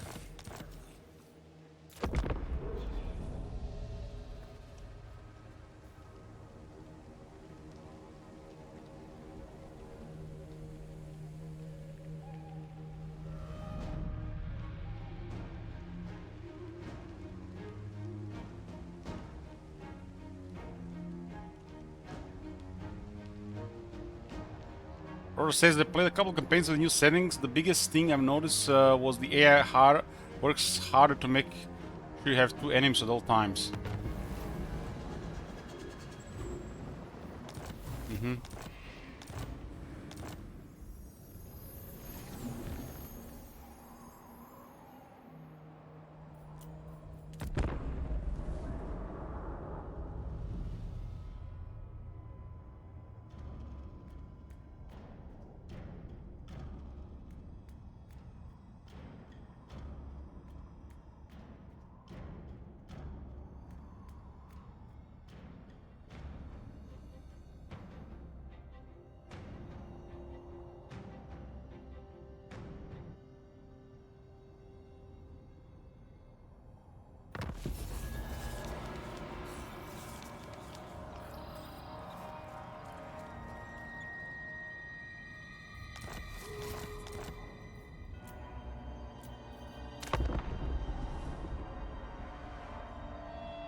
Man, Wurzburg is such a menace. I knows much more than yous anyways.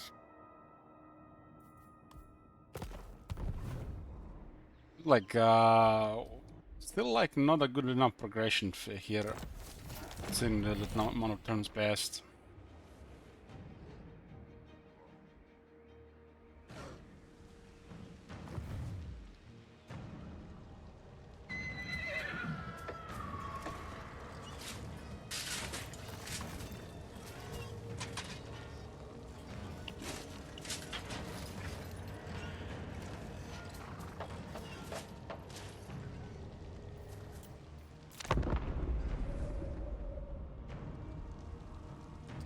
Second July, or the 2nd of July today.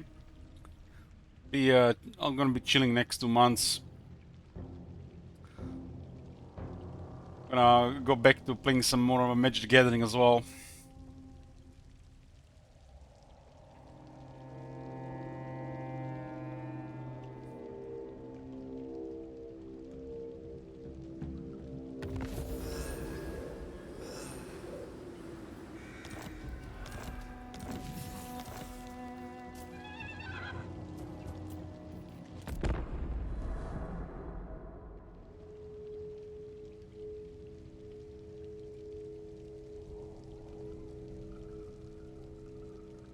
Elich don't have what to do with his money.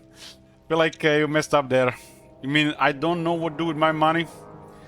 I mean, my dumb budget has went poofed. I play Commander in Magic the Gathering. I have 3 pretty fun decks for me. I don't even have to spend any money right now. Unless somebody has something I really want.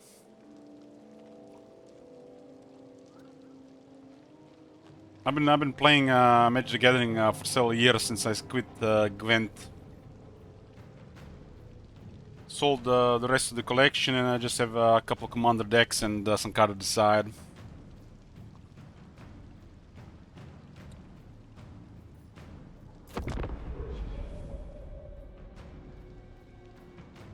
I haven't really played much Magic in the last 4 months. Taking a little bit break from the cards.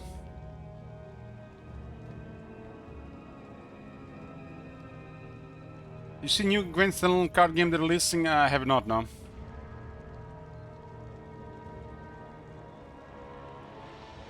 First time I hear about it.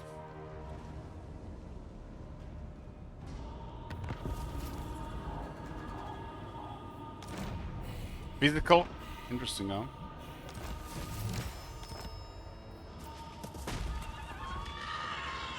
Peekaboo!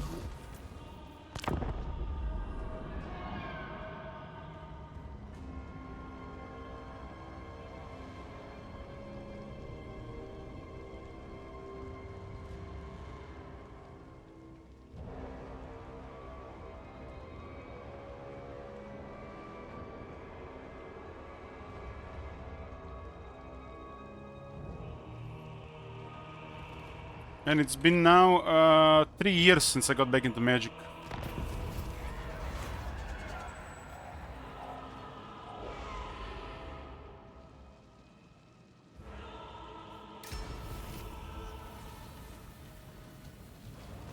Peekaboo!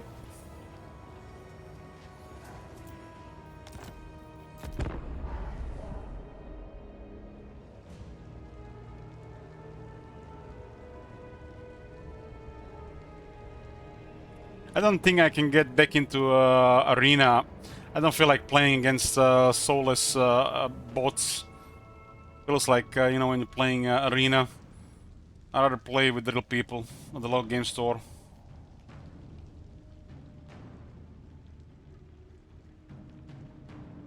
Might do it like once or twice a week.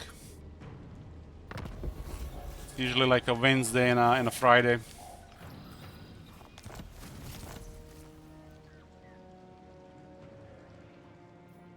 Peekaboo!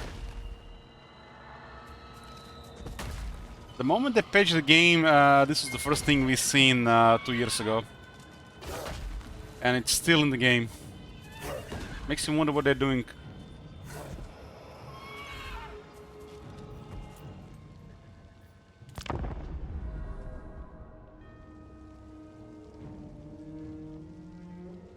I made a video about this on YouTube, and this is the reason why we started modding.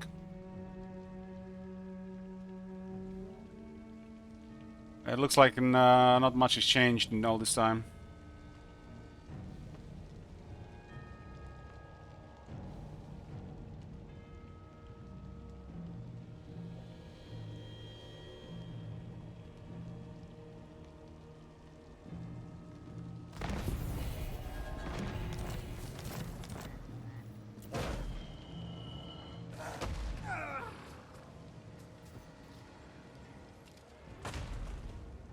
They were idle for about 6 turns, give or take.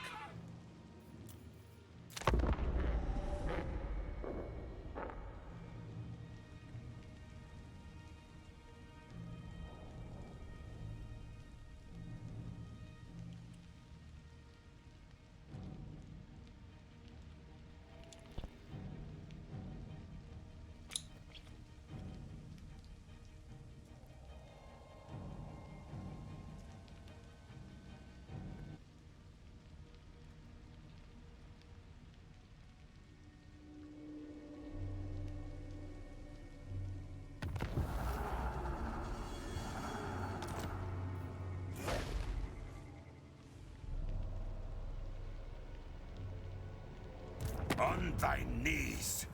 Then and only then shall I hear thine words. Vlad has sacked Noon, I think, 3 times. And Elspeth is still in the game.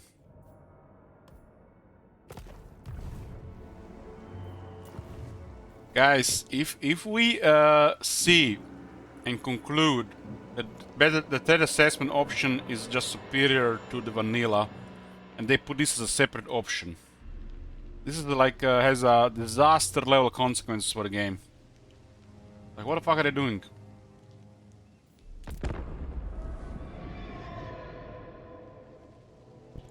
Are they trying to please monkeys here? That play for 20 turns and restart?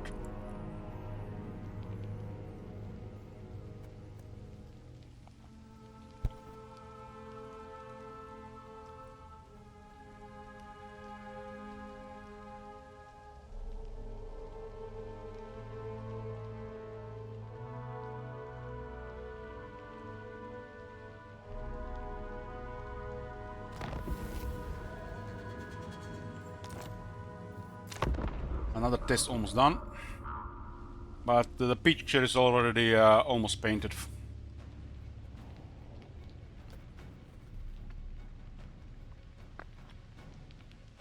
I think we need at least 2 more tests with better threat assessment.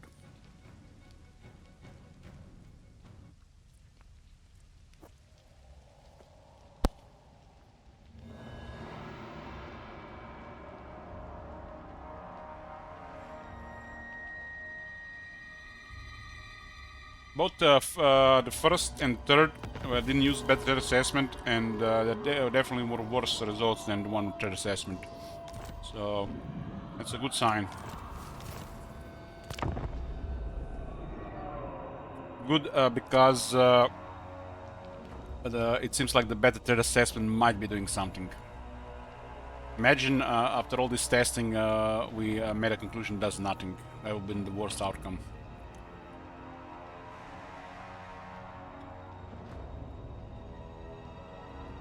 But one thing if it works between the AI, another thing if it works when the player becomes a variable. So that's also a thing.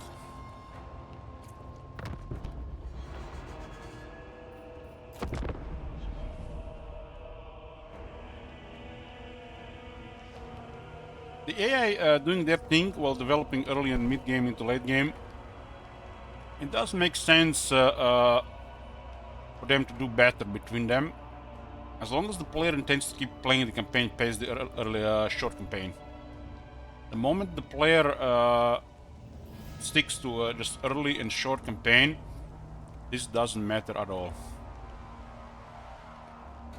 It doesn't do anything for the game, what I'm saying.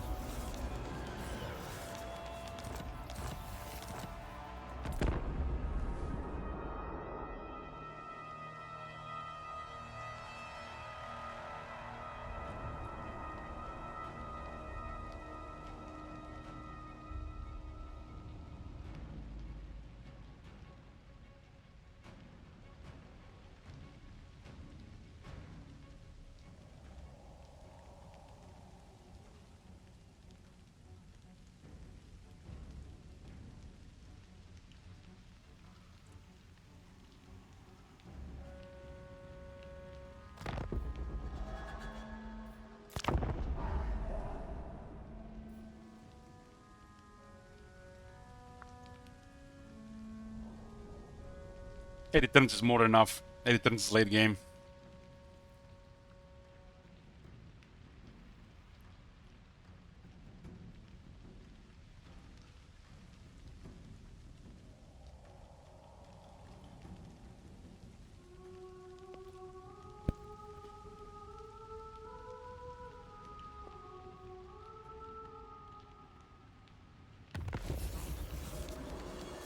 It looks like about 60 factions left.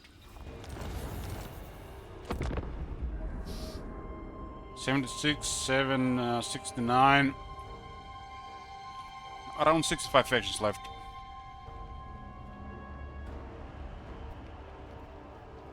I guess to make it precise, 69 factions left.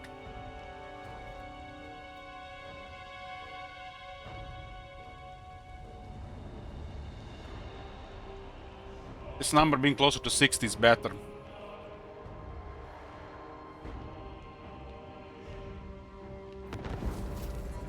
The blue pirates don't count. Rogue armies, they don't do anything.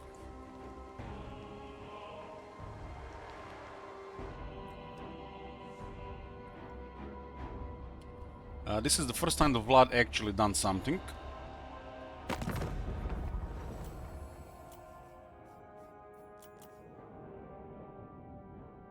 I have two decent-sized factions for turn 80, Bloody Hands and Itza. Urzak is a real menace these days.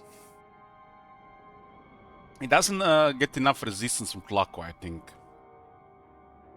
Tlaco probably ought to keep him busy for a few more turns. Bloody Hands, rank 1 with 38 settlements. Nagron is ranked 1 with 25 settlements. Nagron is actually in a really bad position though. Ultuan is not getting harassed. Eastern Province rank 3 with 21 settlements. Grand Kate looks okay. Even if they're hostile with the Lizardmen. Nakai has done the best progress yet.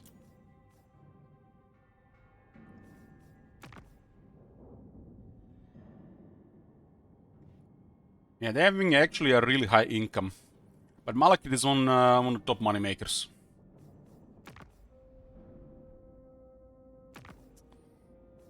Gorok rank 4. 29 settlements. Is Warring Hunts Marshal and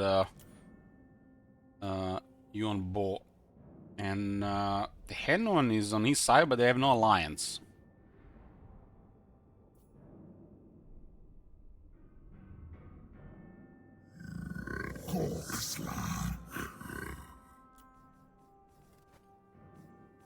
It's looking good for the last of it. Skull take it down. Unstoppable! Vlad has no allies. I think 5 with 22 settlements. Mistress of Ice.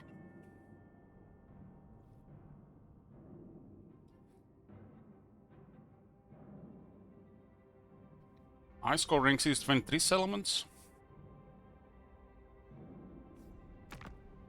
Rune rank 7 17 settlements.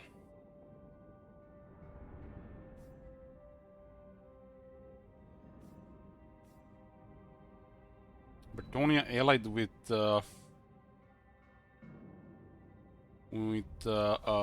High Elves, Wood Elves, and the Emperor. One sec.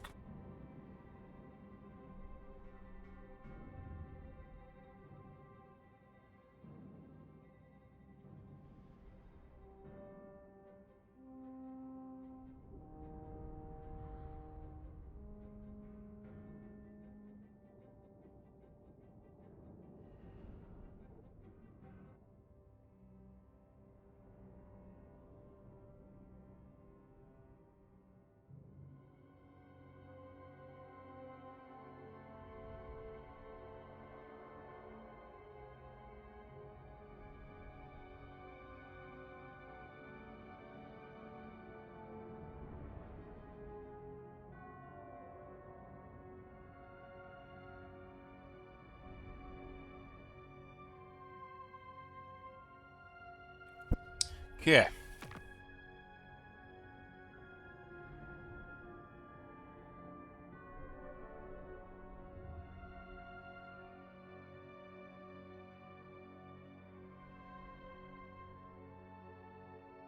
Health is rank 8 with 17 settlements. Zul who rank 9 with 23. War with Grimgor.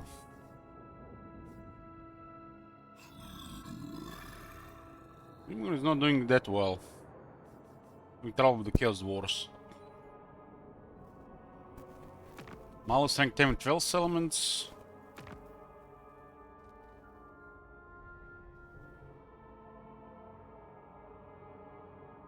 Lord Mazamun rank 11 with 13. Hanon rank 12 with 16. All on rank 13 with 16 as well.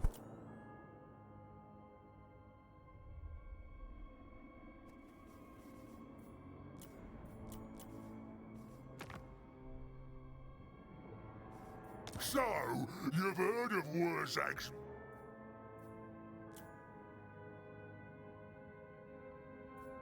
I...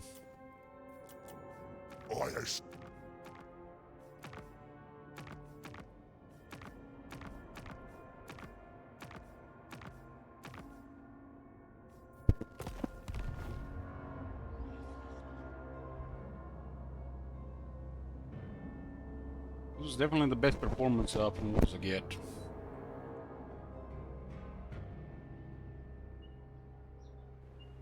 You guys ever seen Dragon Isles like this? Like, what the hell is going on here?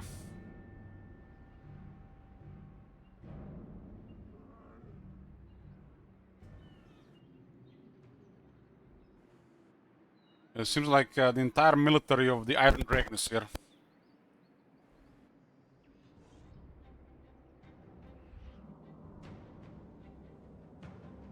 I find it strange they actually send this much military in vanilla. That's unusual. My newest warpstone elixir requires a test Very subject. unusual. That feels like a first as well.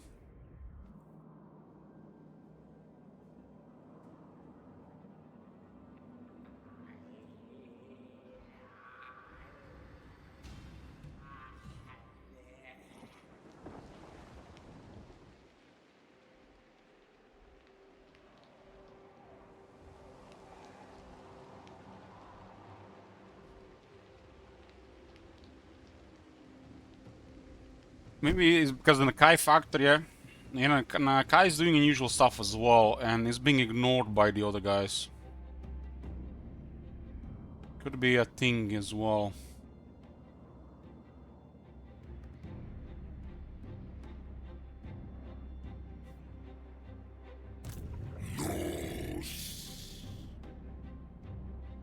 So what kind of army does Nakai have?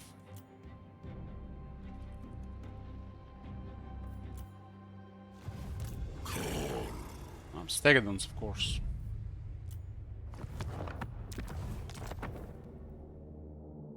You guys remember that one time Nakai couldn't lose? Because literally was in a world where everything was gone, and he was still moving around in circles, and like nobody was messing with him. And then we checked his army, and it was this.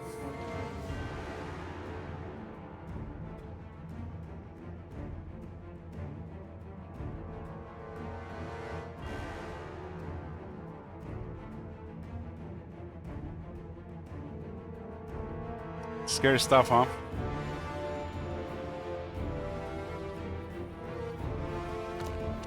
Yeah. Empire's blessings, yes. This was 2 with no threat assessment, 1 with threat assessment so far.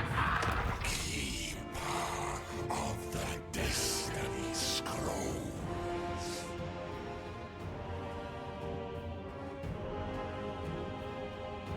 This will give us a lot more clear picture now with a second example. Changeling. If Togrim gets killed before turn 15, or Skans get killed before turn 15 this time, that's a strong confirmation. This does a lot. But it's not a main thing. Because that one is like a main example where they're just like too close to each other and somebody has to go early. 3 campaigns, 3 times Torgon got killed, and it was like turn 17, turn 13, and turn 22. Turn 13 is crazy. Turn 13 was with the threat assessment.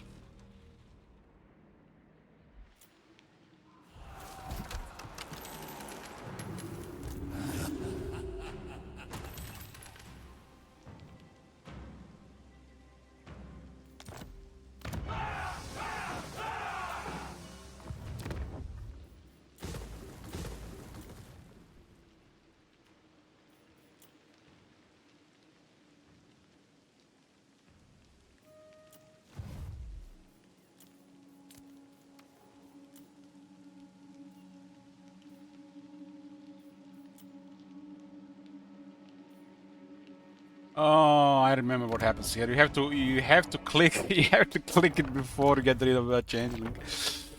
I just remember this happens.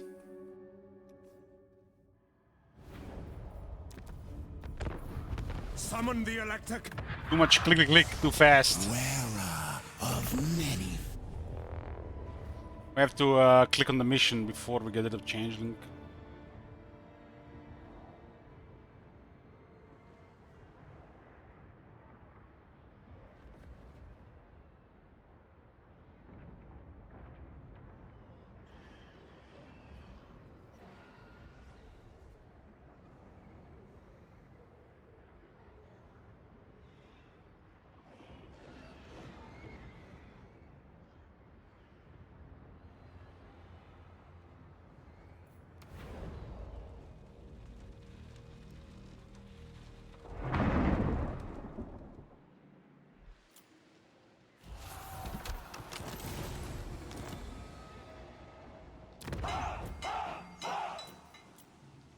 The changeling.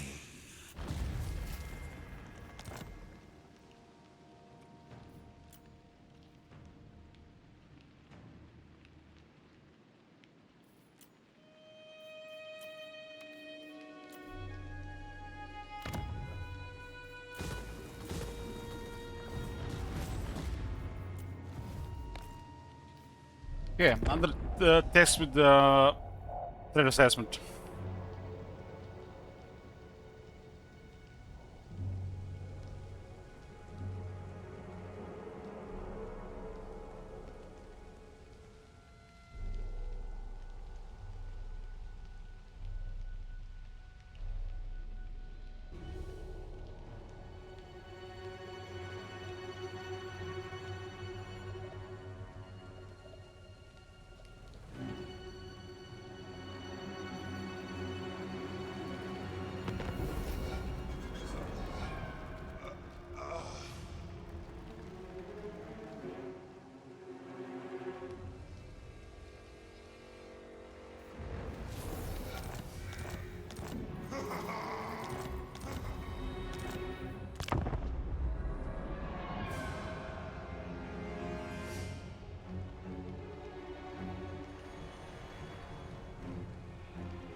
Where's the camera looking right now? It's like on the back. Not looking at anything.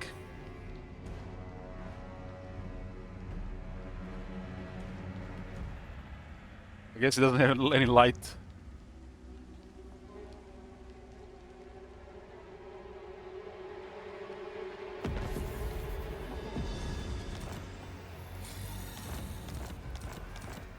Maybe this is the one where Cetra actually does something.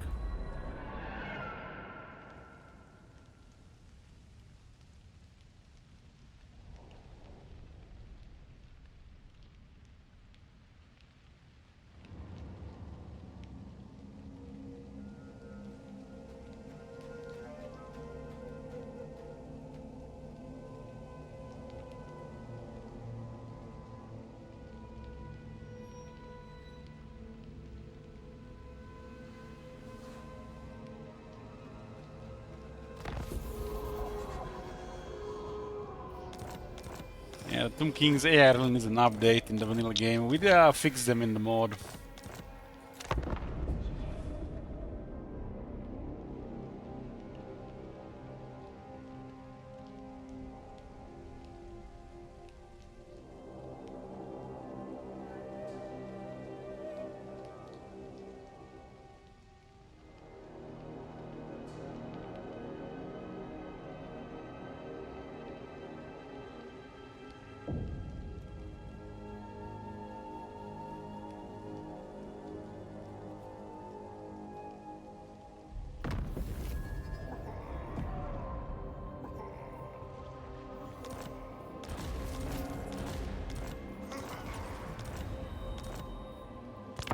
Yeah, it does not remove the cult, so this makes this faction ideal for testing without even bothering with anything else.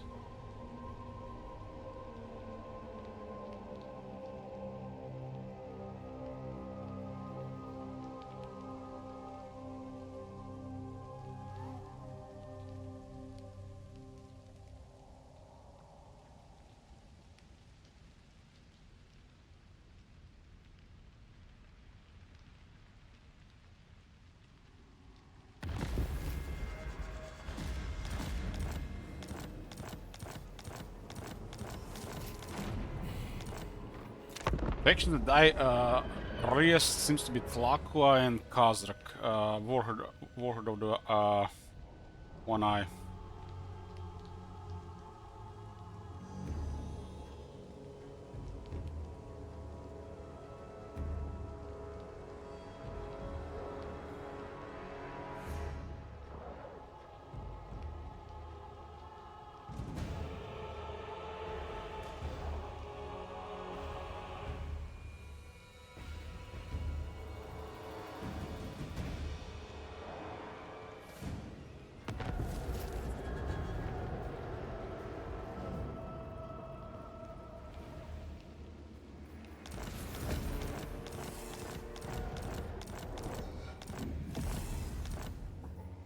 Khazrak poking around here.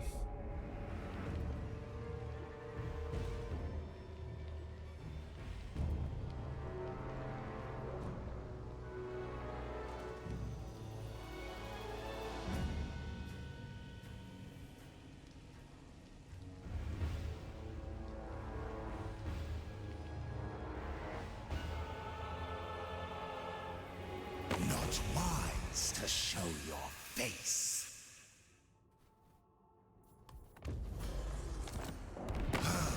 Not you. Ogres, what the hell, ogres?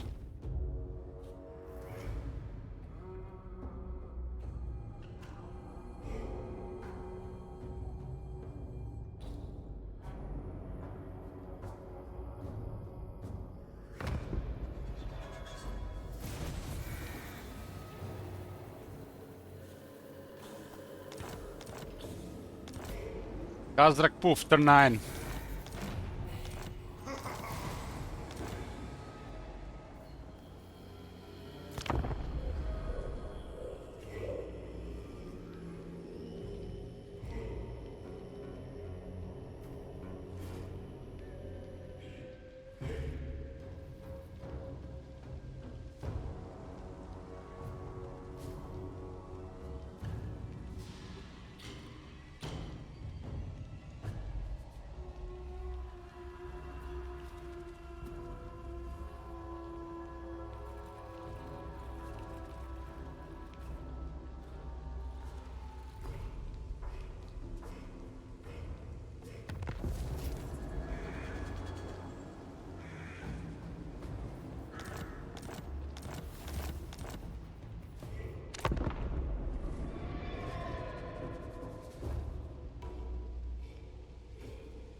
Yours is by far the most repulsive form to take.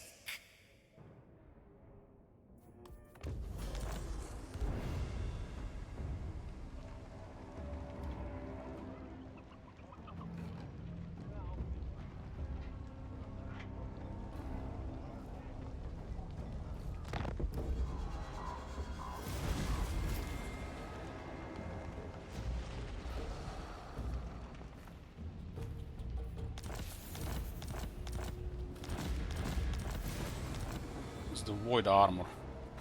125 barrier, terror, and 10 phys resist. I think this one used to be like just 10 phys resist.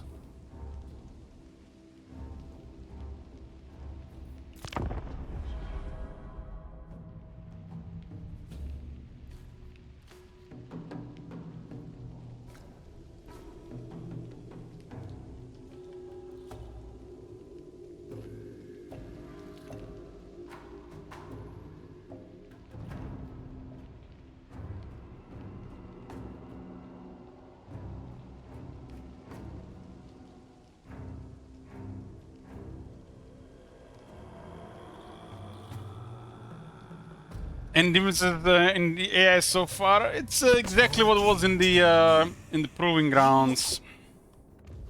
Got upgraded from AFK to idle. There's still too much idleness and enough aggression. But between the threat assessment, not threat assessment, we are gonna soon see. Lock her down. The AI has been improved, but not good enough. Aggression is almost non-existent.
With Sinch's chosen.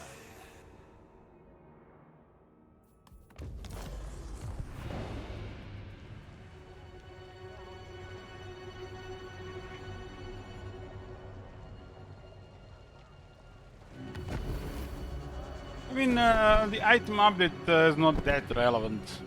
Just cool to see, you know, change stuff around, get like a sort of freshness back into the game.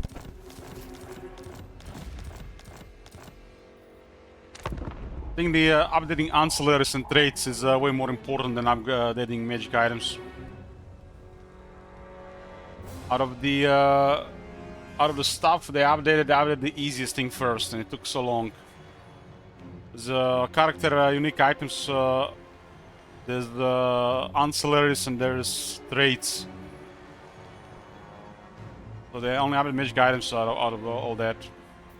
That's like I think the easiest part.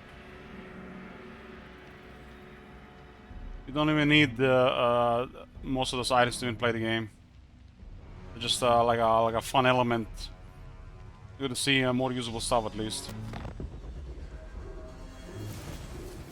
What's more important, Armor of Destiny have 14 more armor, or Determined getting fixed in the trade pool?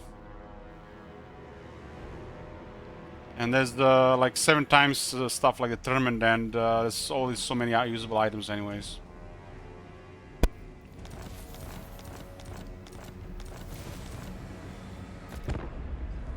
Not to mention ancillaries. Half the faction only have proper ancillaries, and the other half of ancillaries are barely usable. Out of everything, they updated the most, the least, the part with the least issues. It's a good thing they updated it, but that one needed the least update.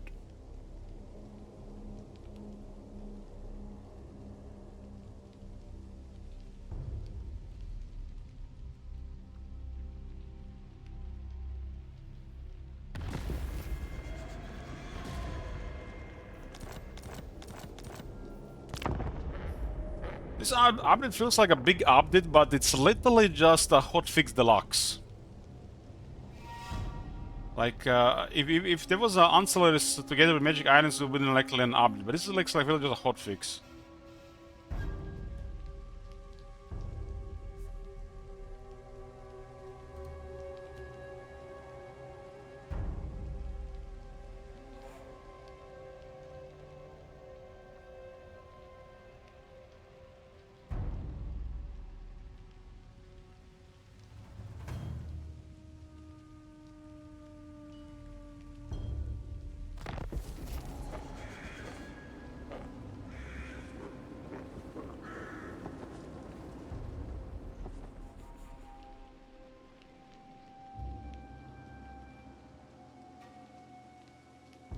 It's definitely good, but I mean, just tell us how big the game is, and they keep just saying it while doing very little. And it seems like they did a lot, but on the big scope of things, it's they did very little.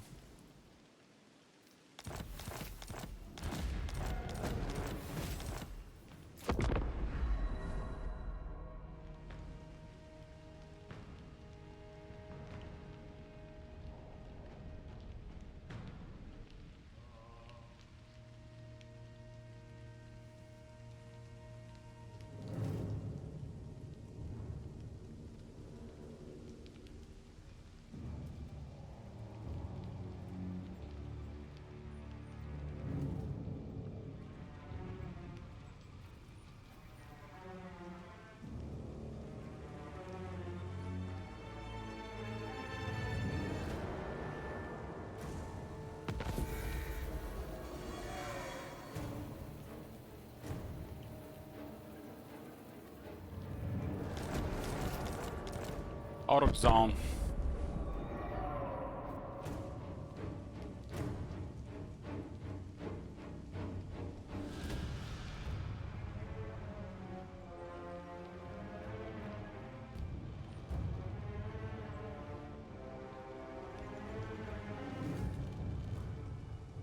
I think the scaling has been discontinued after Warhammer 1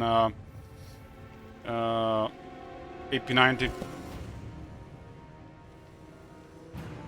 Computers did get much faster since then.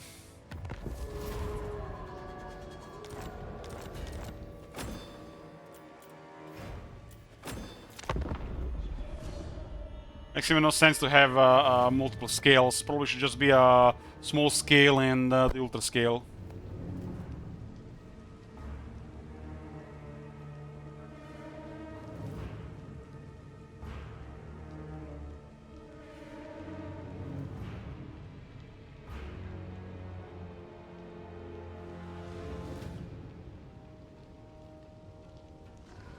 Friend, enemy, pawn. What's the difference?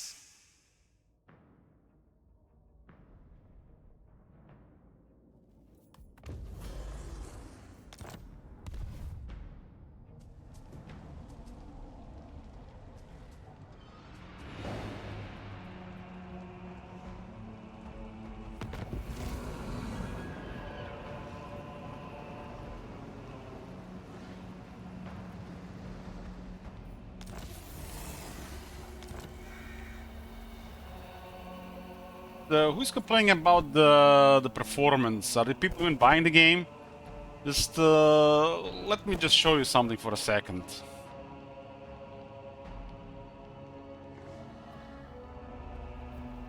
If you buy this game currently on sale, it will cost you still almost 200 euros.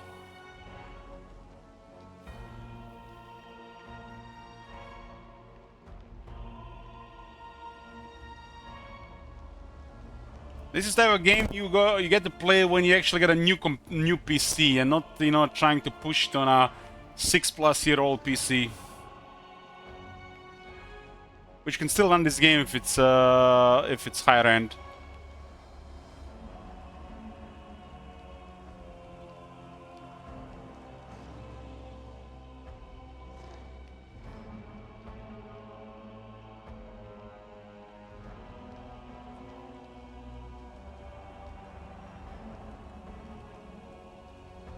So show how expensive this game is, really. Can you imagine somebody getting into this game with a like second to last DLC and can't wait for a sale?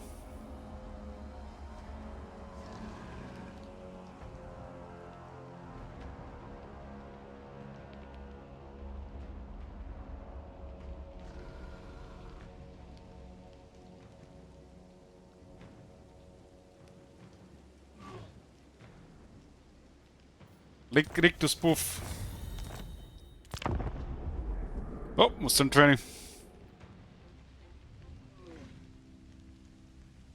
Nothing happened between unusual with Skarsing and Torgrim this time.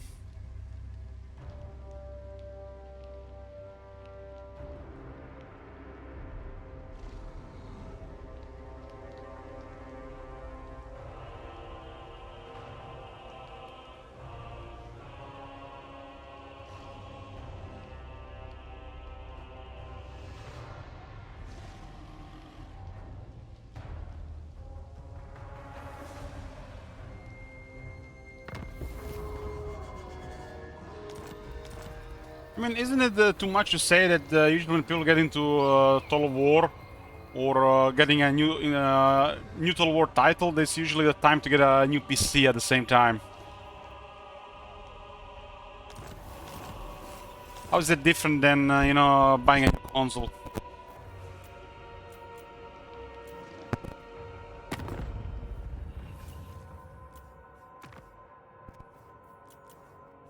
Go to settlements, Latin settlements.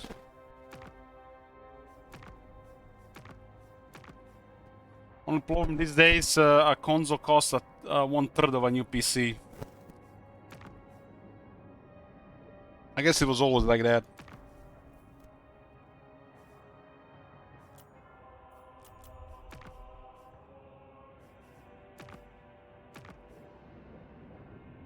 We'll walk is ranked tier 11 settlements.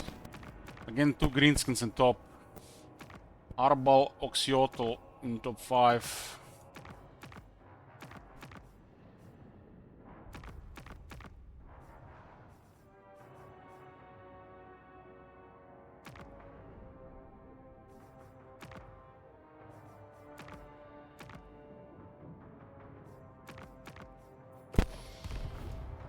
I don't think we're gonna see higher rank than that one.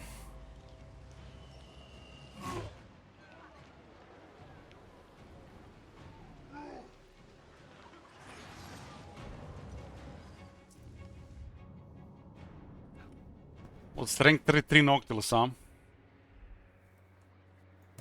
Yes. Kairos rank 15. Xiol 18. Teclis 15.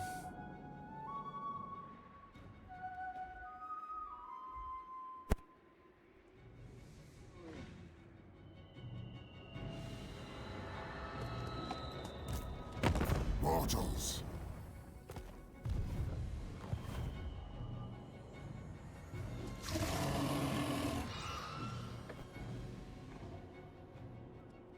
The Great Green Prophet 19. I think 20 plus at this point is big.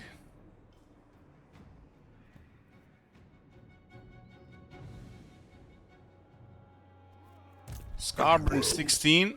I've seen Scarburn one time on 28. Malagor 10.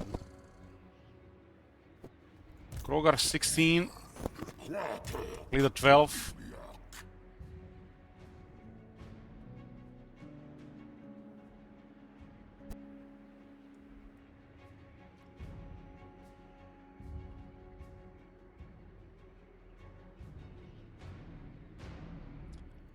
Torek 16.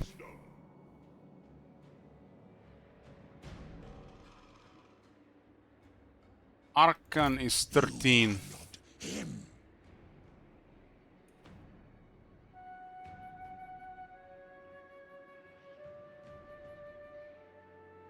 Ready to swordfish. Nessa 12. Don't see repawns. Best thing is the Arkan actually has an extra army to start and still does very poorly. I mean, the rest of them don't even have any chance. So the Clampesta didn't go for this one this time. Rakard rank 23, that's very nice. Lord Scroll rank 20, Gorok rank 10. That's a lot of Skaven military here for some reason.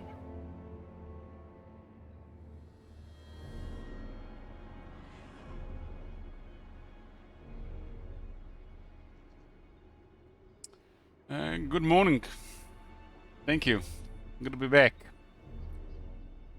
Caltech is rank 17.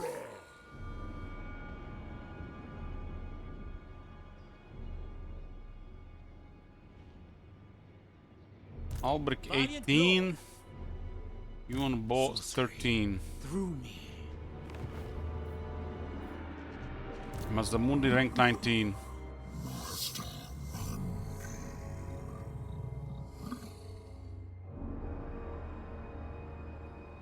Tharion 12. Alariel The ever 15.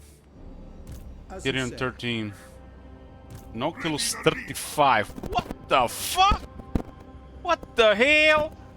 What is going on? It's the second one in a row. That is not possible. I guess he was 33 and one more turn he got 2 more ranks. That is, it's almost like something is off. Something is off. If you pay attention to the ranks, this is definitely something off.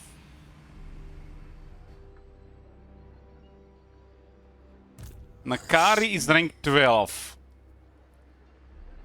Belako rank 14. Looks like needless besieging is still a thing.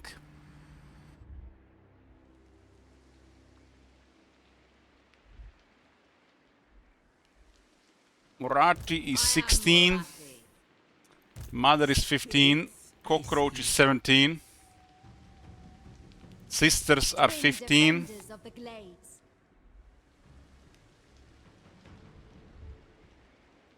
Alitanar 17.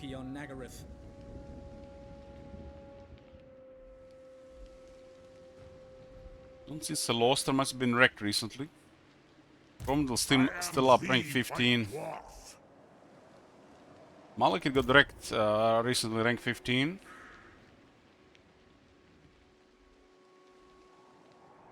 Valkia is rank 15. Krone 15. Queen of Haganeth. Sigurd is 12. Malus 14. Wulfric 19.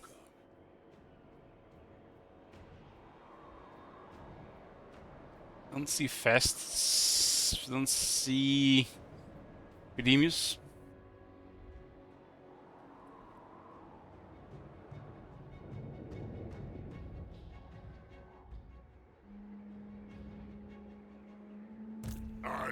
Prince 17.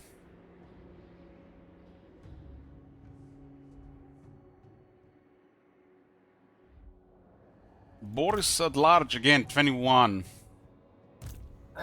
Archeon AFK in his fortress again, rank 13. Tamarkan rank 13. Polek 14. Grimgor is here with 14. Zula, who is 13.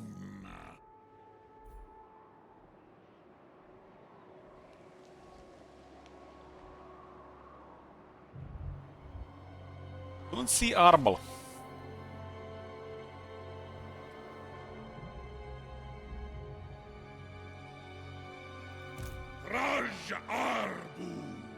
Zayton is 12.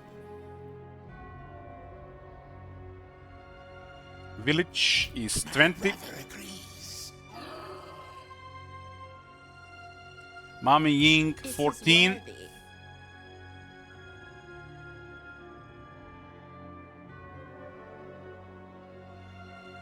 This guy's called Booger Stank.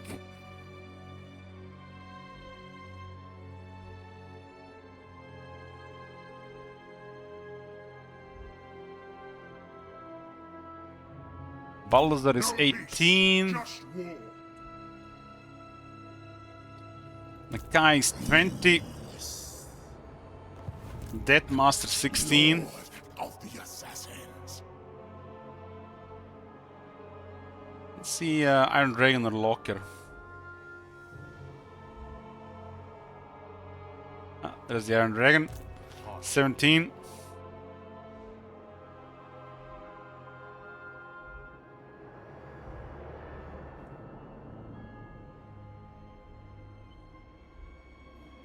Black Father is 15.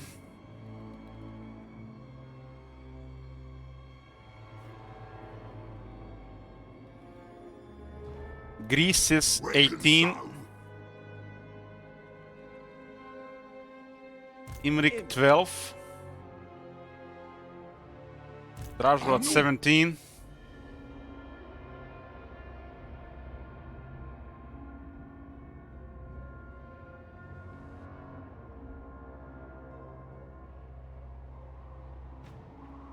Festus in Ostermark, rank 21.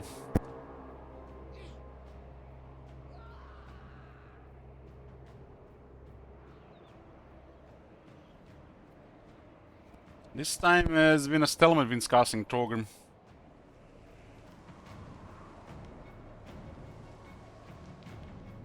Casting seems to have the upper edge usually. Zarina is 14. There's Arbol, 17. Trot, 14. Zazel, 21. Malachi, 20. Malachi with extra military.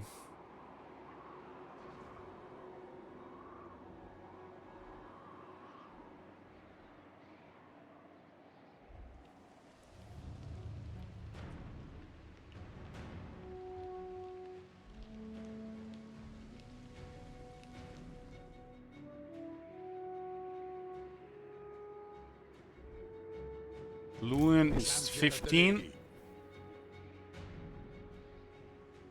Velcro's 14. Let's see,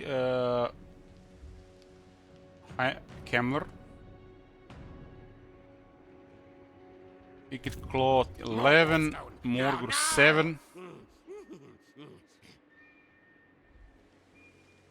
To battle. Belagar 14. Renessa 12. Struck 21. Durk 12. Orion 14.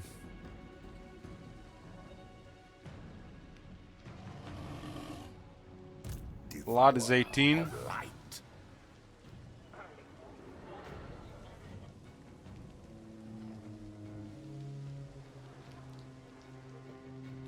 Elspeth 14. Skarsnik's 9. Torgrim 20. That were Gorbert and Skarsnik. Very tough spot.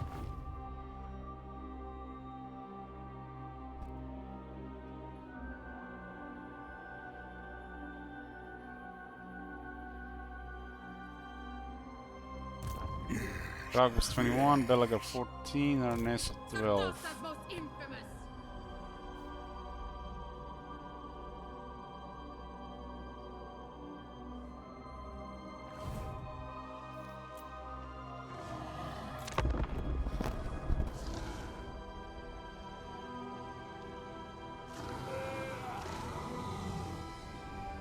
Beastmen are the faction that is in the worst spot. Morgul is better just remove at the start.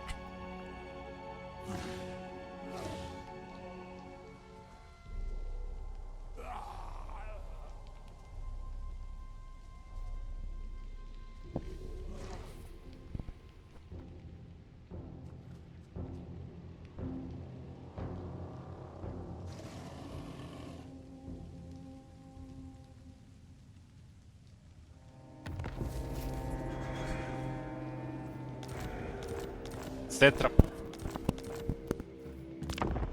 Tetra is spoofing every campaign.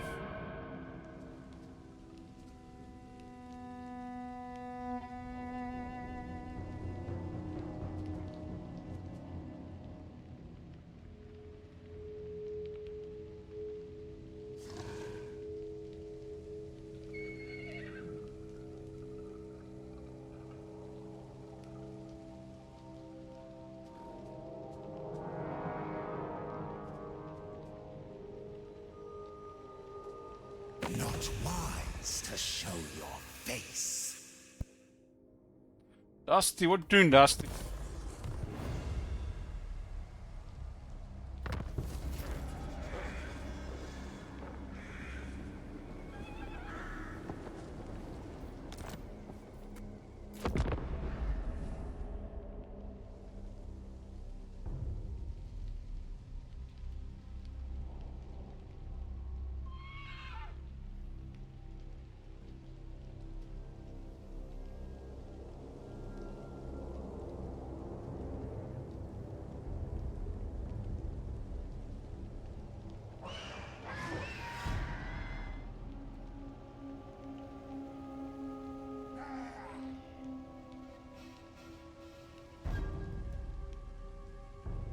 It's the leader of one of the greenskins from the Darklands. Throg has defeated World Walkers and Karakaren poofed. Himmler poofed. Lewin did him. Actually, Carcassonne did it. Azak won against Ungrim. It's 2-2 now, 50-50 now. Yoo-hoo!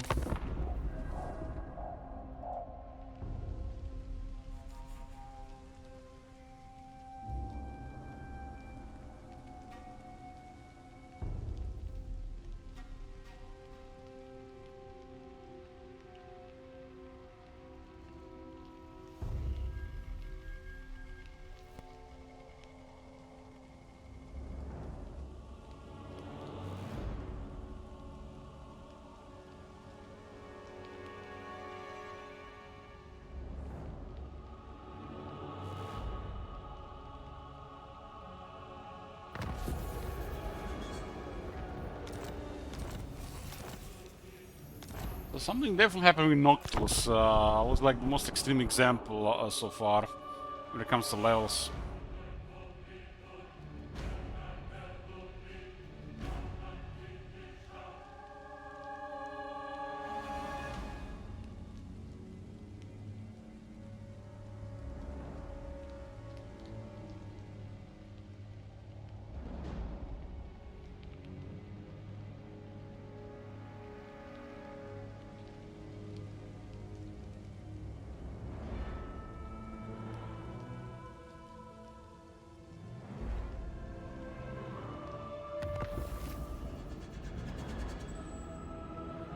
You found an exploit.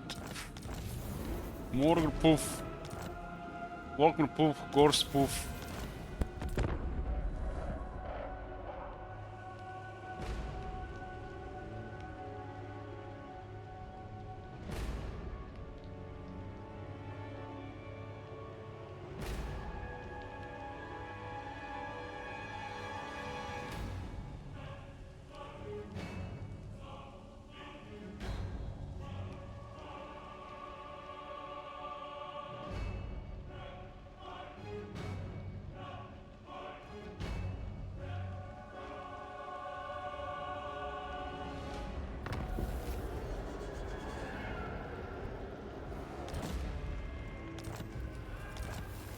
More major factions down.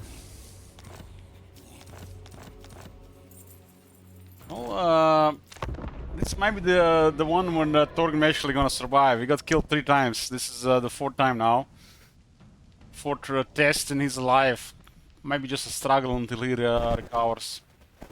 He's got a couple of more ranks, get some regiments renown, and he's just gonna win.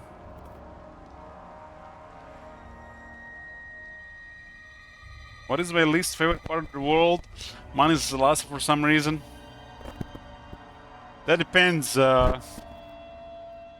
Is Sergeant Pepper in the chat? If not, my least favorite part of world is North. Ark can get pooped twice in a row, huh?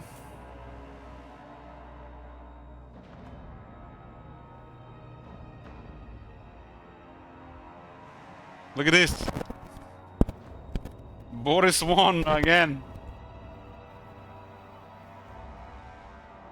That's really shocking considering his position. Why did it happen twice in a row?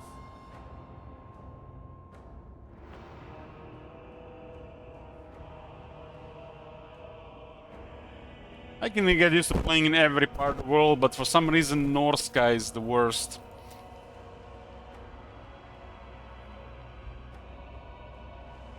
I don't know why.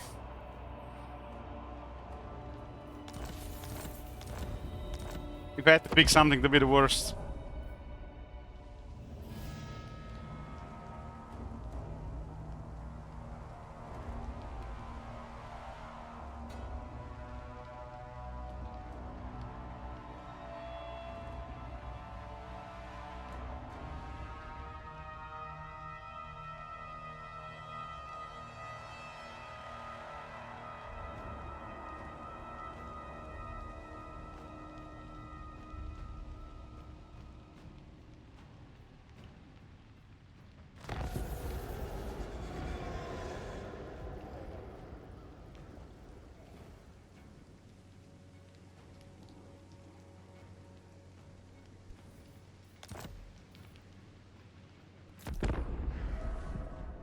I'll have this world.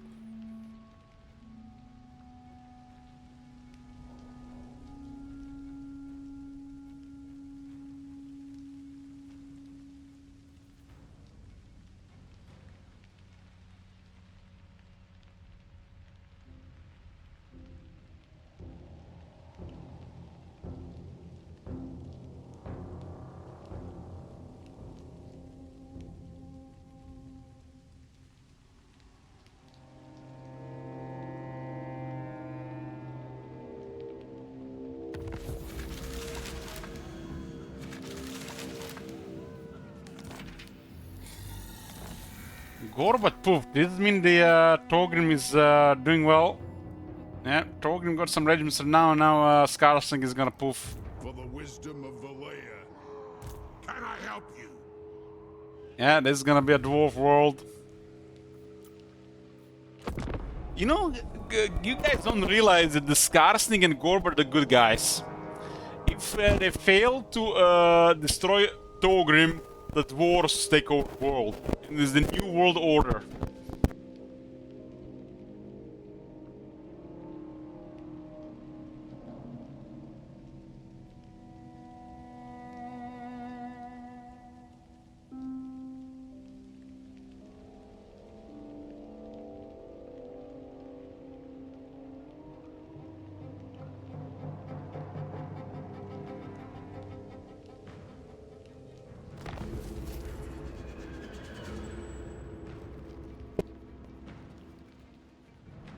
Done with the mic. I'm playing with the wire. I can't help it.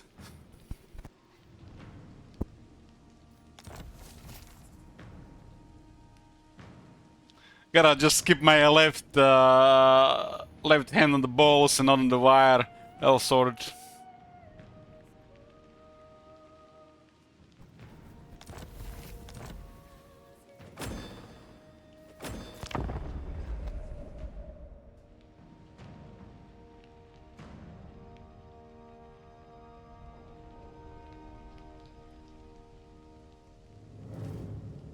I love how Clutis suggested my channel so he can go feels weird, man. His day is complete if he gets one feels weird, man. 2 and it's a great day. 3 and he's like ecstatic.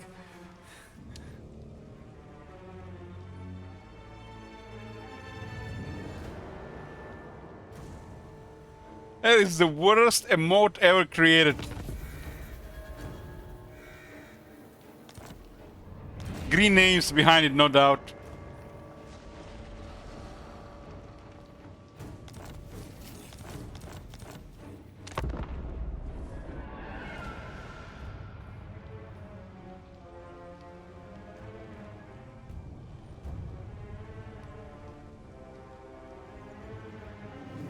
It's not very hard to find a reason to feel weird, man, in this channel, to be honest. What do you mean?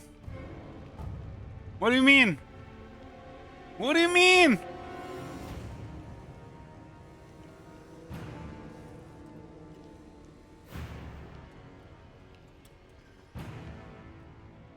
You have to forgive blue names, you know, and whatever name is top manager, Rhaenyra. They probably have sex in the dark, under the sheets. Oleg Poof.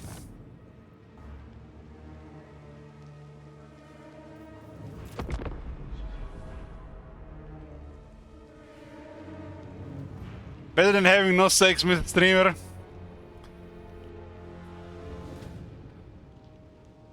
True that.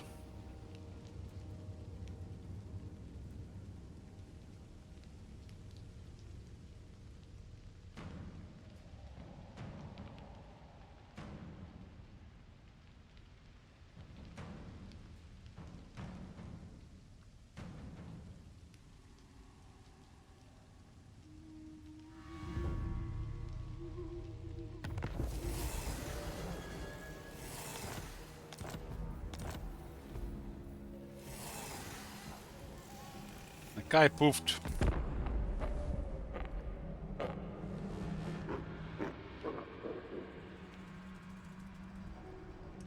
What to do with the link?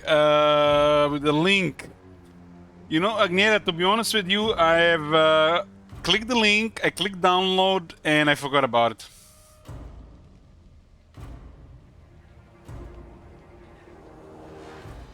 I'm gonna put an alarm when I get home today. Click the link.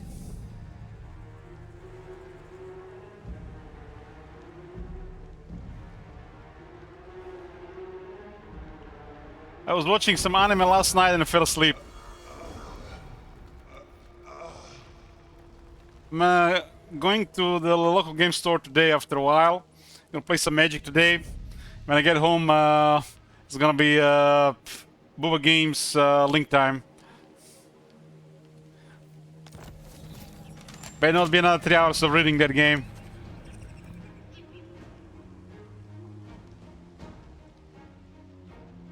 But that there is no sleep. I'm gonna be home before 10 PM and I'm gonna be sleeping before midnight. Same as yesterday.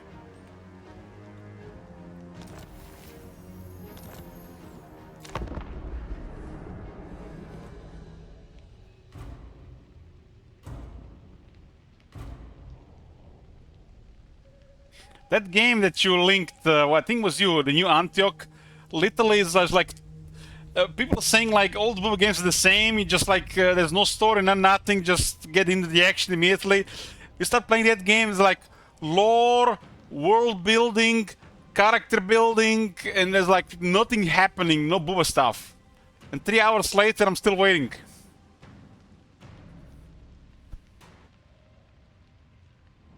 Better not be one of those early access games where literally just world building and everything, and then it's like early access ends before you get booked for a scene. Have you seen that shit? Holy It's worse than real life. What the hell?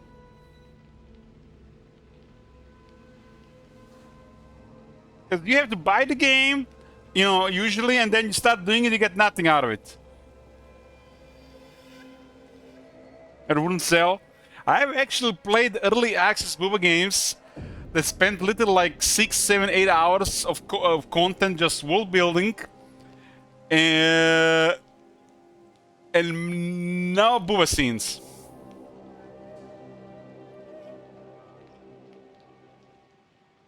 There's a problem with men, man. They like just go yes, yes, yes, yes, yes, yes, yes, yes.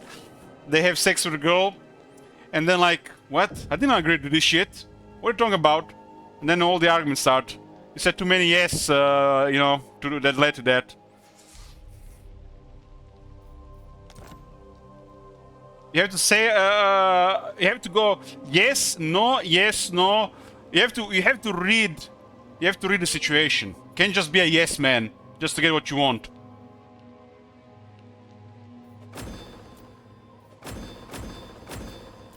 When is going to be a situation? I know, guys, that we are really thirsty, and usually when we go look for a relationship, the sex is first thing on our mind, because apparently men want to have sex more than women. But what if just this one time you're the one saying no? Would the woman tolerate this, or would just would the relationship would not even progress? What happens when the man is the one saying no? That seems like unnatural to even think about it.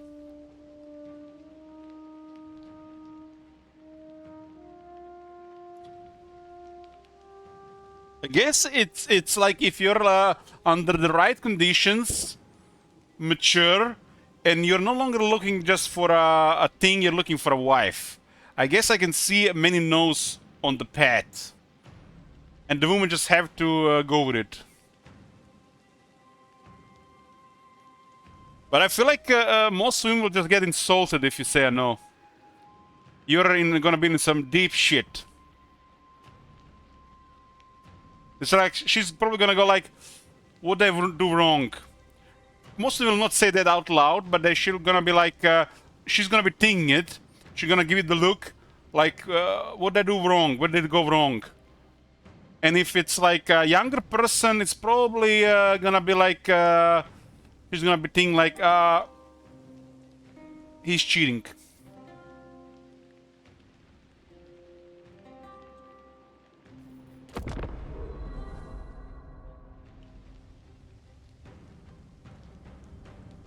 What if you say no and she tries harder?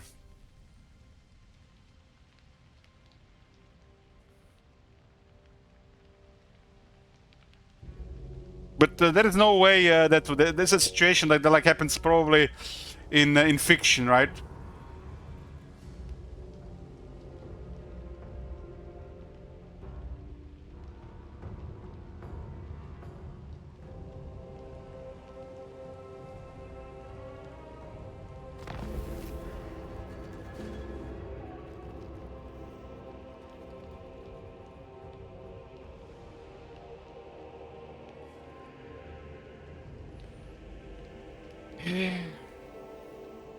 Partner, could you tell a no to a hot girl?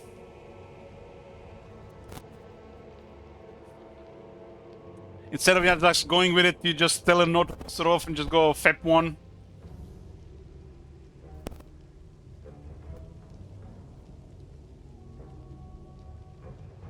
Iena says, I got a girlfriend who tried harder.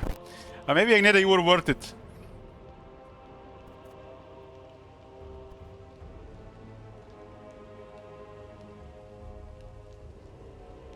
If she hot, it will be hard to play the no game. So we always lose, huh? And the women get the upper hand.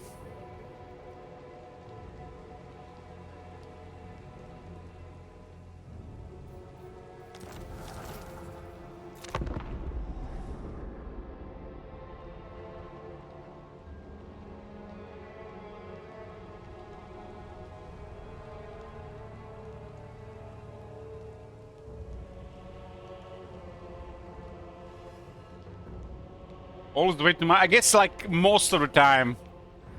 Most of the time.